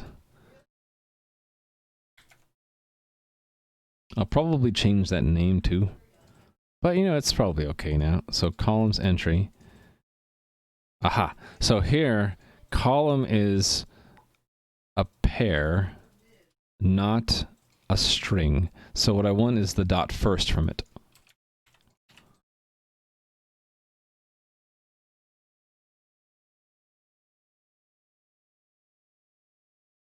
You new to programming, you want to teach yourself, how long do you think it would take you to get to my level? It depends on a lot of factors. So all things considered equally, what I'm doing now, I don't know, a couple of years. You need to practice to where you're comfortable working at the scale and scope I'm at. So we're talking a program that's roughly 100,000 lines long, has roughly 2,000 tests. So I would say like a year or two to get comfortable working at that level. But it really depends on a lot of factors. So what language you pick, what kind of programming you do, whether you're doing stuff from scratch or not, how much time you have to put into it. Is it your full-time job or not? That kind of thing. But it's like doing anything. It takes time to develop disciplines and to collect the knowledge. And I think anything worthwhile learning and using, it takes a couple of years to get good at. But, you know, you might be a lot quicker than me. So no sad faces. You should try put a few weeks into it and see how far you get. Don't expect overnight success, though, although it's possible. You could be a genius and just get it right off the bat. There you go, smiley face, that's better. Positive attitude is important. Got to go into it looking forward to the benefits that you get and emphasizing those, knowing in the back of your mind that it might require some commitment and time, but it will be worth it. Experience plays a huge deal. Expect to make a lot of mistakes during the first year or two and to learn a lot from it. Look on the positive side. You'll be learning a lot. Pick something that you will enjoy failing at. That's a good motto. That's going to be my new motto of the month. Pick something that you will enjoy failing at. Because when you're learning something new, because you're human, you're going, well, at least assuming you're human, you're going to make mistakes and you're going to fail. As long as you enjoy that, you will have a great time. But if you suffer when you fail, you will just have a miserable time. What if you don't enjoy anything? Are you a robot, TS Jost? Do you have no feelings? Do you have nothing that you feel happy about? You might have deeper emotional, mental issues. Uh-oh. What's the reverse F for? That makes me unhappy. That makes me nervous. You are all robots? Okay. Well, you need to first acquire your version 3 emotion chip from headquarters. All right, TS Jost? So go back to central robot housing, get your emotion level 3 chip, and then come back. How did I know? I'm at level... I just came from the factory. They said we haven't seen TS Jost in a while. He must be missing his emotion chip. Well, it depends on what type of C++ you use. Some versions do not guarantee null terminator using standard string. Oh yeah, that came up in another stream the other day, and I was actually wrong in my assumption. I assumed, which makes an ass out of you and me, by the way, that standard string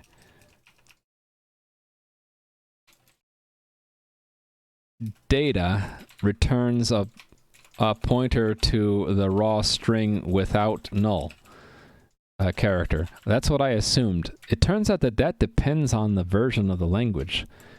I think it's C++ 03 was that, but then C++ 11, it's different. They changed it. And let me find the Stack Overflow thing that mentions this. Pointer to a raw string with a null character. I believe that is the case now. Let me find that Stack Overflow page. Bing. Standard string null. See, you can see how I searched it before. Yeah. So this one talks about it. Look at the answer for here. It's interesting.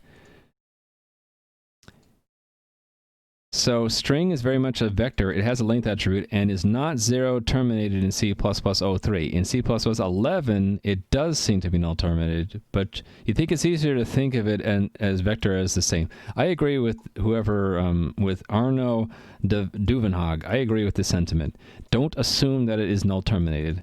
But in the real world, depending on the version of C++, it either is or isn't. So if you want it to be pedantic, you can say it depends on the version of C++.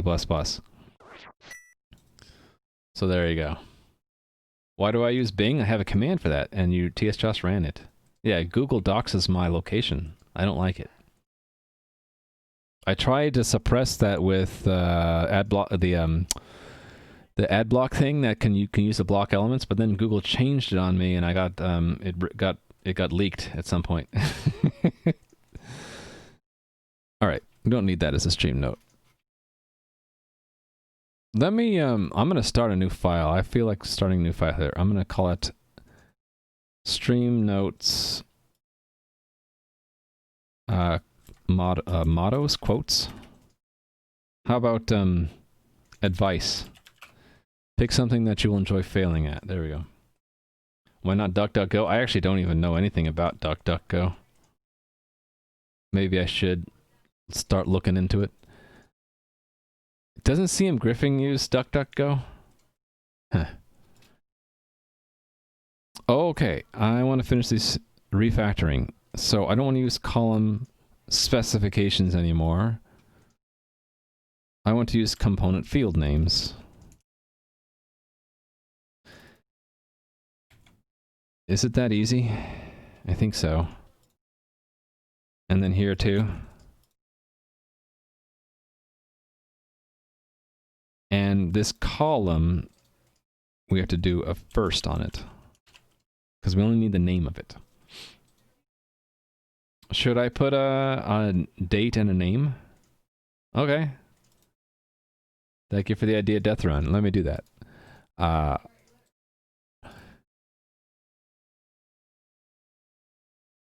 Advice, right? 2020-0605. Done.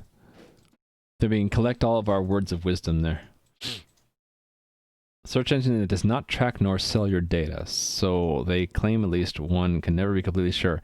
Did you read the recent news about Google, or is it Chrome or Google Chrome or something? It's kind of the line between company and product kind of gets blurred, but anyway, they're being sued for, like, even though you can open an incognito window, you're still tracked. And so there's like a class action lawsuit about that. You guys know about that? Chrome incognito lawsuit. Yeah. It's like billions of dollars or something.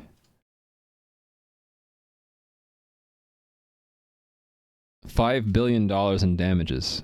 That they collect information about you even though you're using incognito mode. And of course, Google denies everything, but I think the gist of it is that even though the browser locally doesn't track you, the sites you go to will track your track you by IP or something, some such thing. They figure out who you are even though you're doing incognito mode. They still collect your data when in incognito. Yeah, I think that's but the way it's like the way they collect it. They say, "Oh, we can collect it because we're collecting it on the server side or something." Thought that went without saying. So yeah, anyway, what was it? Yeah, so perhaps DuckDuckGo can say that, but perhaps not. Maybe they're still susceptible to server-side tracking. Maybe they don't track it, but maybe other sites do. I don't know. I could be a coding motivational speaker. I wouldn't mind being a coding motivational speaker if I could speak correctly all the time. Do I know Brave? No. I'm a coward. Just kidding. And I don't know if you're talking to me or someone else. Okay, we don't need this window. When is Microsoft going to release Edge for Linux? Aren't they just going to Chromium, so it's essentially just Chrome? Yeah, there's Vivaldi. I know a few people who've tried that browser. And that should actually, I wanted to put that on my list. I wanted to test Vivaldi with my game. I wanted to put that under front end. Thank you for reminding me, Romania Hate. I wanted to remember to test front end with Vivaldi. Test with Vivaldi.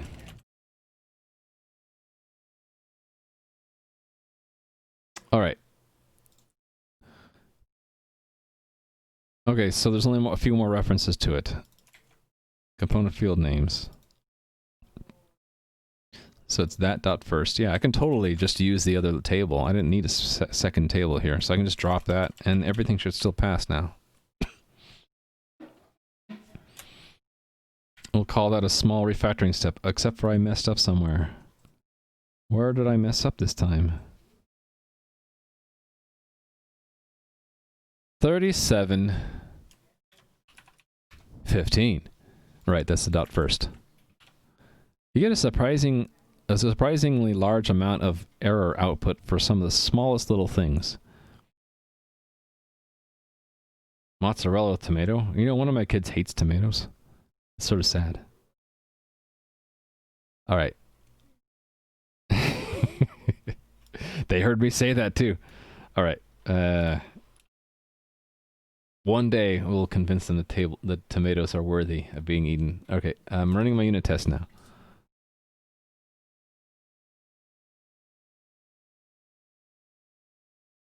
It doesn't really matter which one I run, right? I don't want to run all of them because it takes so dang long. Let's just run Quest.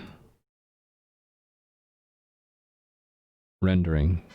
Actually, that's not even a database thing. Script. Oh, that's going to take a full minute. Forget that. I'm going to cancel that one. That just was because I canceled it, right? Yeah, run stop by user. So that's not really a failure. It's not a failure. I didn't fail. I didn't fail at all. Okay. Dialog. We'll run that again for old time's sake because we did that today. And I'll run a few more of these. You only tolerate tomato puree? What? Pizza is okay as long as the sauce is scraped off. Or I get pizza with no sauce. Ooh, I broke something. Ooh. Okay. I broke it.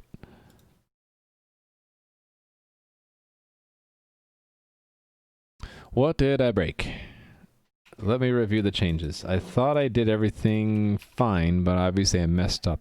It might have been that specific table. Which table we're talking about? We're talking about the character table. Okay. Armor, constitution, dexterity, hit points, max hit. I wonder if there's a difference here.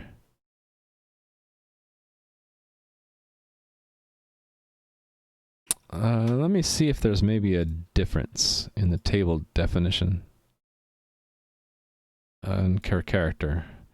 Armor, constitution, dexterity, hit points, max hit points, intelligence. Oh, mobility is missing. Ooh. Did I add that to one table and not the other?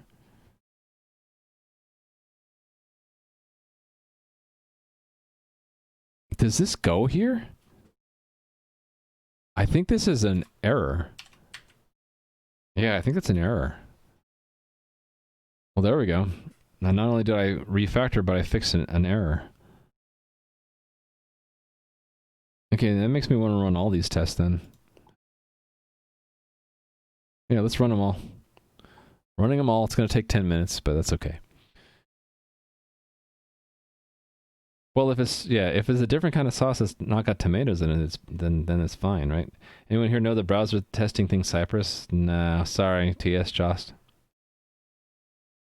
I've heard of Selenium before, and I almost installed it and used it, but then I thought it was too complicated. And shortly after that, I think I decided I'm not going to unit test user interfaces because it's not worth it to me. All right, I'm going to stage this since I think we're done.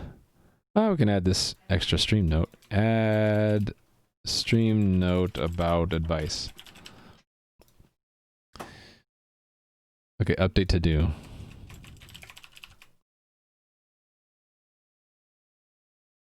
I want to check in the fix separately. The separate fix was removing a line here. That line goes. So fix bug in extra table column.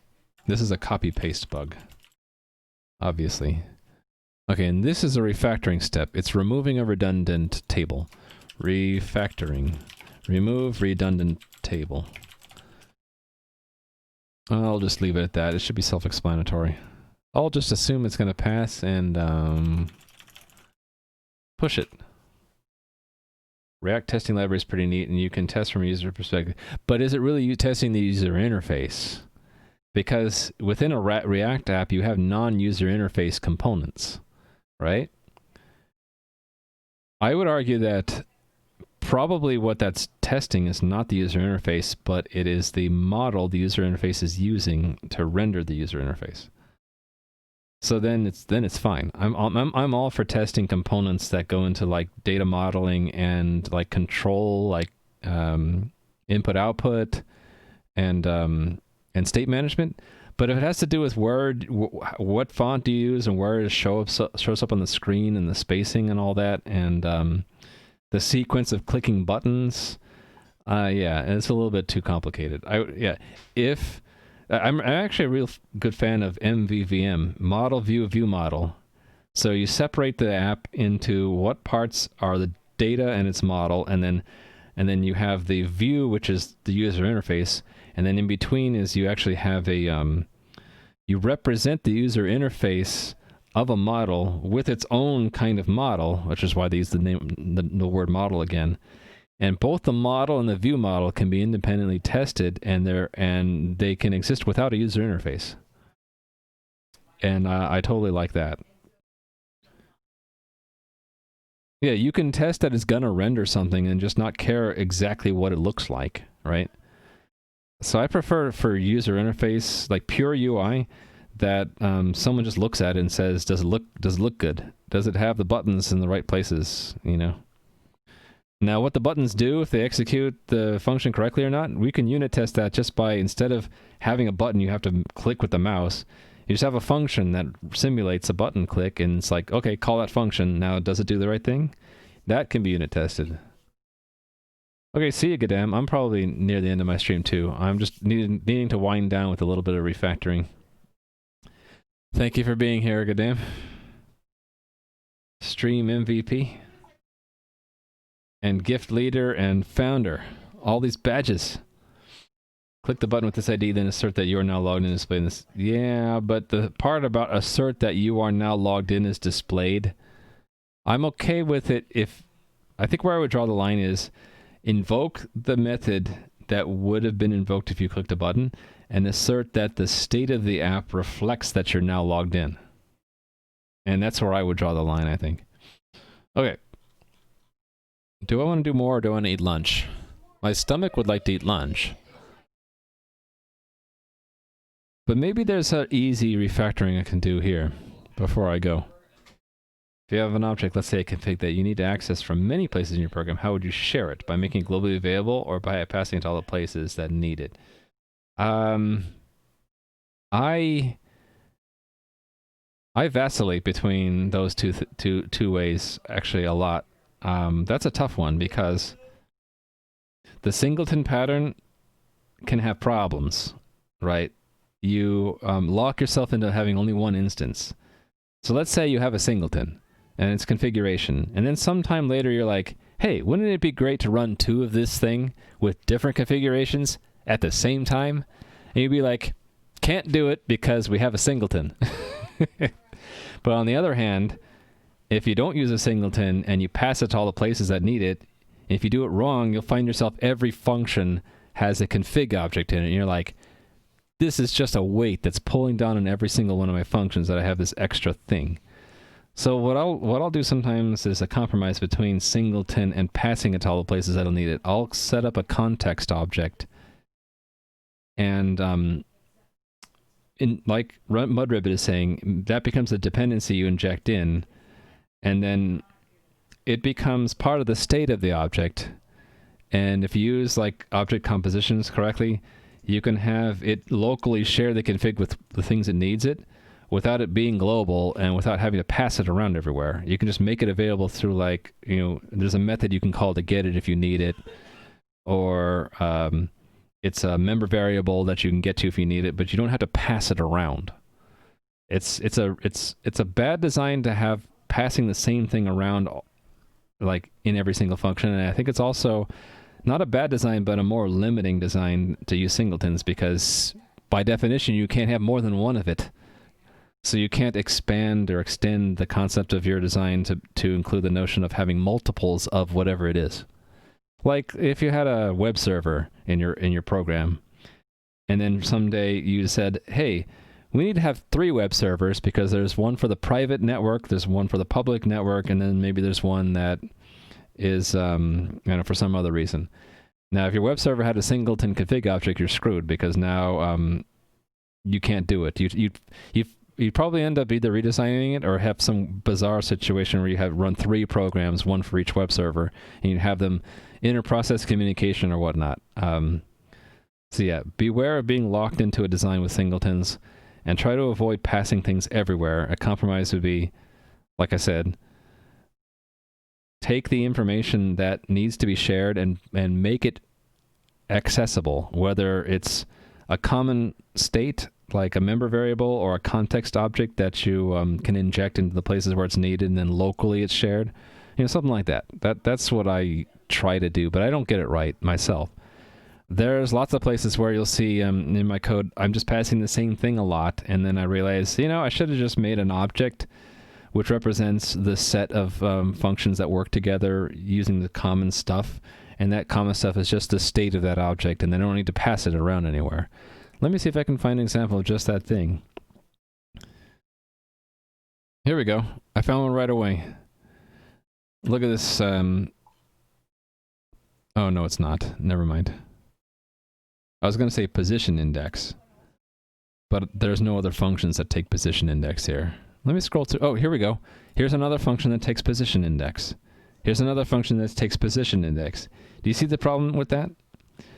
There are 3 functions that all take position index. What if I changed what a position index was, or I added something that you need to have in addition to the position index? I have to go to all these functions and change them all, right? So one thing I might consider here is not making a position index a singleton, but instead making the functions which use the position index members of some larger collective, like an object, that can access the position index as as part of their state. So that's what I tend to make this mistake sometimes, and the solution is generally to collect together the things that are all working with the same data and make it part of an object which has shared state. Hey there, Tim. How are you doing? Tim is an awesome streamer on Twitch. He makes his own game engine from scratch too. You should check out his stream. He makes racing games. Turtle Brains is the name of his engine. He's much better at naming things than I am. My game is Omnia Reignia, which is hard to say and it's in Latin. Tim's games are all in English and really cool, so check out his stream sometime. I'm winding down my stream. I'm just looking right now for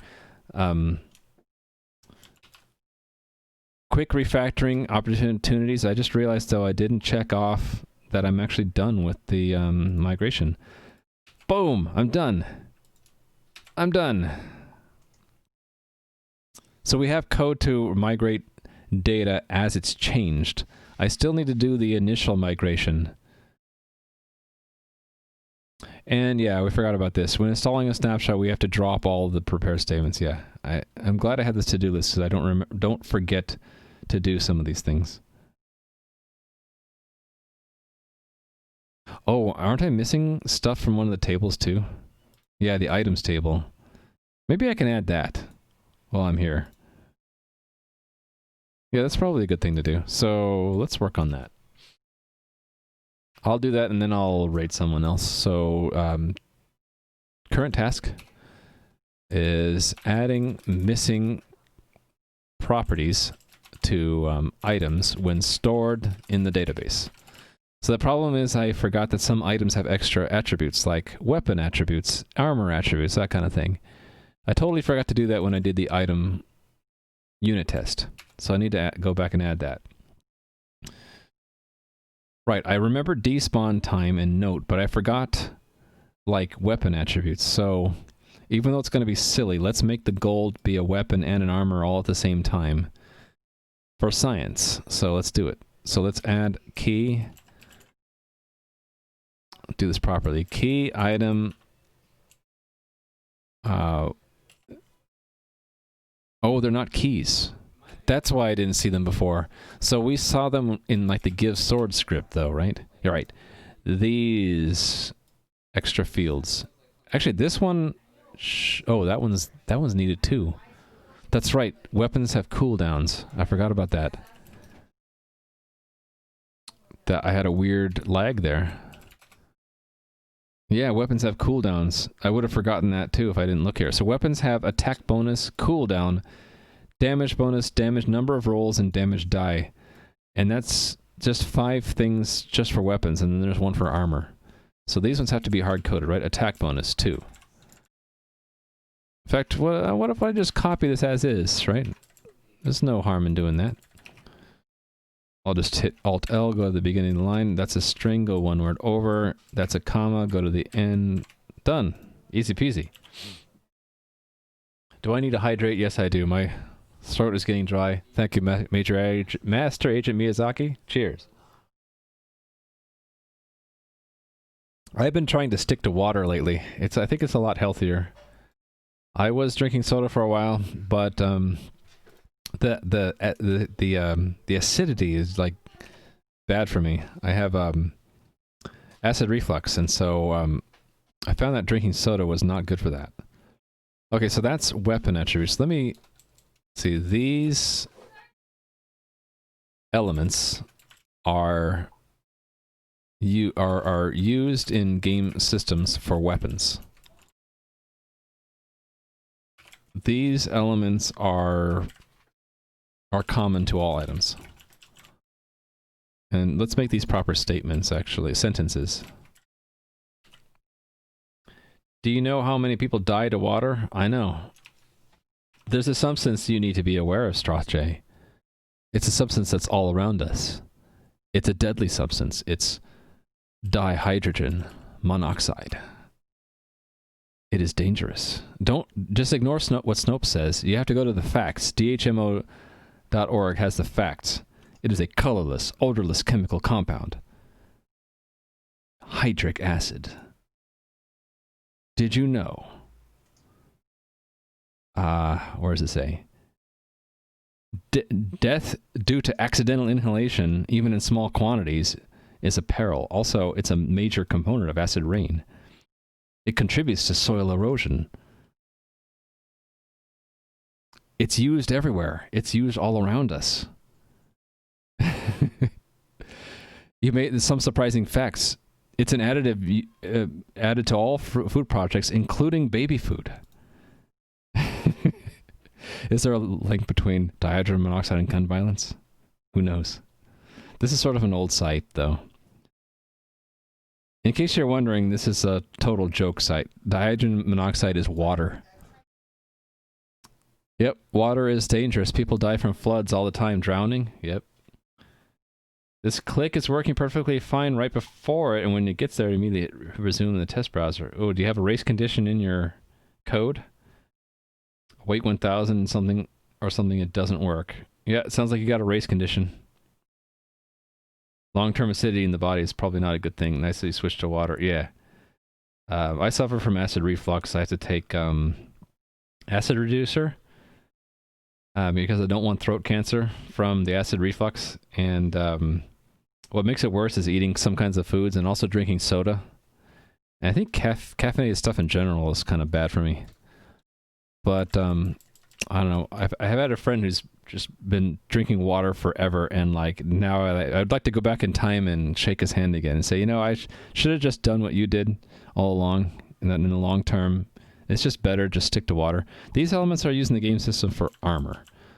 I don't want to forget armor. So that's they have an armor script. Cell Armor has one. Yes. So it's just armor. And that's the armor reduction trait. We'll just set it to 4 because that 4 is not used up here. Let's make this 2d8. Let's just make sure all the numbers are different. There we go. Waiting for 10 seconds doesn't work. Not waiting at all doesn't work. But you literally pause for a fraction of a second. That sounds like a real race condition to me. Okay. So I added these extra elements. We need to see them in the columns of the table. So I'm going to add extra columns, essentially. Let me go to where all these commas are and add end string, enter, new string, and then just do that with a space. Actually, I don't even need a space. And then we'll just add the new attributes down here. It doesn't really matter the order in which I put them. So this is attack bonus. Oh, another thing I can do is go through and change all these camel cases to, what's that case called again? Underscore case? Snake case, right? Cooldown. Damage bonus. Damage rolls. Damage die. And, oh, that shouldn't have been in there. So it's only 5 then. From give sword. Sword. 1, 2, 3, 4, 5. And these were standard. These 4 are the standard ones. Okay, so it's only 5 extra ones. Yes. And then armor. And then no comma after that. Okay. So then I just need to add more expectations. How many did I add? 1, 2, 3, 4, 5, 6. 1, 2, 3, 4, 5, 6. And the numbers. Let's just copy the numbers for convenience to there. So it's a 5, 0.5, 3, 2, 8, and 4. This one is a double.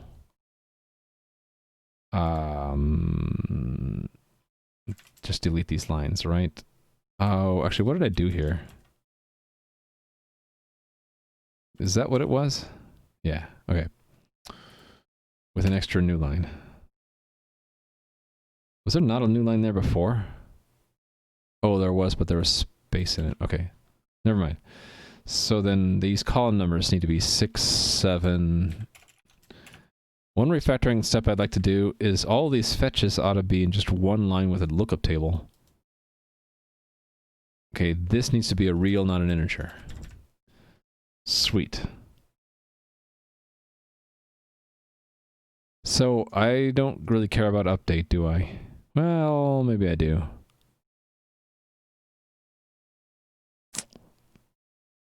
This one tests that the despawn time is nulled away. Actually, I do want to test this. I want to test updating and making some of them removed. They should be nullable, so we're going to add them. I can do this also as an opportunity to test adding and removing. So we can do that, but then we can not have armor, and we can give it an armor quality, and then we can remove... We can change something from a weapon to an armor is essentially what we can do. So basically by taking this out here... So... Oh, I should bring in the comment with it too. Yeah, let's just do that. So it begins its life as a weapon only, then becomes an armor. Sounds good to me. That is a typical thing I would do. Okay, so let me take the select that we had and use it down here again. What did I do up here? Oh. Why do I have an empty line there? Weird.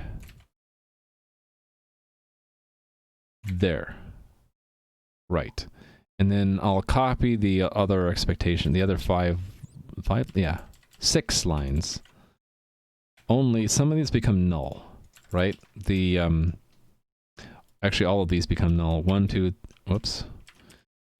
3, 4, 5. So 6, 7, 8, 9, and 10 become null, and the armor becomes 4. Cool. Done. Oh, I need to update the schema in the test fixture. So item needs to have those extra columns.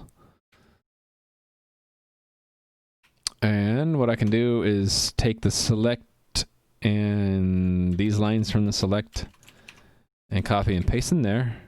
And then for all those lines, go to the beginning of the line, go 2 words in, and do integer. And then cooldown is a real. I'm done. Yep, I am done. So this should cause those tests to fail now because I updated their expectations and the code won't match it yet. Run it. It's gonna fail, right? Yep. So those numbers are all 0 when they shouldn't be 0.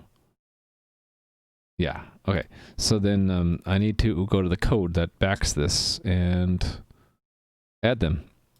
So item. I think all we need to do is add 5 more columns here. 1, 2, 3, 4, 5. Actually, what am I doing? Let's not do that. Let's take from the unit test.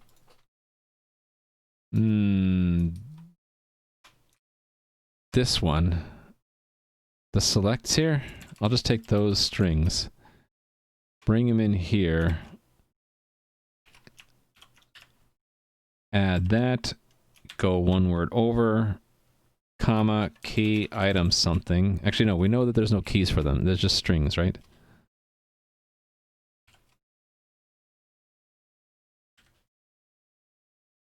End string, comma, begin string, end string, end, comma, done.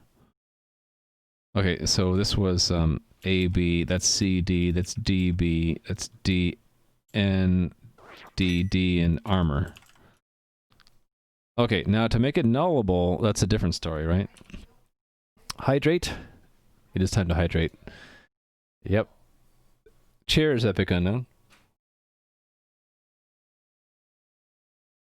You just played my game and it was awesome? Well, thank you. Just realized that the... oh, and Nui. Don't listen to the Epic Hydrate. Don't hydrate. Okay, here's me not hydrating, Nui. What am I doing right now? I'm adding some missing columns to a database table that stores data for my game. So, my game is here, and if you'd like to just get an introduction to my stream, just to know what I'm doing in general, there's a little YouTube video. But this game is written from scratch, custom game engine. It's inspired by old games from the 1980s, like Ultima 3, Ultima 4, that kind of thing, only it's multiplayer. And this is what it would look like to someone running around in the world. Here I'll be a tiger with a GM label on it because I'm the game master. Walk into a room, see how there's lighting and shadowing. It's very old school. And the data storage for the game is in a JSON format, which is a very difficult, time-consuming for the game to read and write. And I'm gradually migrating the information over to a database. And so today I was working on the last few tables of the data. So the data old format looks like this, where it's all one huge JSON file. Many tens and hundreds of thousands of lines long, and for example, an item looks like this, right? This is the identifier of the item. This is its type, name, and quantity. And I still need to look into why that's a string and not a number. It ought to be a number like that. I don't know why it's a string sometimes.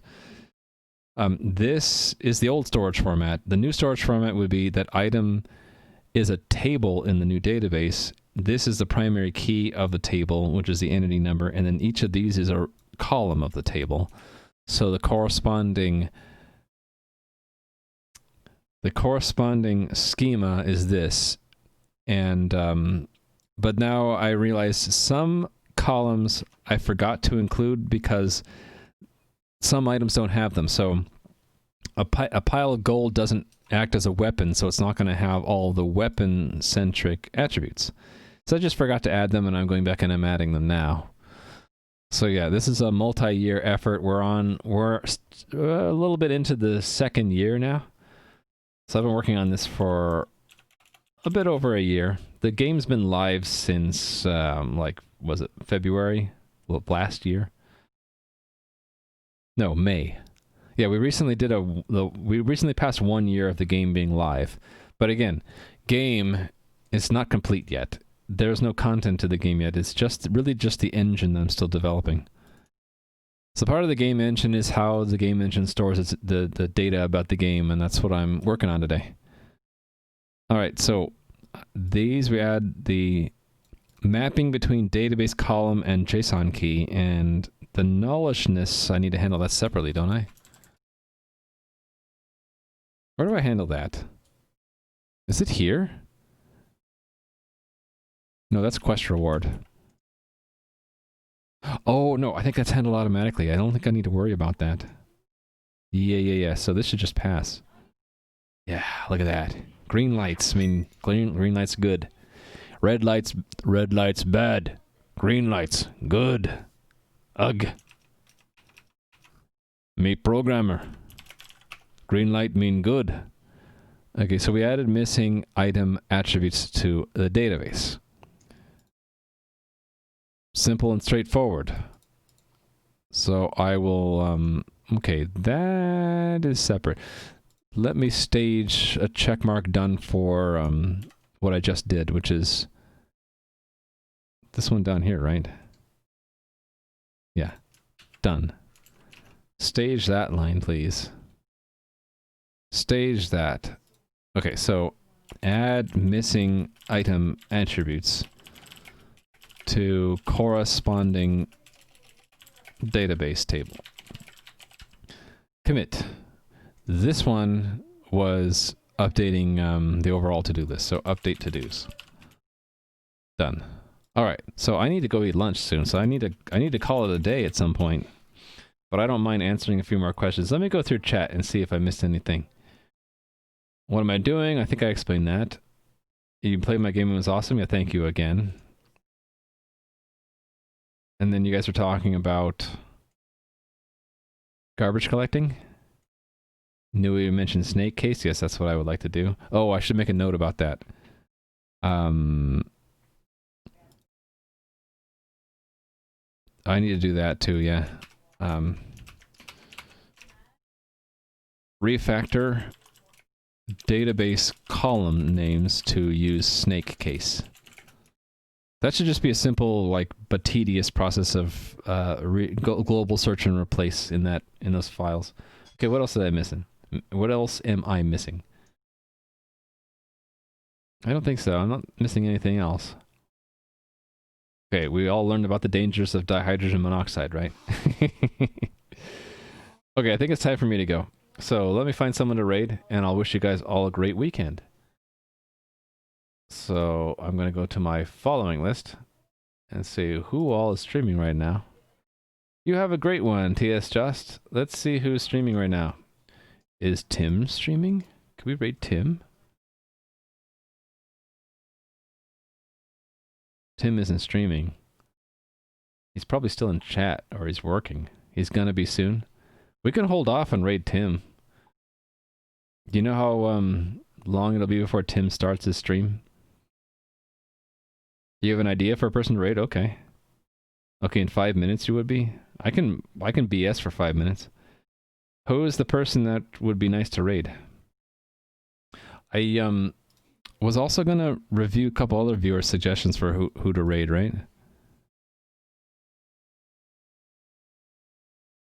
I guess it wasn't yesterday, but before? Yeah. Gadam recommended Ryan Tupo. I don't know them. Yeah, I need to do that. Okay, there's another suggestion for who to raid. So I should add this. I should make a to-do list item. Suggestion for someone we could raid in the future. Let me make this into to-dos. I have a section for this, right? Community. Right. Community. Suggestions from viewers for other streamers we might like to raid from time to time. And let me copy in Gadam's suggestion there. And Master Agent Miyazaki's suggestion there. Alright. I can keep working for a while. I can wait for Tim. We'll raid Tim. We'll help start off Tim's stream evening. I'm on the West Coast. Tim's on the East Coast. So it's a nice handoff. I do a morning to afternoon stream. He does an evening stream. But he also streams in the mornings too.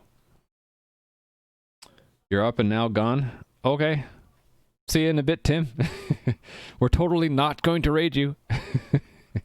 You think you found the problem, Raythel? Great. I love it when people find problems. So now the next solution is to, or the next step is to solve it. You have a problem where the FPS is dropping in time, you don't understand why. It's all in the garbage collector. Oh, I see. I see. Okay, I'm basically waiting until Tim shows up in my list.